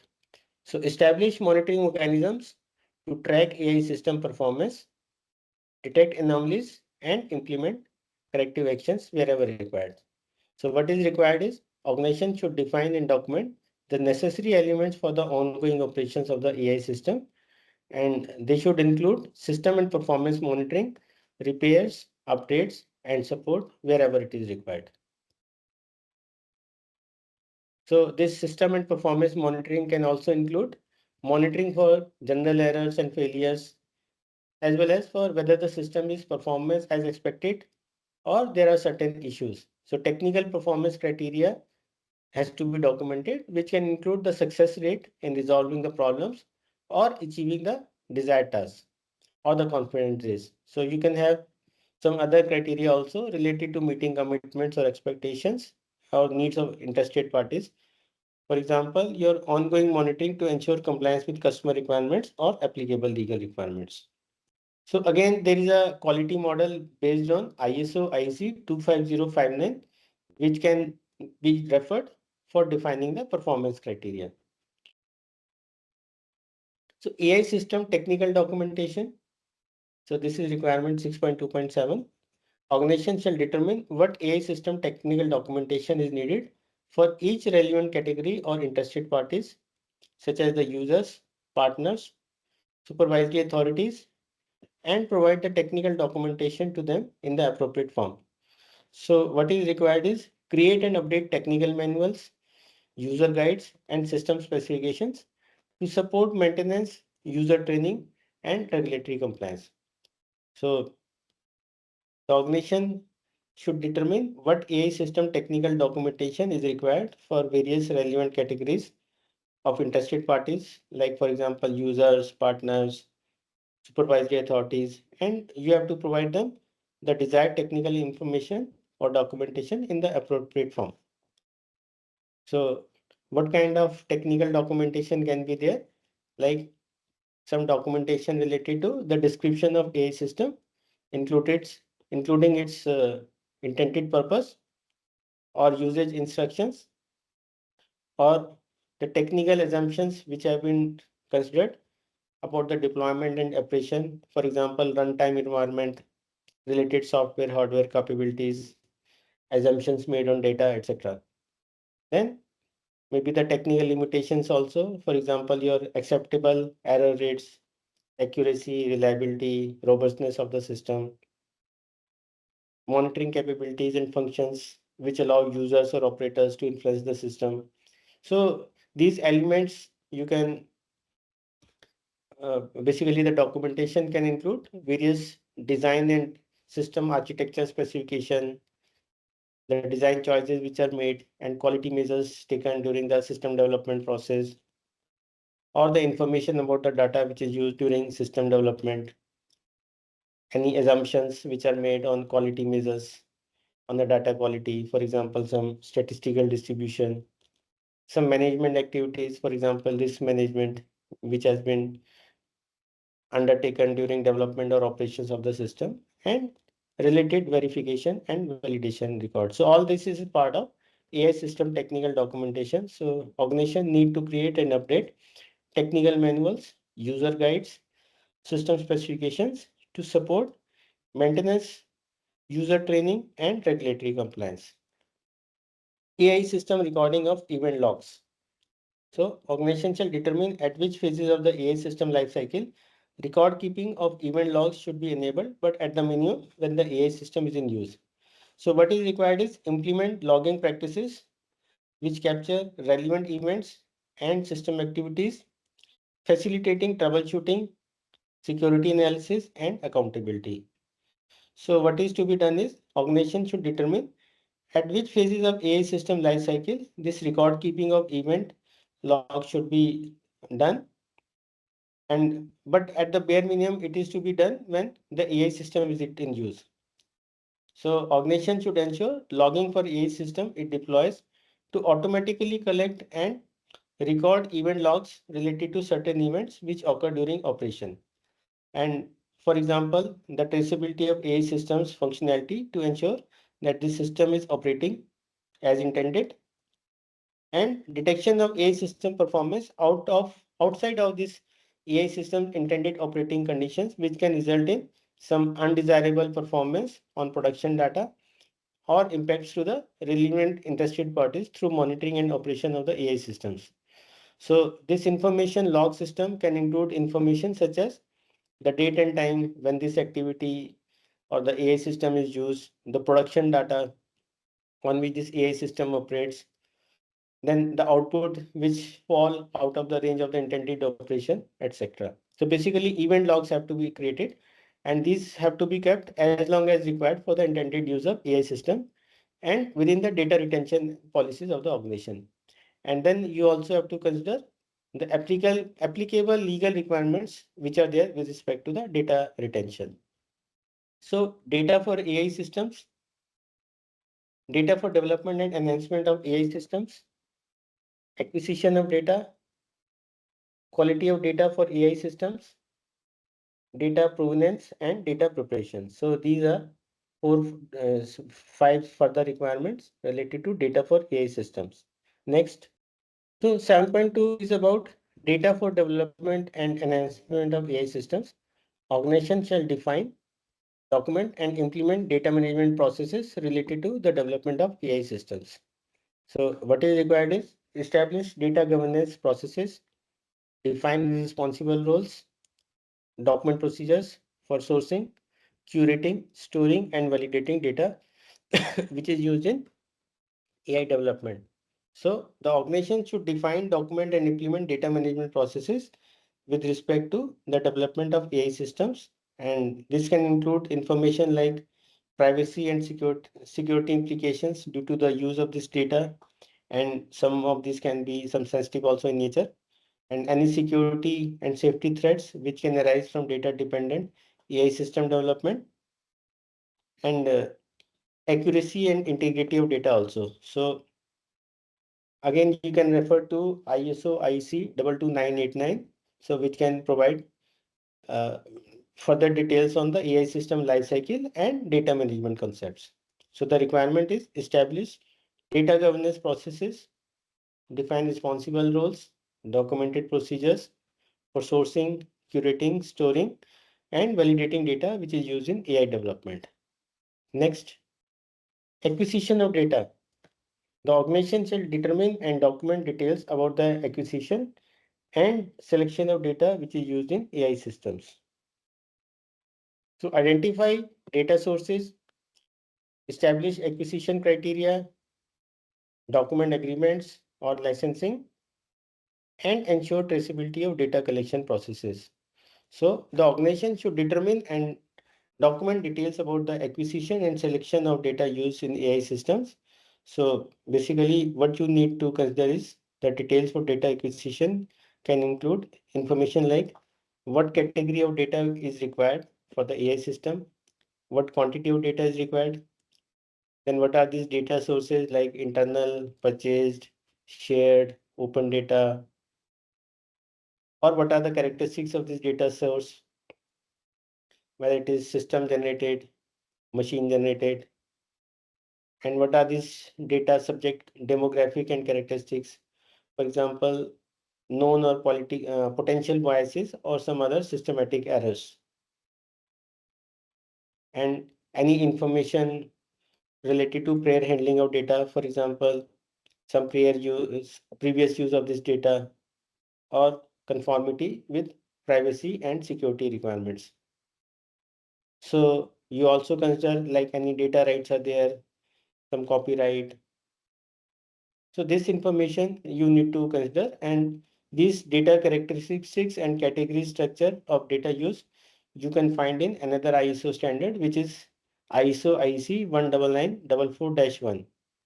So this can be used to document details about data acquisition and use. So there is a cross reference of several other international ISO standards when you are implementing these controls in your organization. 7.4 is about quality of data for AI systems. So organizations shall define and document requirements for data quality and ensure that data used to develop and operate the AI system meet those requirements.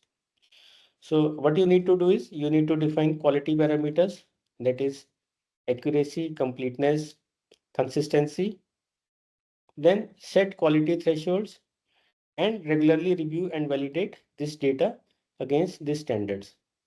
So what is required is organization should define and document the requirements for data quality, ensure that this data used to develop and operate the AI system meets those requirements. So you can again refer to another ISO standard, ISO IEC 25024, which defines data quality as the degree to which the characteristics of data satisfy stated and implied needs. So you can refer to this ISO IEC standard 25024 regarding the guidelines on quality of data for AI systems. Data provenance. So organizations shall define and document a process for recording the provenance of data used in AI systems over the life cycles of the data and the AI system. So what is required is maintaining logs of data sources, transformation history and usage, implement version control and traceability mechanisms across the AI lifecycle. So here also, if you refer to the standard, there is a further guidance document, ISO 8000-2, so which provides information related to the creation, update, transcription, abstraction, validation, and transferring of the controls of data. So this can be referred when you are referring to this particular requirement of the standard A7.5 clause control. Next, so 7.6 is data preparation. Organization shall define and document its criteria for selecting data preparations and the data preparation methods to be used. So the requirement is document pre-processing steps, that is cleaning, labeling, normalization, select appropriate tools and techniques, and validate the prepared data before using AI models. So organization have to define and document its criteria for selecting data preparations and the data preparation methods to be used. So this can be like, for example, statistical exploration of data, for example, distribution, mean, median, standard deviation, range, etc. Then cleaning means correcting some entries or dealing with some missing active entries, or methods for filling in the missing entries, the normalization of data, the labeling of trade variables, target variables. So further, you can find details on data preparation specific to machine learning by referring to ISO IC 5259 and ISO IC 23053. So you can now very well understand that this AI system controls, they are not easy to implement because basically there is a cross reference of other ISO IC standards which provide the further details. So you have to refer to these ISO IC standards, which are basically international best practices for the related activities, and you have to comply with those requirements when you claim that your organization is fulfilling the requirements of ISO 42001. Control 8 is about information for interested parties. So that includes system documentation and information for users, the external reporting, the communication of incidents, and information for interested parties. So system documentation and information for users, the organization shall determine and provide the necessary information to users of AI system. So what is required is you need to create user-facing documentation, which includes system functionality, usage guidelines, limitations, and any potential risks, and you have to ensure that it is understandable. So what is required is that organization should determine and provide the necessary information to the users of the systems, and this information can include both technical details as well as the instructions and general notification to the users that they are interacting with the AI system and depending upon the context. So this can include the system itself as well as potential outputs of the system. For example, notifying users that an image is created by artificial intelligence. So this information can be provided to users, which informs about the purpose of the system, the information to the user that he's interacting is with the AI system, and information about how to interact with the system and how and when to override the system. So what are the technical requirements for system operation, including the computational resources which are required, and also the limitation of system as well as its expected lifetime, and any information about the accuracy and performance, and also any relevant information which is derived from the impact assessment, which includes potential benefits and harms, particularly if they are applicable in some specific context for certain demographic groups, and also about revisions or updations about the system's benefits and any updates and changes in how the system works, as well as any necessary maintenance measures, including the frequency. So all this is required as part of system documentation and information for the users. Next, so 8.3 is external reporting. Organization shall provide capabilities for interested parties to report adverse impacts of the AI system. So what is required is your mechanisms for feedback channels, help desk, or online forms that enable the stakeholders to report issues or concerns and document and track responses. So what is required is that the organization should provide capabilities for interested parties to report adverse impact of the system, and while the system operation should be monitored for reported issues and failures, organization should also provide capabilities for users or other external parties to report these adverse impacts. For example, any unfairness. So there has to be a mechanism for external reporting also. It could be in the form of some help desk or some online form, which enables them, helps them to report any issue or concern. So basically you have to document and respond to those requirements for the information. Next, communication of incidents. So the organization shall provide capabilities for interested parties to report adverse impact of the AI system.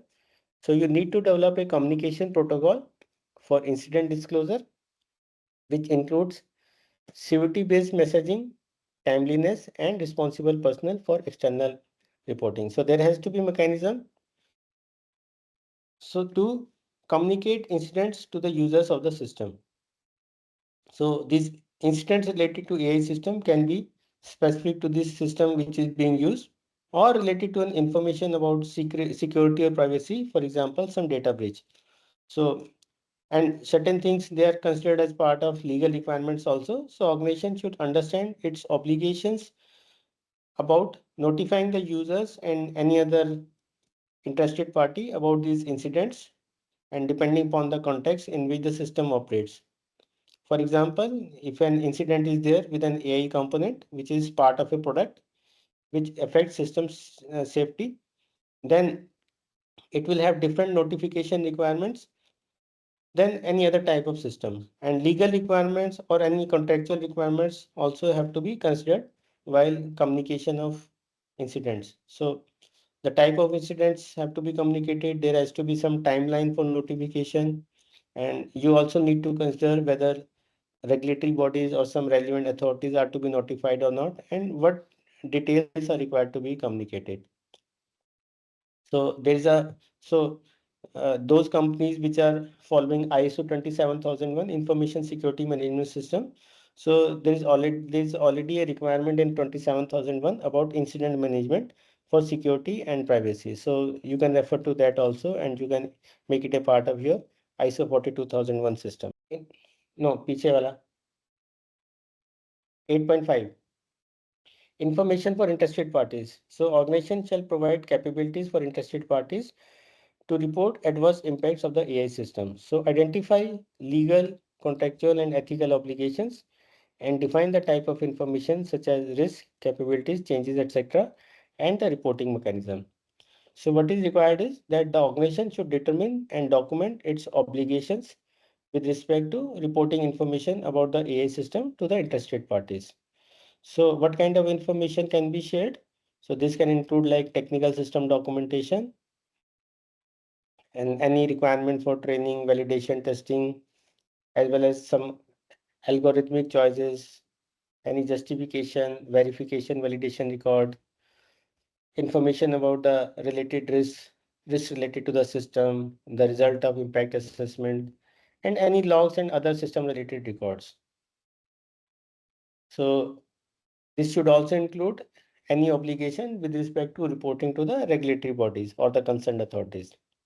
Use of AI systems. So processes for responsible use of AI systems and objectives for responsible use of AI systems and intended use for the AI system. So next, so processes for responsible use of AI systems. The organization shall define and document the processes for responsible use of AI systems. So what is required is develop and formalize responsible use policies, define user responsibilities, ethical boundaries, and approval steps. So what is required is organization should define and document the processes for responsible use of AI systems. And depending upon the context, the organization can have several considerations for determining whether to use a particular AI system and whether this AI system is developed by the organization itself or it is sourced from a third party, that means outsourced. So organization should be clear on what these considerations are and develop policies to address. For example, the required approvals or the cost involved or the approved sourcing requirements or the applicable legal requirements. So you need to have policies for responsible use policies. So the requirement is organization shall define and document the processes for responsible use of AI systems. Next. So when you're talking about responsible use of AI system, you need to set certain objectives also. The organization shall identify and document objectives to guide the responsible use of AI systems. And for that, you need to set goals aligned with organizational values. For example, fairness, safety, transparency, and integrate into the project planning. So what is required is organization should identify and document objectives to guide the responsible use of AI systems. And such kind of objectives can be related to fairness, accountability, transparency, reliability, safety, robustness, privacy, security, accessibility, etc. And once you have made a objective, then you need to have a roadmap also for achieving these objectives. Next, intended use of AI system. So organization shall ensure that AI system is used according to the intended use of AI system and its documentation. So validate usage against the documented scope, train users accordingly, and prevent unintended or unauthorized use. So what is required is organization should ensure that the AI system is used according to the intended use of AI system and its accompanying documentation. So basically, the system should be deployed according to the instructions and other documentation associated with this AI system. And you have to keep event logs or other documentation with respect to the deployment and operation of the system.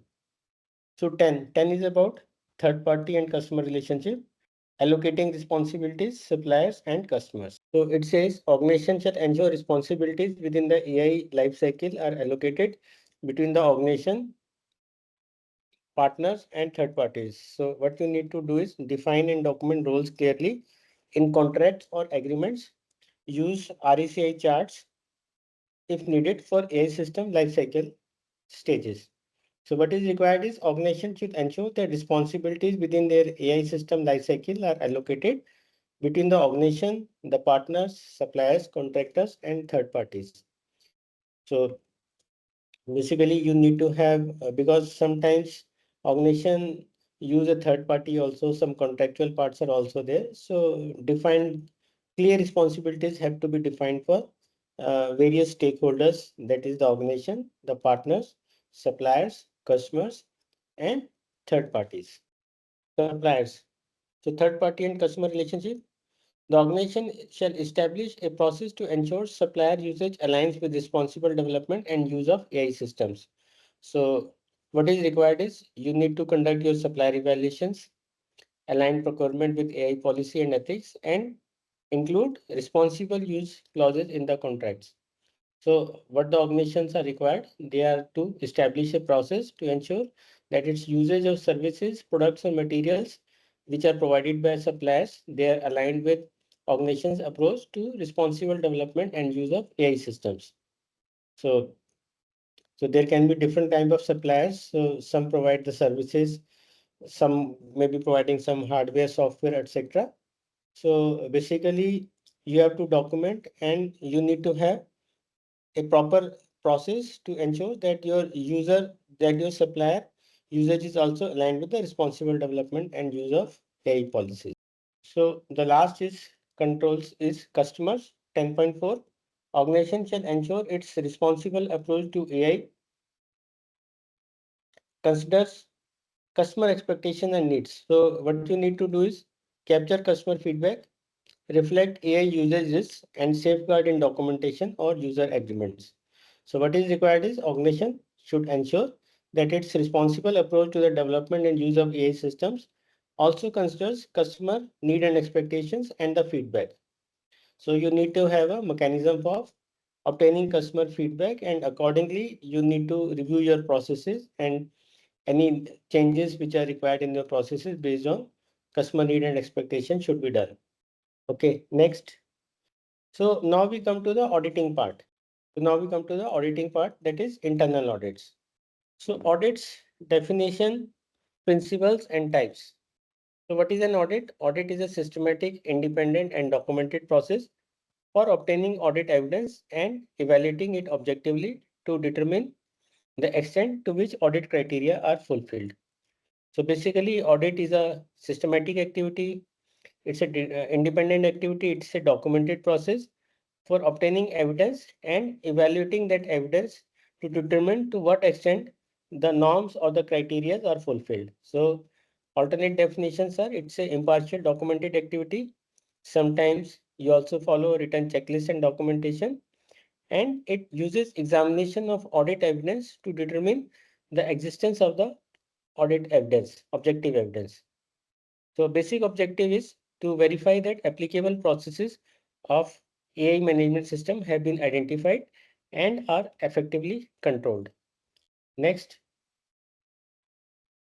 So why we are conducting audits? Because we need to examine your artificial intelligence management system for compliance as well as improvement, and to ensure that the standard ISO 42001 and all other standards, for example, if you're implementing an integrated management system, so they are complied with, and to determine if there are any non-compliance issues or to determine the level of compliance to meet regulatory requirements. And it is also a requirement of certification, because once you apply for certification, so you need to demonstrate that you are periodically conducting internal audits. So what are the requirements for effective internal audit, or for that matter, any audit? So this requires timely access to facilities, documents, and personnel, including the top management. Then you need to have defined auditing procedures. You require support and involvement of management. And most importantly, you require competent audit team or the auditors who can do the audit. And there has to be impartiality and objectivity in the audit team. So basically it means you cannot audit your own work first. And if it is a third party audit, external audit, so because in this field, there are certain auditors who are consultants also. So if you have provided consultancy to that organization in the last 2 years, that you cannot be part of the external body audit team if you are a empaneled auditor also. Next. So normally we talk about three types of audits: first party audits, second party audits, and third party audits. Next. So first party audit, these are internal audits when the organization is doing audit on its own processes and as a part of meeting the requirements of the applicable standards. So first party audits are internal audits, and these are performed within the organization, and auditors have no vested interest in the areas being audited. So impartiality has to be required, means you cannot audit your own activities or process. But internal audit is known as first party audit, when you audit your own management system. Next. So second party audit, when the organization is auditing the supplier or the customer is auditing the organization. So yours is the organization, if you're auditing your supplier or your customer is auditing you, that is known as second party audit. So this is performed by customers on suppliers, and sometimes it is a contractual requirement also, and it is a part of ongoing assessment of suppliers' performance also. And sometimes organizations have their own checklists or systems or methodology for auditing their suppliers. The frequency also is decided. So that is known as a second party audit, when the organization audits its suppliers or the customer audits that particular organization. Next, third party audit, for example, Quality Asia certification body, it is auditing your organization. So that is known as a third party audit, because third party is not associated anyway with your organization. So this audit is performed by an audit organization which is independent of customer supplier relationship, and this third party organization, that is Quality Asia, it is free from any conflict of interest. Next. So then who are the audit participants? So participants in an audit are the client, which is the organization or the person requesting the audit. The next is the auditor. He or she is a competent person who can conduct the audit. And the auditee is either the organization or the department or the individual being audited is known as auditee. So there is client, that is the organization or person requesting the audit. There is auditor, a person who is competent and he is conducting the audit. And the third is auditee, the organization or individual being audited. Next. So as an organization client is responsible for initiating the audit, determines the audit purpose and scope, provides necessary resources which are required for completing the audit.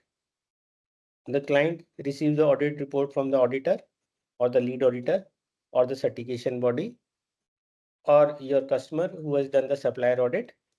And client also determines to whom the reports or the content of reports have to be distributed within the organization. Next. So auditor is responsible for, there are certain responsibilities of auditor. Auditor is responsible for understanding the purpose, scope, and audit criteria. Auditor plans the audit. It can be a lead auditor if it is a team of auditors. So the senior most auditor is known as a lead auditor, or the one who leads the team. So he does the planning and other auditors follow that plan. So auditor is a team member also, performs the audit. collects the audit evidences, then analyzes the audit evidences, prepares the audit report and shares with the client. Or if it is lead auditor in the team, then lead auditor shares the report with the client. And then necessary follow-up action is done on the audit findings if there are any non-conformities. Next, the lead auditor, suppose audit mandates are more than one and there is a team of audits, then the senior person is known as the lead auditor, or the one who is leading the team is known as lead auditor. So normally lead auditor balances the strengths and weaknesses of team members. So he ensures managing all phases of the audit process. He's also an auditor, so he conducts some part of audit himself also. The lead auditor leads the audit team, and the final audit report is completed by lead auditor, although he gets the audit notes and support from the team members also. But the final report completion is done by the lead auditor. Next, the auditee, when the audit happens, the auditee is responsible for informing his team that the audit is happening. The auditee has to provide the resources which are required for conducting the audit. That is interview room, discussion room, or some meeting room, communication, and any documentary support is required for completing the audit. So sometimes in very big organizations where, especially in third-party audits, because auditors are not aware of key where the different departments of the organization are located. For example, where is the design department or where is the quality assurance. So normally auditee or the representative of the organization, he appoints a guide for the audit team. So that guide takes the audit team or the respective auditor to the desired places of conducting the audit. Audit is also responsible for showing objective evidence as a part of the audit. He's supposed to cooperate with the audit team or the auditor. And once the audit is given some audit findings or some information on non-conformances or improvement areas, so he has to determine and initiate corrective actions. Then there can be some other audit participants also, apart from the audit team comprising of lead auditor and that audit team members. So sometimes there can be an audit team may also include a technical expert. So technical expert is a person who provides specific knowledge or expertise to the audit team, because sometimes audit team also requires some technical expertise if they are not from the related field or if they are not the related code holder. So a team member can be there in that audit team who is a technical expert, and he or she is a person who provides specific knowledge or expertise to the audit team on the technical aspects wherever required. Though the technical expert never participates in the audit directly, but there are certain roles and responsibilities of technical expert also, and he or she also has to make some audit notes as part of audit. Then in addition, there can be a person who is an observer. Normally observer is a trainee auditor. So a person who accompanies the audit team, but who does not audit. Basically, he or she as an observer is learning the audit process and seeing how the audit process is getting executed. So that individual is known as an observer.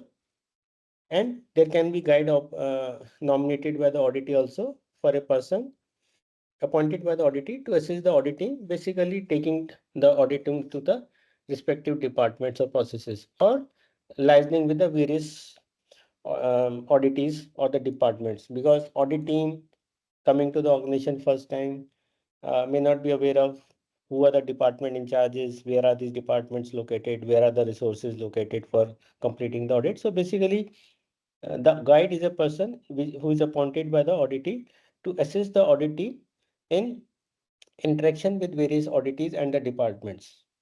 Next, so like PDCA cycle, there are phases of audit also: plan, do, check, and act. So phases of an internal audit or an external audit or second party audit are planning, preparation, performance, reporting, and follow up.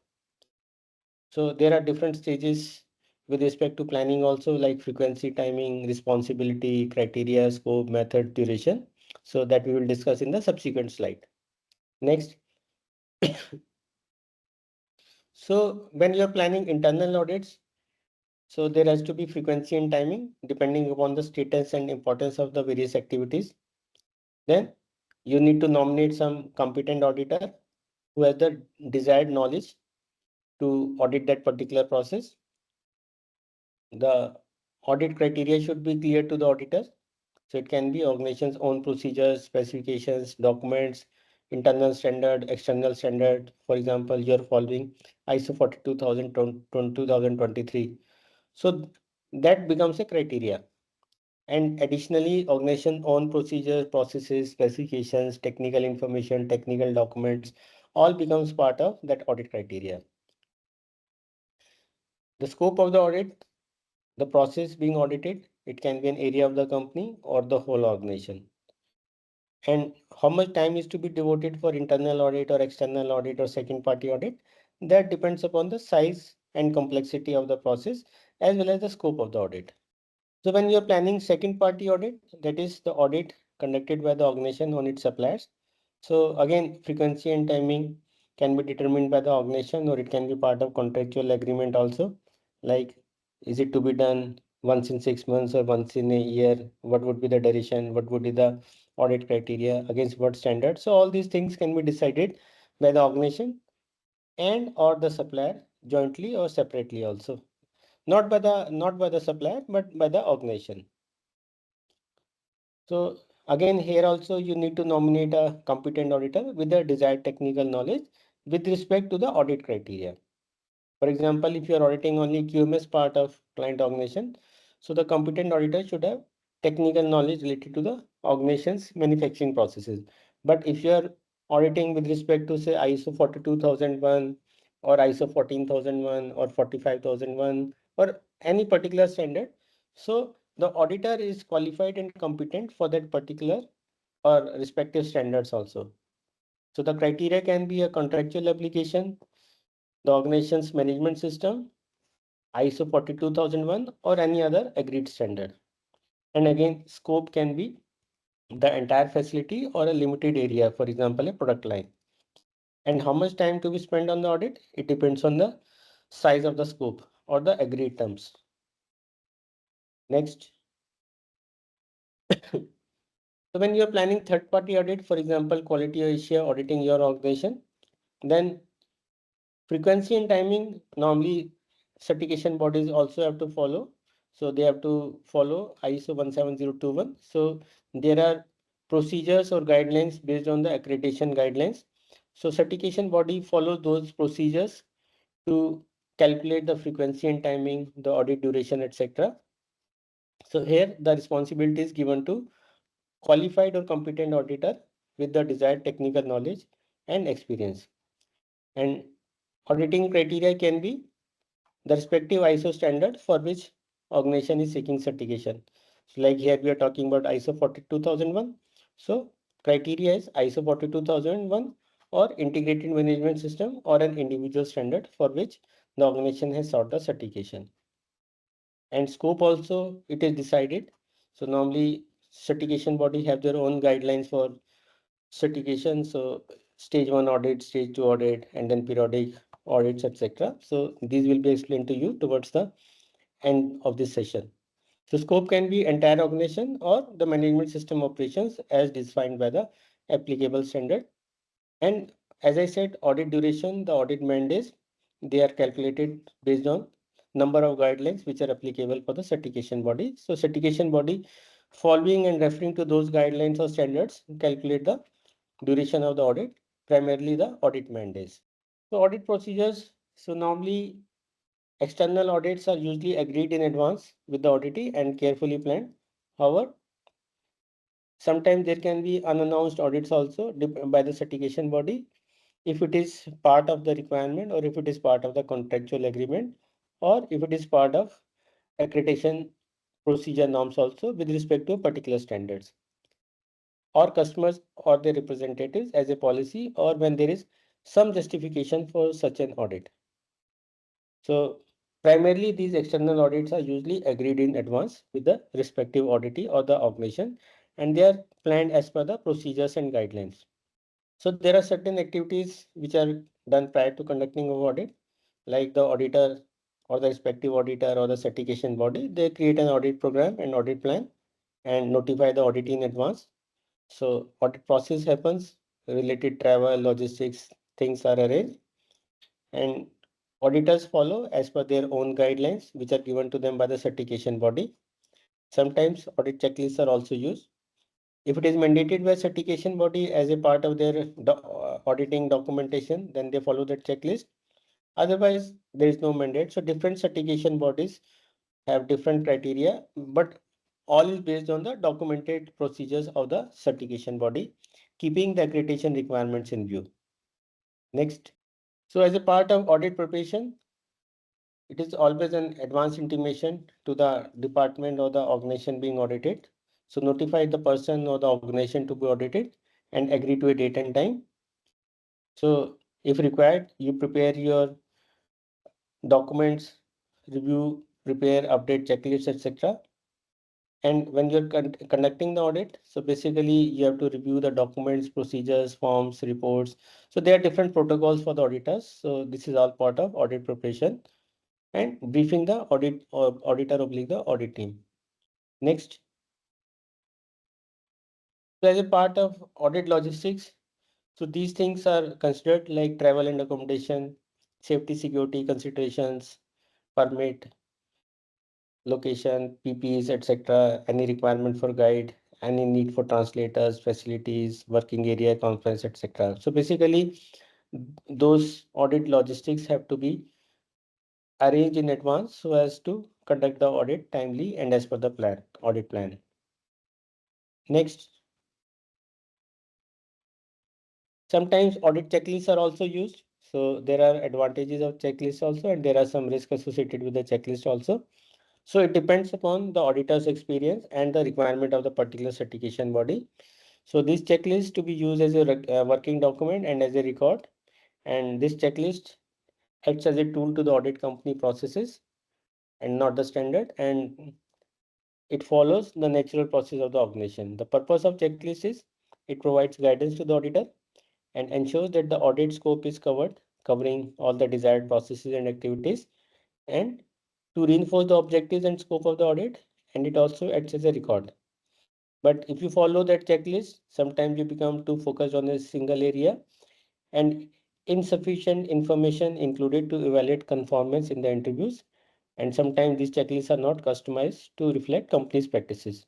So it depends whether the checklist is required or not, because there are pros and cons related to use of the checklist also. Next. So you can develop your own checklist with respect to a particular requirement of the standard. Next.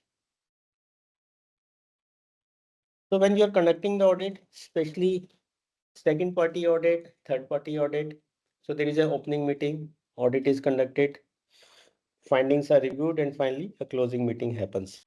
So in opening meeting, auditors introduce themselves or the audit team introduces itself. So they have a standard protocol for the opening meeting. So those all points as per that standard protocol are covered. So they discuss audit scope and the process. They explain the reporting mechanism. They explain the follow-up procedures. So objective of this opening meeting is a proper communication or good communication with the respective stakeholders, that is the auditees, and to ensure cooperation and openness during the conduct of the audit. So when you are auditing, so for auditors, they need to follow certain protocols. For example, they have to ensure that top management is also involved during the audit process. And they also have to demonstrate their knowledge and expertise in terms of understanding the key issues in the organization. And of course, during the course of the audit, they have to focus on the critical processes and also understand that the audit is for the business improvement purpose. So when they are auditing any particular process, they make the audit representative, and they also ensure to talk to those people who are performing the task. So they explain the purpose of their visit. So as an auditor, they have to be calm, polite, reassuring, and they never have to talk down or never have to act superior. And wherever required, they have to speak clearly and carefully. So the auditor process, it is about gathering and selecting, that is document review, interviewing, observing, etc. So source of information comes to information, then audit evidence, audit findings, and audit conclusions. So these are the different ways by which auditors collect the information. So they gather and select the information, they conduct document review, they interview the personnel, and they also observe how the activities are being done. Then when they get information, they verify that information, they compare with the audit criteria. Audit criteria with respect to that particular process can be the organization's own processes, documentation, the requirement of the standard, any contractual obligation, any legal requirement, etc. So basically, auditors have to understand and correlate and compare the audit evidence or the information which is provided by the auditee with respect to the audit criteria and review it and finally come to the audit conclusion. So audit conclusion can be either a compliance evidence or a non-compliance evidence. So there are different ways through which auditors can collect information. So information can be collected from people.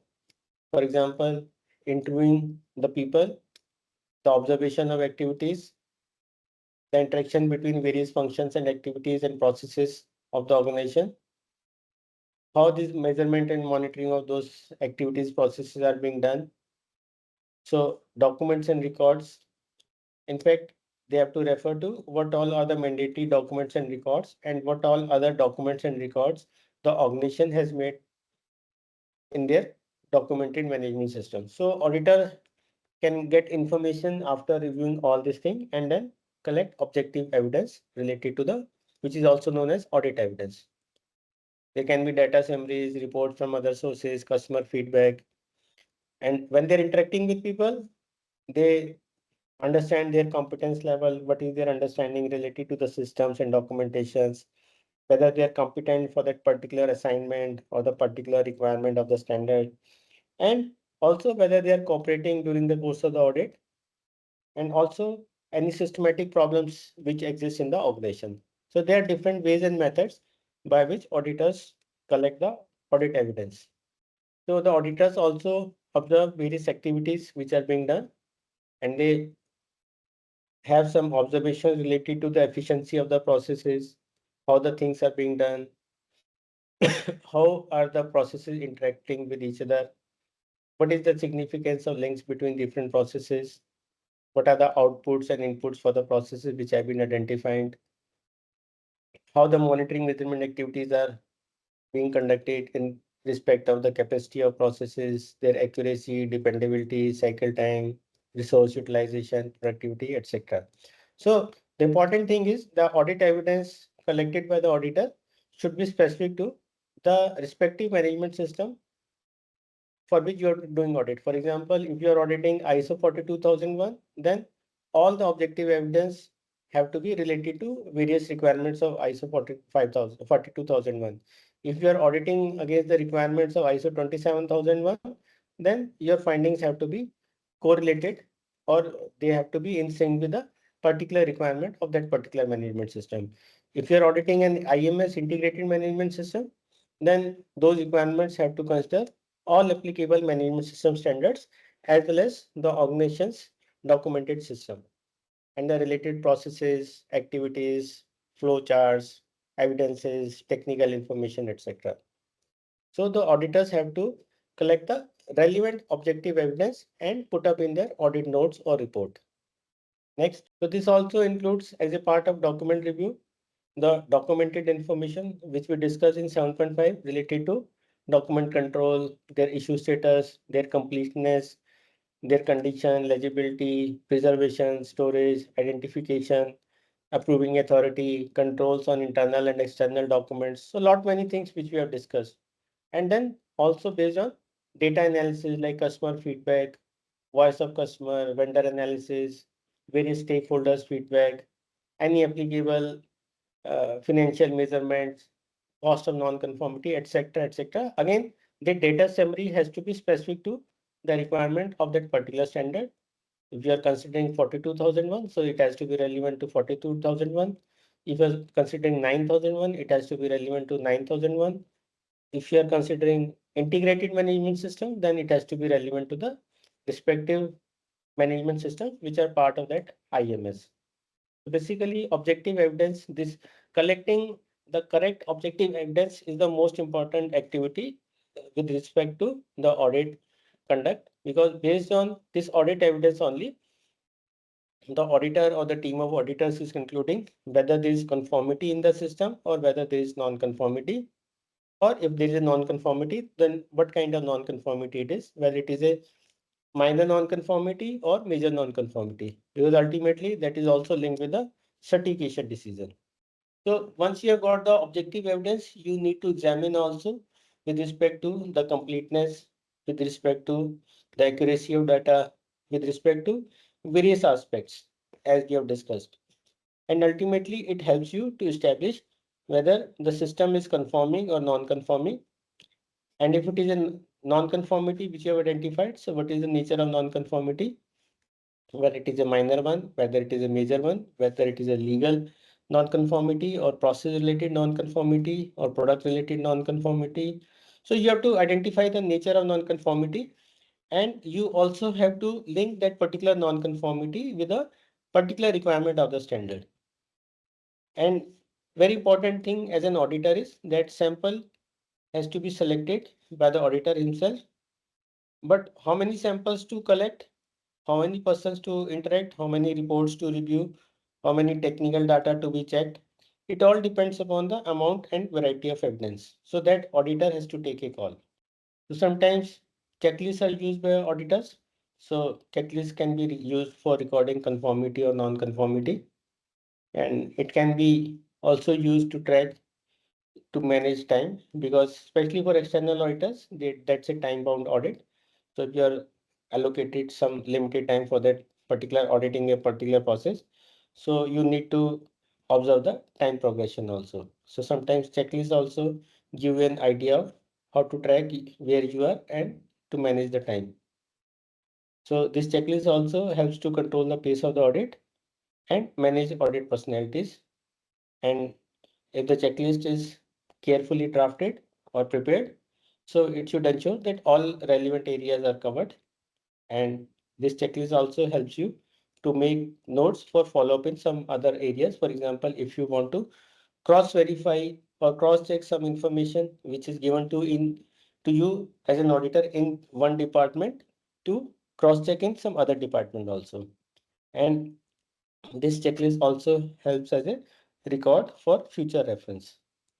Next. So there are different questioning techniques which are used by auditors to basically gather information about the processes, like who is doing, what is being done, when it is being done, where it is done, why it is done, and how it is done. So basically these are 5W and 1H. What, when, where, why, who, and how. Next. So you have to control the audit pace also. So insist that people being questioned answer for themselves. And as an auditor, do little talking as possible, because you're asking questions and the auditee or the concerned person is replying to you. So question is always small and answer is bigger one. So do as little talking as possible and let other person auditee to explain to you. And sometimes some people or the auditee may try to waste your time also, as an because you have a limited time in that particular process department. So do not let others dictate the pace of the audit. Sometimes your questions may get misunderstood, so you may be required to rephrase the misunderstood questions. And wherever you find something good has been executed, so give compliments. You can say thank you and be aware of hidden agendas and emotional blackmail. So these are some ways through which you can control the pace of the audit. Next, and you have to consider certain basic issues also. So establish that the company is demonstrating control over the processes or the operations, because if that control is missing, that means process effectiveness is not there, and accordingly you have to identify the non-conformity. And also ensure that the concerned management is involved in the audit process, because all management systems talk about leadership and commitment, roles and responsibilities allocated to the concerned personnel, and provisioning of resources. So appropriately, management also has to be involved in the audit process. and also observe work progression wherever possible, wherever required, and evaluate the evidences which are collected by you as a part of audit. Also examine the process inputs and outputs and make comprehensive notes that will help you in making the audit report.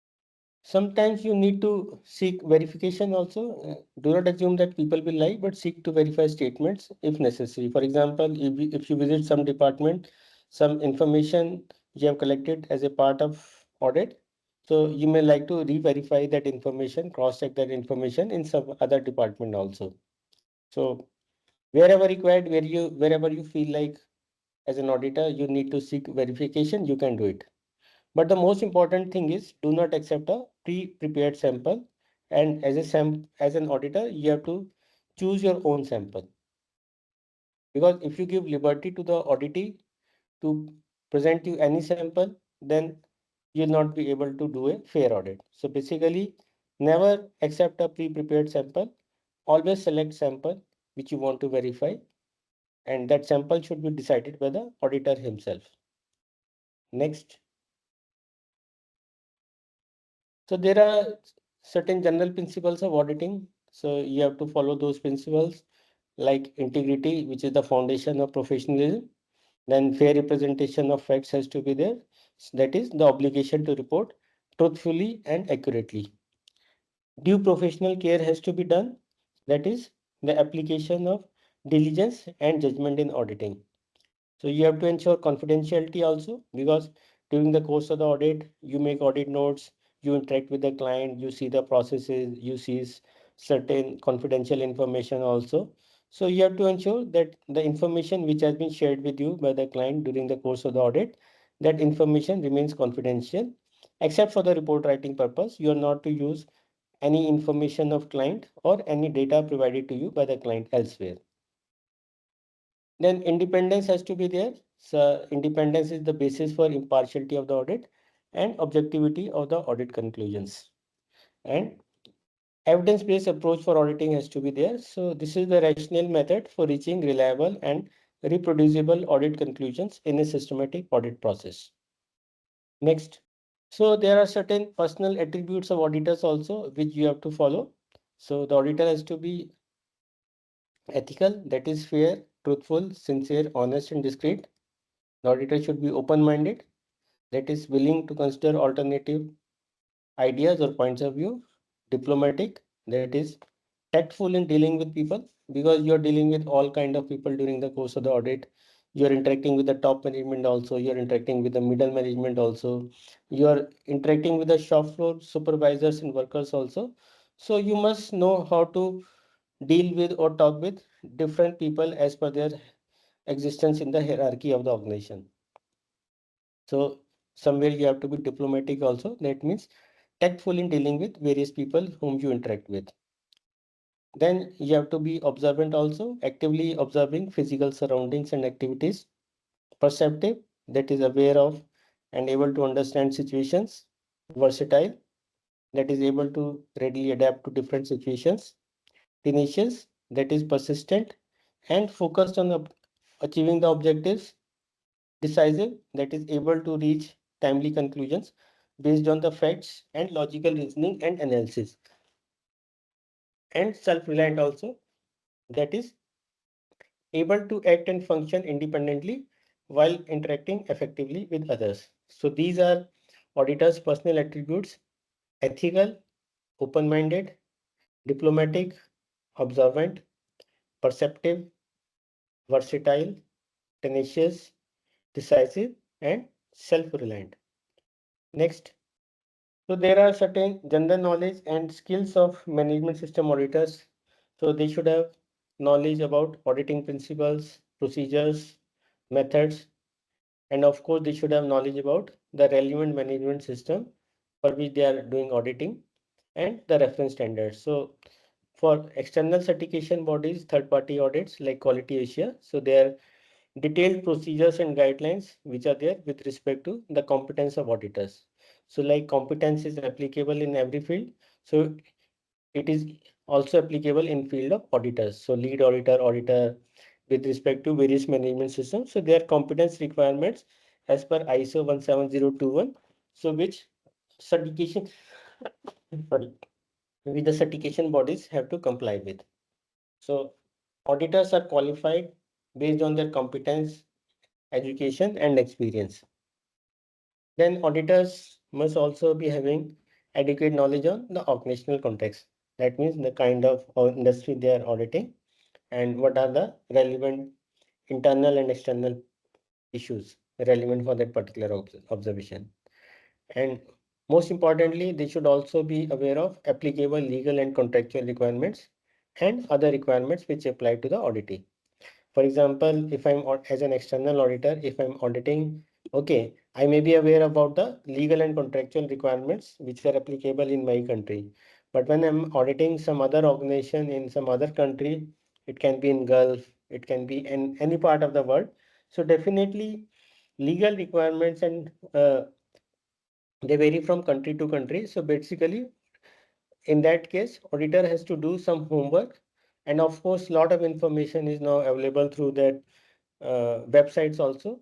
So because a lot of legal and contractual legal requirements and applicable acts and rules, so they are available in that country's websites also. So some homework has to be done by the auditor before actually visiting some overseas auditing organization.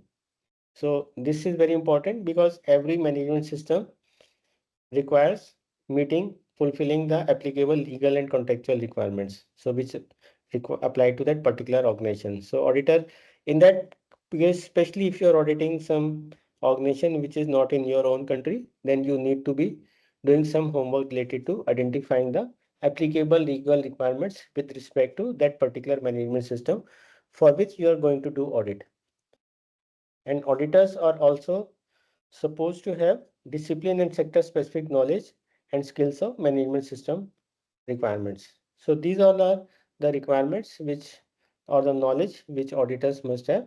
That is the auditing principles, procedures and methods, the understanding of and approval for the respective management system, and awareness of the reference documents, organizational context, applicable legal and contractual requirements and other requirements which apply to that particular organization, and discipline and sector specific knowledge and the skills of management system auditors. So these are the general knowledge and skills of management system auditors requirement.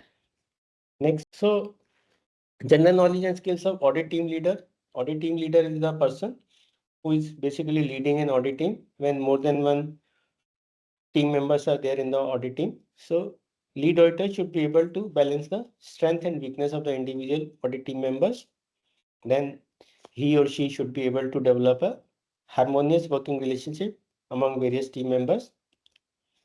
Lead auditor does the audit planning, and so he plans the audit and effectively uses audit resources and manages the uncertainty of achieving audit objectives. For example, if you are auditing some organization and you're not able to achieve audit objectives, it could be like because of non-cooperation from the audited organization or the preparation for the audit is not there and all that. So these uncertainties also have to be managed by the auditors, by the lead auditor. In case it is a decision to not to continue the audit because cooperation is not there or some other force majeure or something else happens. So lead auditor is the one who takes the decision and informs the auditee accordingly or the organization accordingly. So there are health and safety requirements also.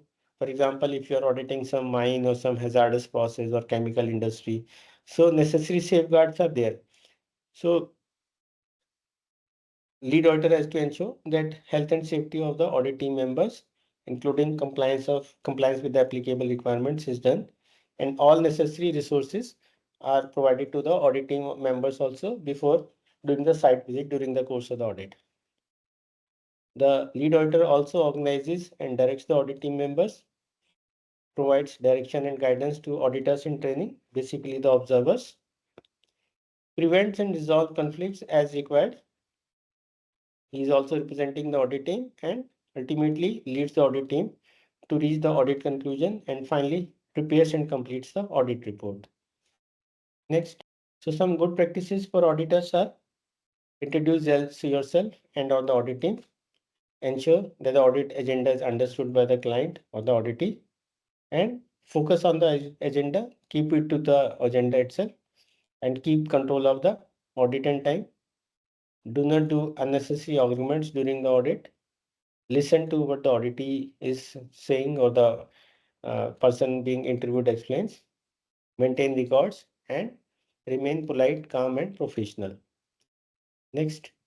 So audit review is done when the audit is complete.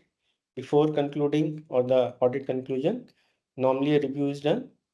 If it is a multi-day audit, so interim or end of the day review is also done if it is required. And audit review also includes reviewing and completing the checklist.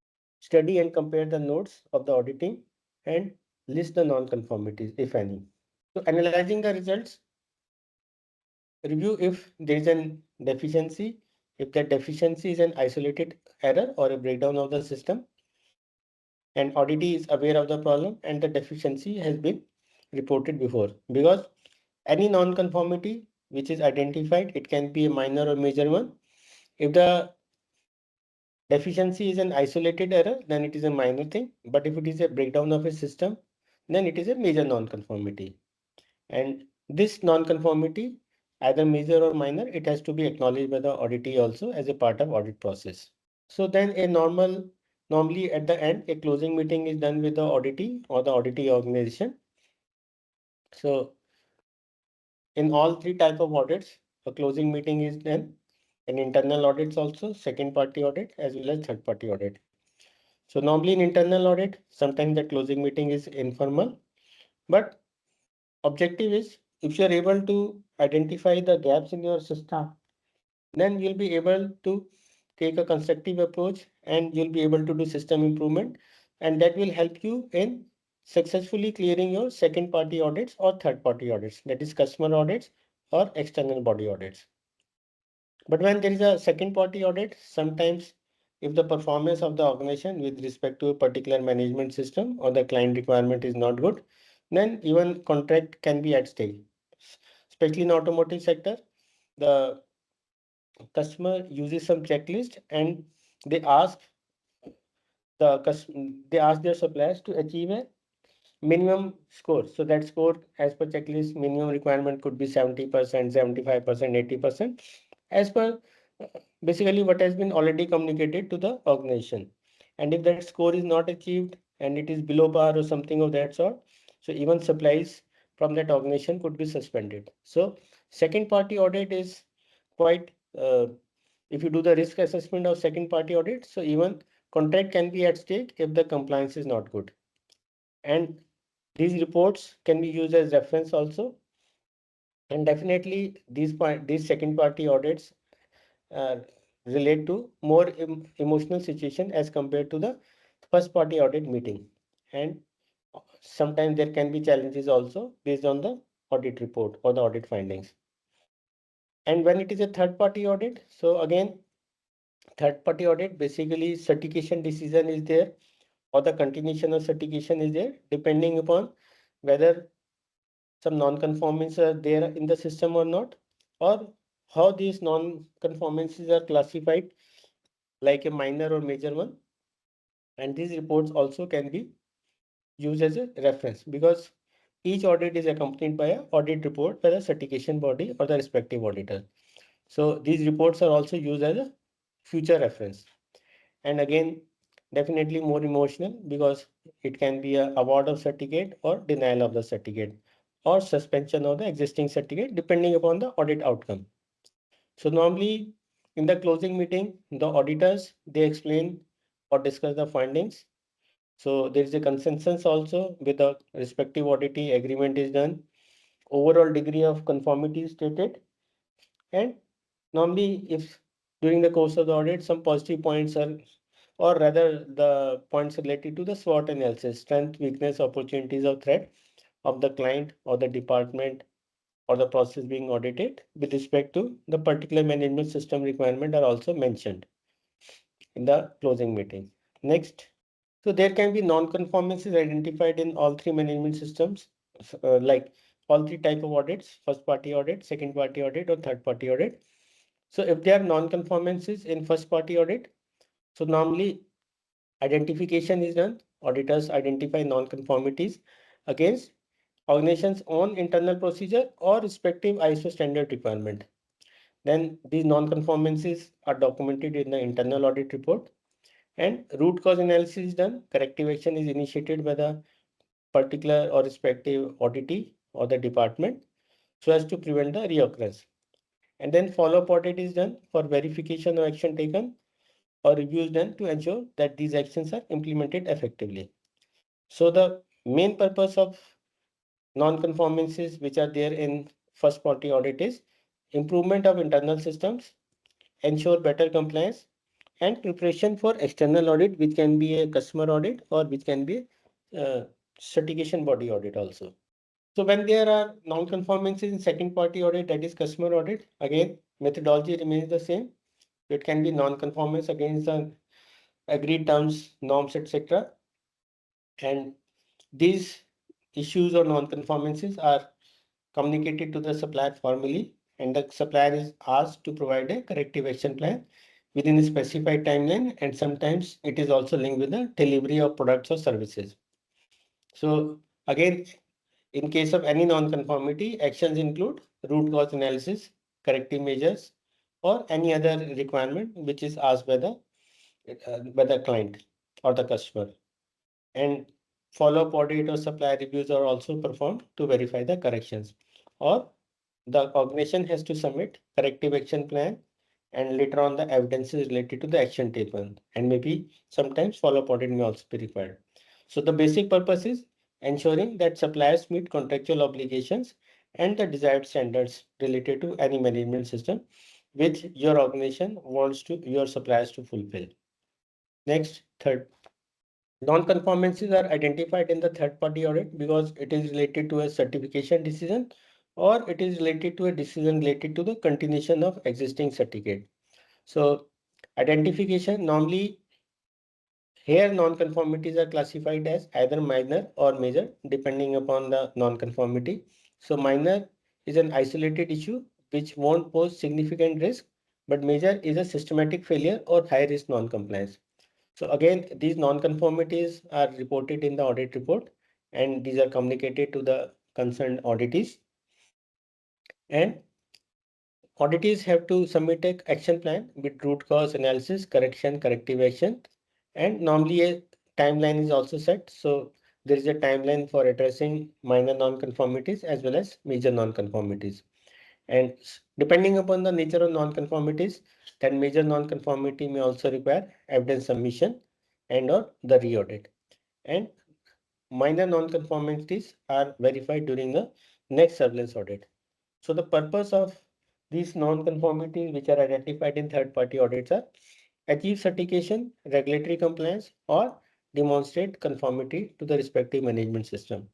Next. So when a non-conformity is raised, a non-conformance statement is also raised.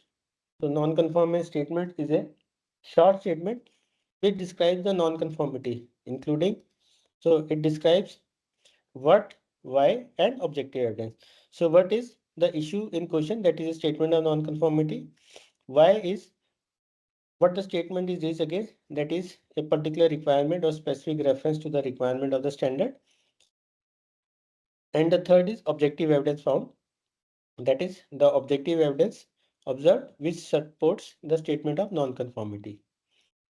Next, so when we are making a non-conformance report, so this non-conformance report is used to report the non-conforming audit findings.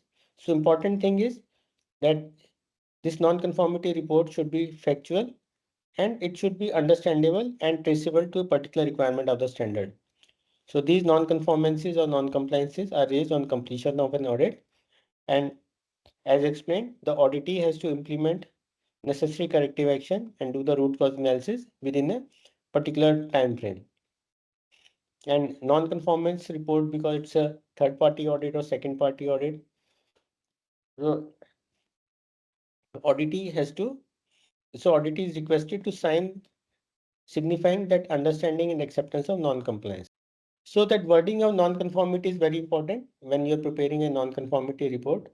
So Because if you are not able to properly word it, so it is a failure to achieve clear information.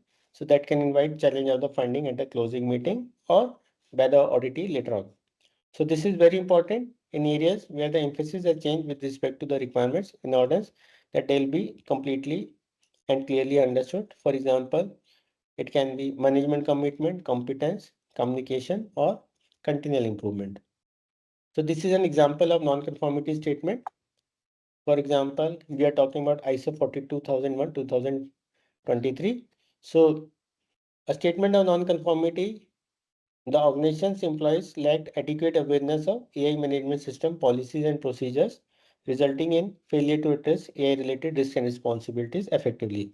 So as you have seen, there are a lot many requirements of 42001 2023, and policies and procedures have to be made. But the awareness of those policies and procedures are not there. So that means this is a non-conformity resulting in failure to address, because then in that case, if the employees are not aware of those policies and procedures, they'll not be able to address A related risk and responsibilities effectively, because they have to be competent, they have to be discharging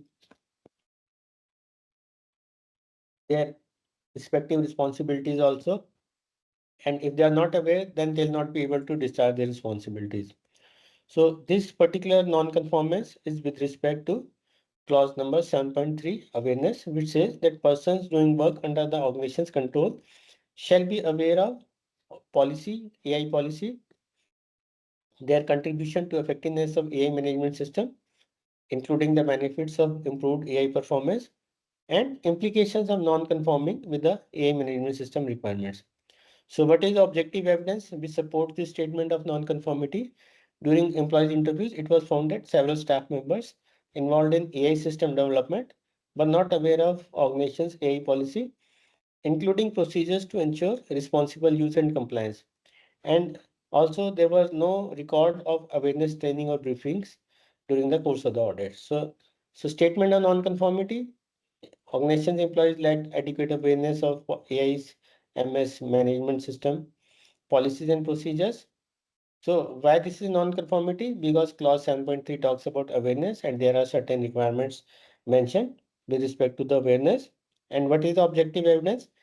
Like during employee interview, so several staff members who are involved in this AI system development, they were not aware of organization's AI policies and related procedures. And there was no record of any awareness training also. Because all records related to awareness and training, they are mandatory records. So this is how a non-conformity statement is prepared. Next, then you have an audit reporting. So finally, the audit report is prepared, which includes all the relevant details, auditors, contracts, scope, overall conclusion, deficiencies, observations, if any, supporting objective evidence, any follow-up details.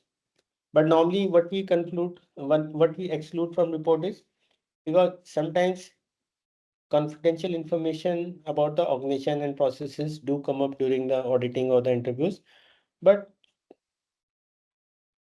that confidential information should not be reported, because sometimes it's related to say proprietary information or some national security issue also. It could be depending upon the type of information.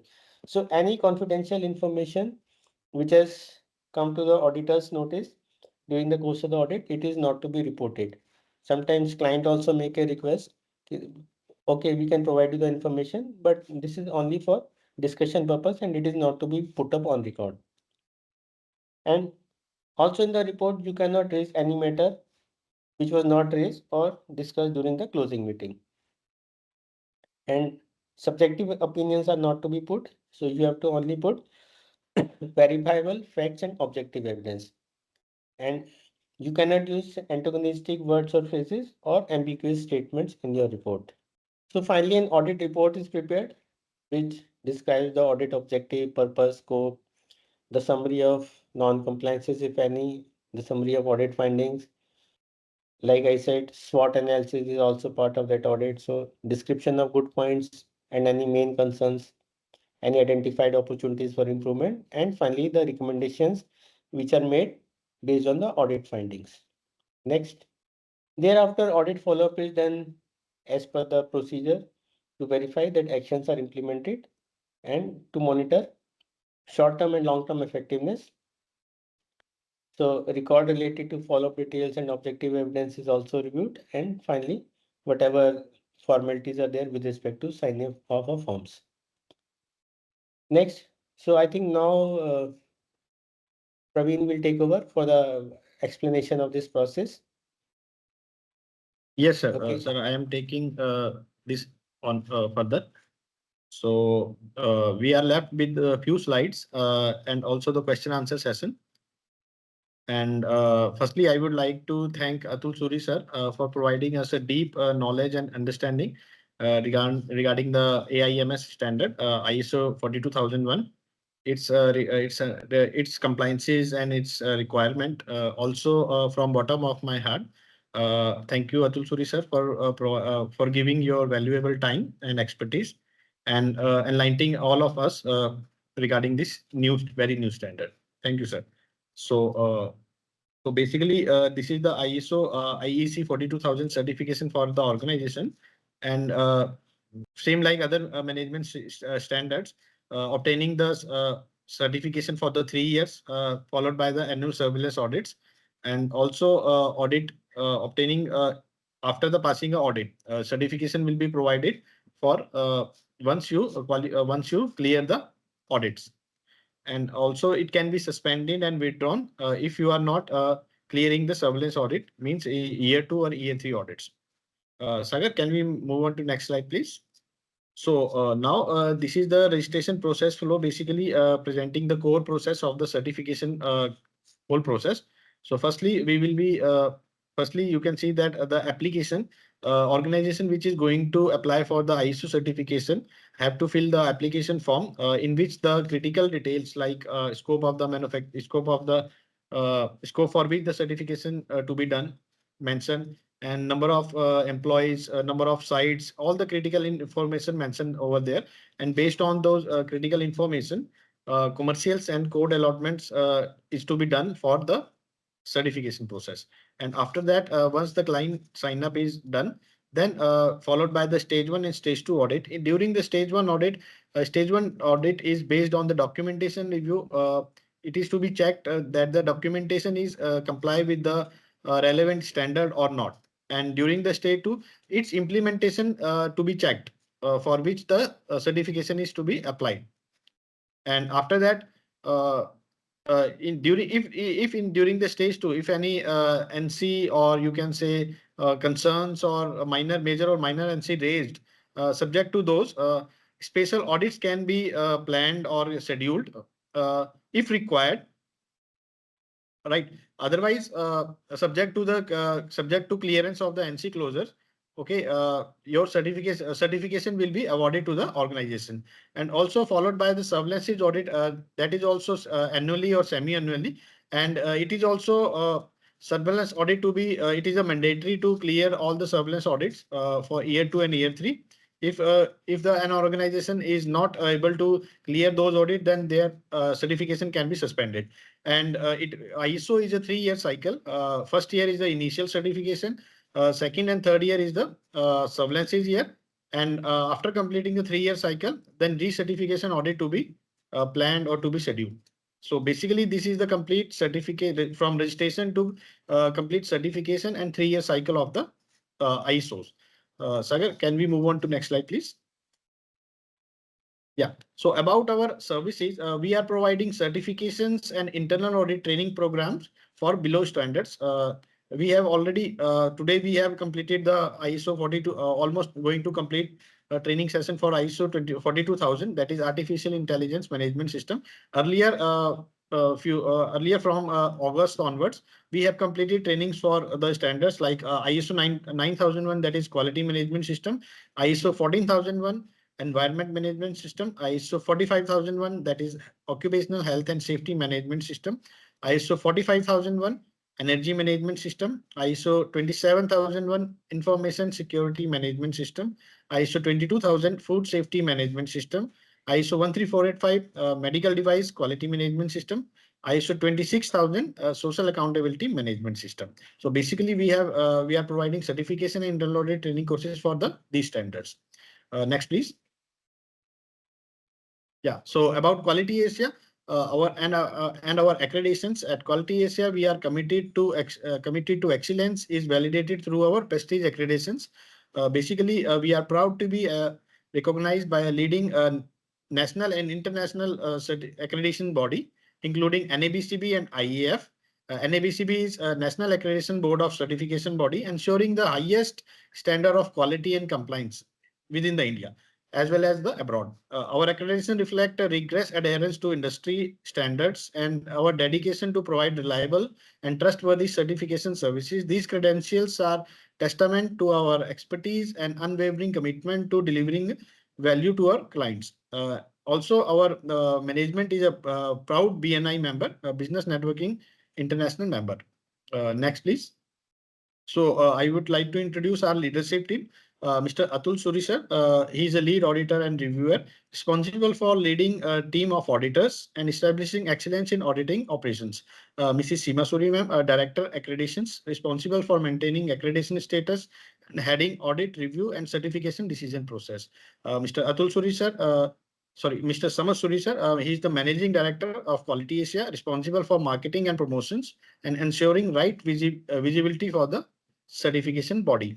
Ms. Palak Ahuja, General Manager, Certification, responsible for heading and managing certifications and operations and ensuring client success through certifications.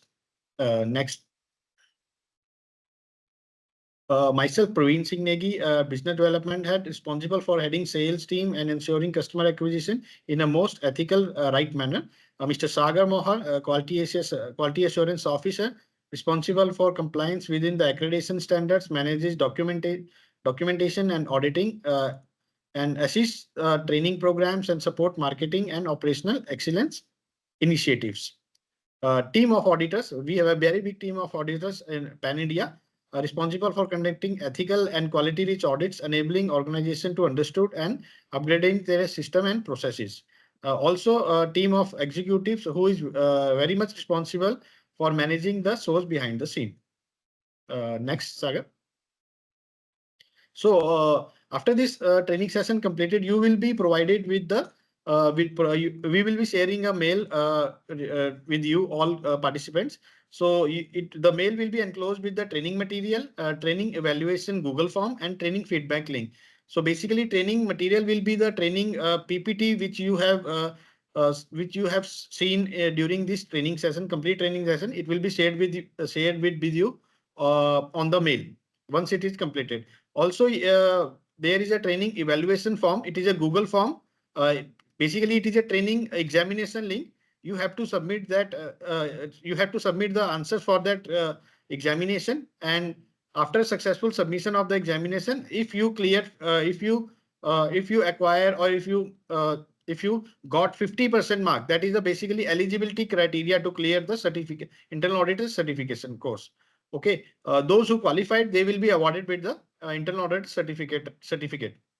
And also, there is a training feedback link which has been shared with the mail as well. So I request all the participants to kindly provide your valuable feedback so that we can improve our training services in future. Next, please.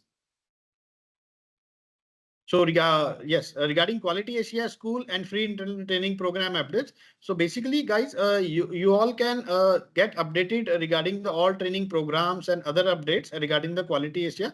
First is the Quality Asia School.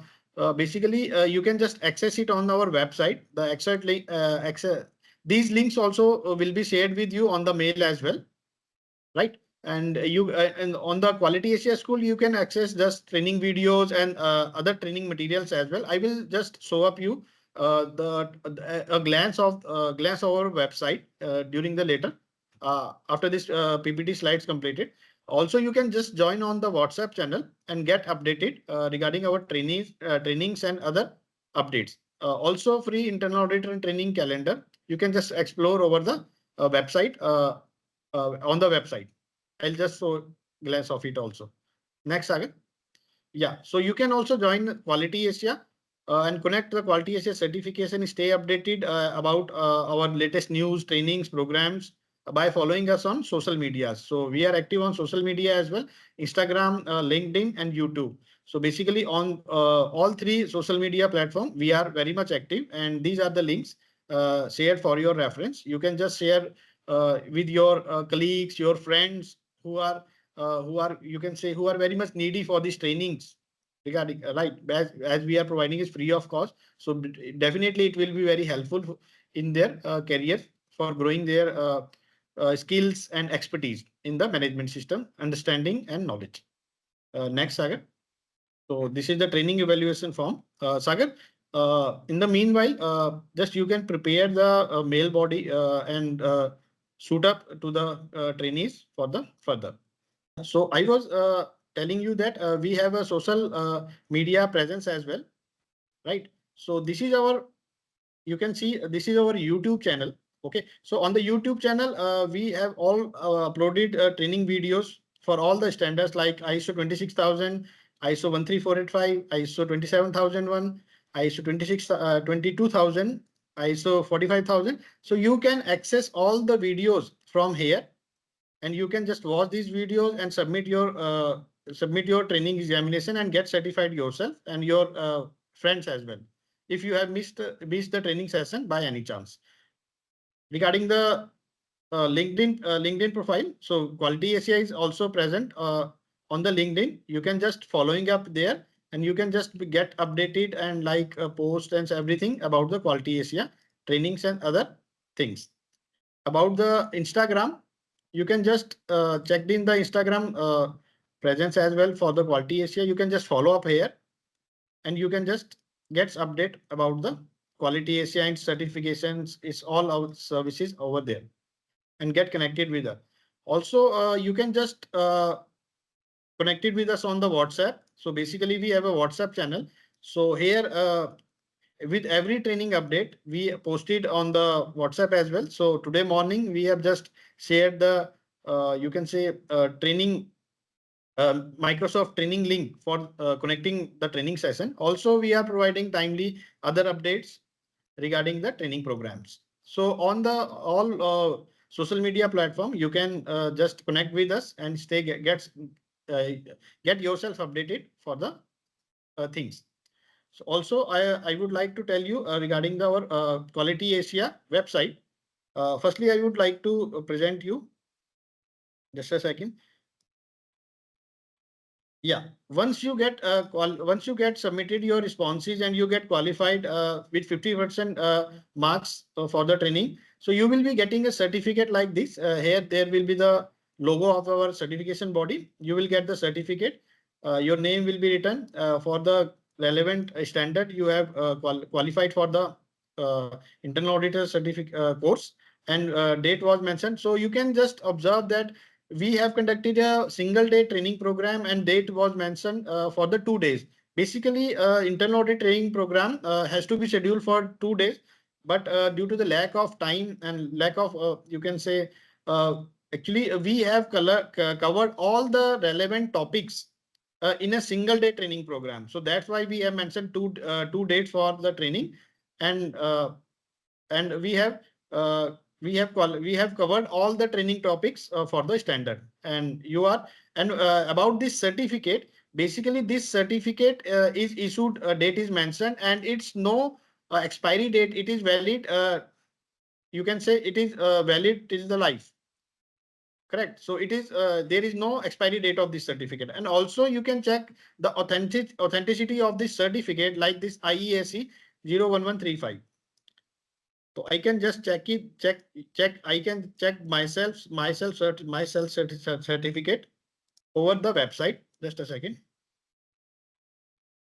Okay. So just you can go to the search, go to the training certificates, and here you can just type your certificate number over there, and you can just search. So you will be just checking that your name will be present over the screen, your training program for which you have attended the training, training date will be mentioned, and date of issue. It means that your certificate is authentic and validated. Okay, so like this you can just check, you can just authenticate your certificates. Now, I would like to tell you regarding the Quality ACA School. So basically, this is the home page of our website. You can just go to the Quality ACA School, and over there, now you can see there is a slight modification in the website. Earlier, this was not like this.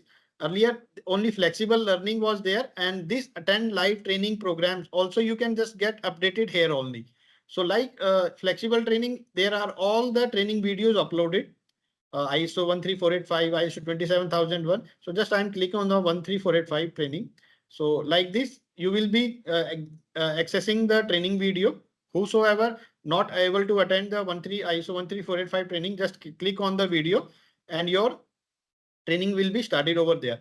Okay, you can watch the video. Just after the completing your video, you can just access the training material, I mean training PPT over there, and you can submit your examination from here.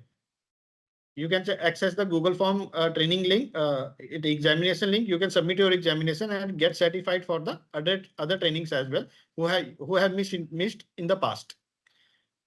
Right, and now also I would like to tell you regarding the other thing, that is the attend live training session. Basically, earlier we have the events. So yeah, it is the training calendar has been completed. So it is automatically removed from our website. So now you can just watch that our upcoming training session program is mentioned over here. So like ISO 27001, it is on Sunday, 25th May 2025. So you can just register yourself over there.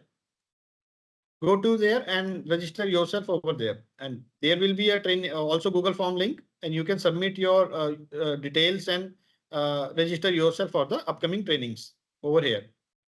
And also another training which is going to upcoming on the July month, that is Sunday, explore all.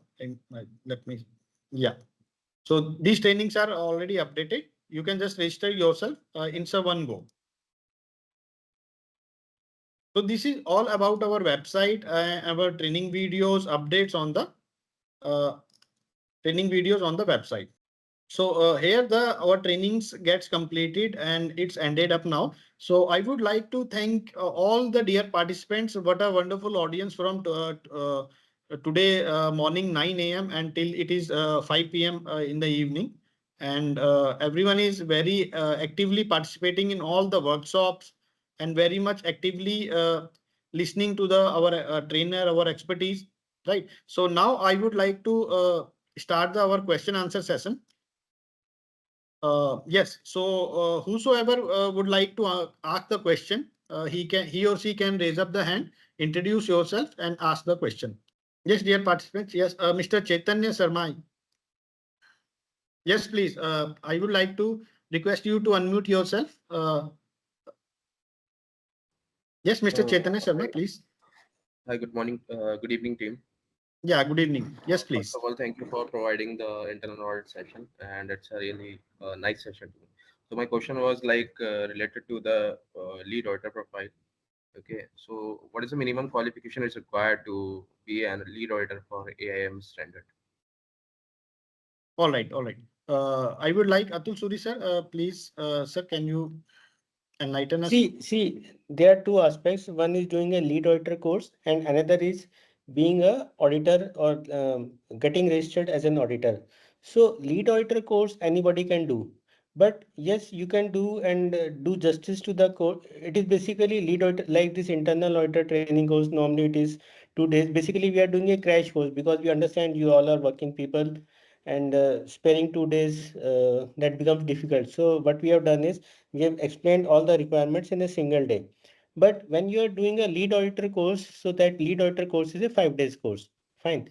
And anybody can do that lead auditor course. So there is no mandatory requirement or qualification for that particular lead auditor course, because that is basically for the learning purpose. But yes, if you want to register yourself with, let us say, Quality Asia, or for that matter, any certification body, actually utilizing that lead auditor course to become an auditor or a lead auditor, so then your basic educational qualification and competence comes into picture. So for that, certification bodies have got their own competence criteria, and you have to fulfill those competence criteria. For example, you need to have a relevant technical background. So it can be BTech, BCA, MCA, etc. with the relevant industry experience. So there are two aspects. Lead auditor course you can do. So there is no mandate, any qualification required for that. But if you want to use that lead auditor course and you want to become a auditor or lead auditor and getting registered with a certification body, then you have to fulfill that competence criteria. So course you can do Okay. without any mandate for the qualification. So like we do need a good knowledge for the AI also, like to perform a lead auditor certification. Am I right? See, it is not about having the knowledge, it is also about learning. Because if you have seen, because this all training program was done in a single day, but if you refer Yeah. to the requirement of the standards, there are lot many other reference standards are also there. So when you do a Yes. lead auditor course, so it is basically a detailed course, and of course, passing marks are also 70% there. So definitely there's a module which is dedicated to AI learning also, AI systems also. So if you already have a background, that is good, but definitely there will be some learning when you do that course. Thanks a lot, sir. As of as of My now, last. as of now, we Quality Asia, we are not providing lead auditor training courses because actually we are focusing on the accreditation right now.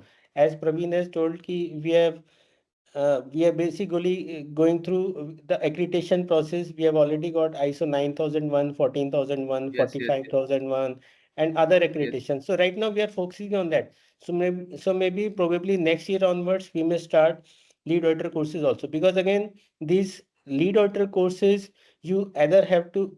I'm talking about the certification body perspective, because providing these lead auditor courses, Yeah. either you have to get affiliation or accreditation from IRCA or with NABCB. So that itself is a time-consuming process. Yes. Yes. There are many certification body as Yeah. I am currently working in a certification body also, that's why. But this Acha, session is acha, like quite great. good. Which CB you are working, if I may ask you? We are accredited with UAF accreditation body. Acha, acha. Okay, fine. But this session is really nice. You have provided a good lots of training. So related to my last question is related to the documentation part. Like if we want to prepare, or like if we want to implement the structure of AI in any of the company. So what will be the right process to move in with? Because currently I'm facing an issue in that part only. So either we require the policies or the matrices to prepare for the documentation. See, after understanding the requirements of this particular standard, it is first of all, it is a new standard recently published, and it is highly technical standard. So a Yes, lot yes, of yes. technical documentation is required, and there is no shortcut for any organization. So all these processes have to be meticulously documented, and all the control measures have to be in place. So I would say that the path is not easy, but yes, Yes, slowly over yes, a yes. period of time, that documentation and that expertise will also come. Because Sure, see, sure, sure. lot of regulations are also there, no? Though as of now, Indian regulations are not there, but they are in the pipeline and they are under progress. And even if Indian regulations are not there, then you have to follow the international regulations. So it is not easy. And most important thing is the competence, because see, otherwise also, because this is the hot topic, AI. So the Yes, resources are limited, and the resources are very costly also. yes, yes, yes. Yeah. Got your point, sir. Thank you. Thank you for your support. Thank you. Thank you, Chaitanya. Now I would like to unmute Mr. Rajaswa Kaushik. Hi, Rajaswa ji. Very good evening. Rajaswa ji, you are unmuted. Good evening. Am I audible now? Yes, you are pretty much audible. Okay, fine. Thank you. So first of all, it's a big thanks to Quality Asia for providing such an important training, and Atul Suri sir for his excellent delivery, and to you, Mr. Praveen, and to Mr. Samarth for good backing of this program, basically, to ensure that yes, this program is getting delivered in the way it has been designed. Thanks to all of you. Thank you, sir. Thank Thank you you. very much for your appreciation and support as well. around 10:30 a.m. in the morning, Atul sir was explaining something about the risk in ISO 42001. Yeah. And I raised the hand, and then there was a message in the chat box that the question should be asked at the end. My question was that I could not see the word priority in risks. Is it excluded in this system, or it is somewhere and I missed it? See, basically, when you're doing risk assessment, so you have to follow because see, if you refer to the standard also, so it gives we discussed on one of the aspects related to risk assessment, but there is a reference of ISO 31000, ISO 31000 2018 also for risk management guidelines. So this is one of the examples we discussed, but you can use any methodology for risk assessment so far as it is giving the desired outputs. You mean to say that priority What I mean to say is that you can use that FMEA model also, RPN.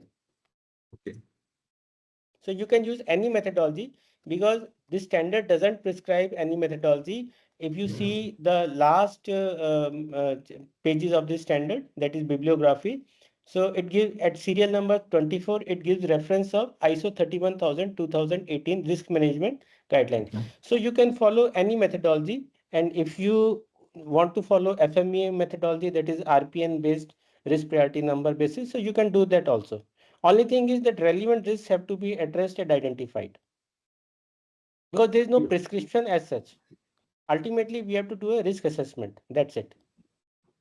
So the focus is basically to identify those risks which might become the major hurdles in the future for the organization, right? That's if I'm true. getting it right.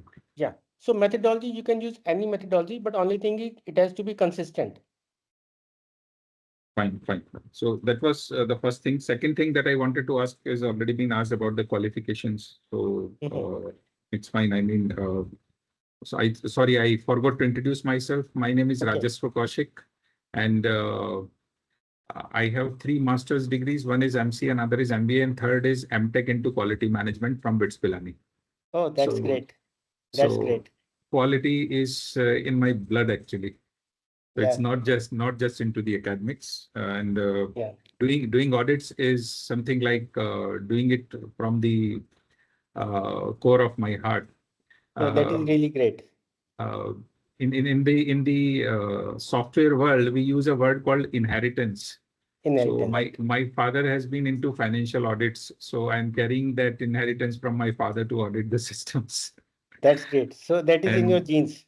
Yeah, that is already there, and I have been in the field. I mean, I have given my services as software test engineer, software process engineer in the past to many organizations, and this comes as the next question to what I'm actually planning to ask is that is there any way that that Quality Asia also considers some professionals like me to associate with them? See, I was about to say this. Why don't you get associated with us? So maybe Praveen will be in touch with you. We'll be getting in touch with you, and we'll explain you all the modalities. Okay, So perfectly. definitely, we like association with like-minded people and qualified people like you. So basically, you can be a big asset for us. Thank you. Of course, on a mutually agreeable terms and conditions. True. So you're most welcome. So I think Praveen will take over from here, and he'll be in touch with you. And definitely, whatever possible way, you can get associated with us. May I ask you where you are located? Which place? Oh, that's a very good question. Right now, the place where I'm sitting is called as Sector 109, Dwarka Expressway, Gurugram. Oh, so you are very Gurgaon. And my family is based at Jaipur. Okay. So I keep traveling between Gurugram and Jaipur now and then based on the needs and requirements. And your workplace is Gurgaon right now? Yes, I have my own work, so I keep doing it on my own. So wherever I find that I can contribute into the existing systems, so I go and help the systems on a complete ethical, on a complete to the core of what I can contribute to. So I do not look at the watch when I work. That is my bad habit. If somebody says that I would call it as a very good habit. I don't know, actually. I recently was giving my services in such a way, but the things could not go in the right direction, where I didn't like look at the watch when I actually work. So my thought process was to contribute to. Anyway, so that was the only last question that I thought that I would ask. And So you're most welcome, and Praveen Negi will be in touch with you, and maybe you can visit our office also. We are located at Paschim Vihar, and it will be on mutually agreeable terms and conditions. So how we can benefit each other. true, very true. Agree. Thank you. Thank you. Thank you. Thank you for your Thank you. time. Thank you, sir. sir. Thank you. It Thank was you, a Rajesh wonderful ji. session from your side. Thank you, Mr. Rohit. Thank Thank you. you. Thank you, Rajeshri. I will connect with you after this training session or question answer session gets completed. Okay. Thank you. Thank you. Thank you. So now I would like to ask unmute Mr. Ravi Bhushan ji. Please unmute Yes. yourself. Yeah, I am unmuted already. So thanks, Hello, Suri sir. sir. Thanks, Suri sir, for this excellent session. This was really a new topic for everyone, and you could able to engage everyone because all the participants' uh, uh, assessment was very good. Due to your engagement and the way you explain about this standard requirement, so this is very beneficial for everyone, I believe. So just to introduce myself, I was also in certification body, and recently I also associated with you, and So it's us. That's great. yeah, so I was in TUV South Asia as a lead auditor for QMS, EMS, and OSAS, Oh, and I that's have great. That's great. I have more than 23 years experience in management system. So I'm leading one of the organization which is very big, having a different kind of management system. So I'm leading this whole management system. So That's this is a great. part of my privilege that I joined this session, and also in future I will support Quality Asia in terms of providing excellence in management system audit. So So that is big really thanks great. to your team and for this session. Thank you. Thank you very much. So we are really privileged, and definitely that is the outcome of this session for us, that we are getting a privilege to interact with you and Mr. Rajesh Kaushik and all the like-minded people. So all like-minded people are welcome to engage with us, associate with us, and we are a growing organization and we are very ethical. So that is why, because when we just to share with you, since you have already worked in TUV, so you understand how tough it is to get accreditations from NABCB. But it was a decision by us that we will not take accreditation from any other certification accreditation board. We will opt for NABCB. So that way we will test it, and our procedures would be tested a lot, and definitely we'll be able to develop a competent team, because ultimately if you have to survive in the market, then you can only survive on the basis of quality. So our Right. benchmark is very clear. So our benchmark is good quality and excellent value addition for our clients. So for that, we require like-minded people like you or Mr. Kaushik, whom we just now interacted. So it is good that you are already means interacting with us, and looking forward to a greater association, because we are in a building phase. So lot many witness audits and those kind of things are happening. So I'm sure you must be updated on what all development is happening. But it is really nice to get associated with people like you. It is our privilege. Thank you. Thank you. Thank you, sir. Thank you. Thank you, Ravi Bhushan ji, for your compliment and for your appreciation, as well as for the support. So now I would like to ask anybody who wants to ask question or query regarding the training program or regarding the management system, can unmute yourself. So I think, sir, all the queries has been resolved. There are no more queries. So now, Sagar, have we shooted the mail regarding the training examination? Yes, yes, yes. All right. Thank you. So I must tell you that, yeah, I have seen the question in the chat box. What is the deadline for submitting this exam? So, Sagar, when will be the window is closing? It's today, 12 midnight? Today midnight. Yes. All right. So, by today, 12 midnight, you can submit your exam. After that, window will be closed for all the participants. This is the information. Please be noted.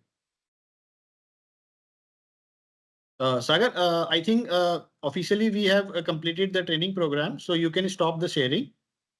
And now we can assist the participants for arranging the training links as well as the mail. Yes. Thank you, everyone. Yeah. Once again, thank you everybody for what a wonderful audience today, and your participation during complete training program from morning and to till evening. Thank you. Thank you.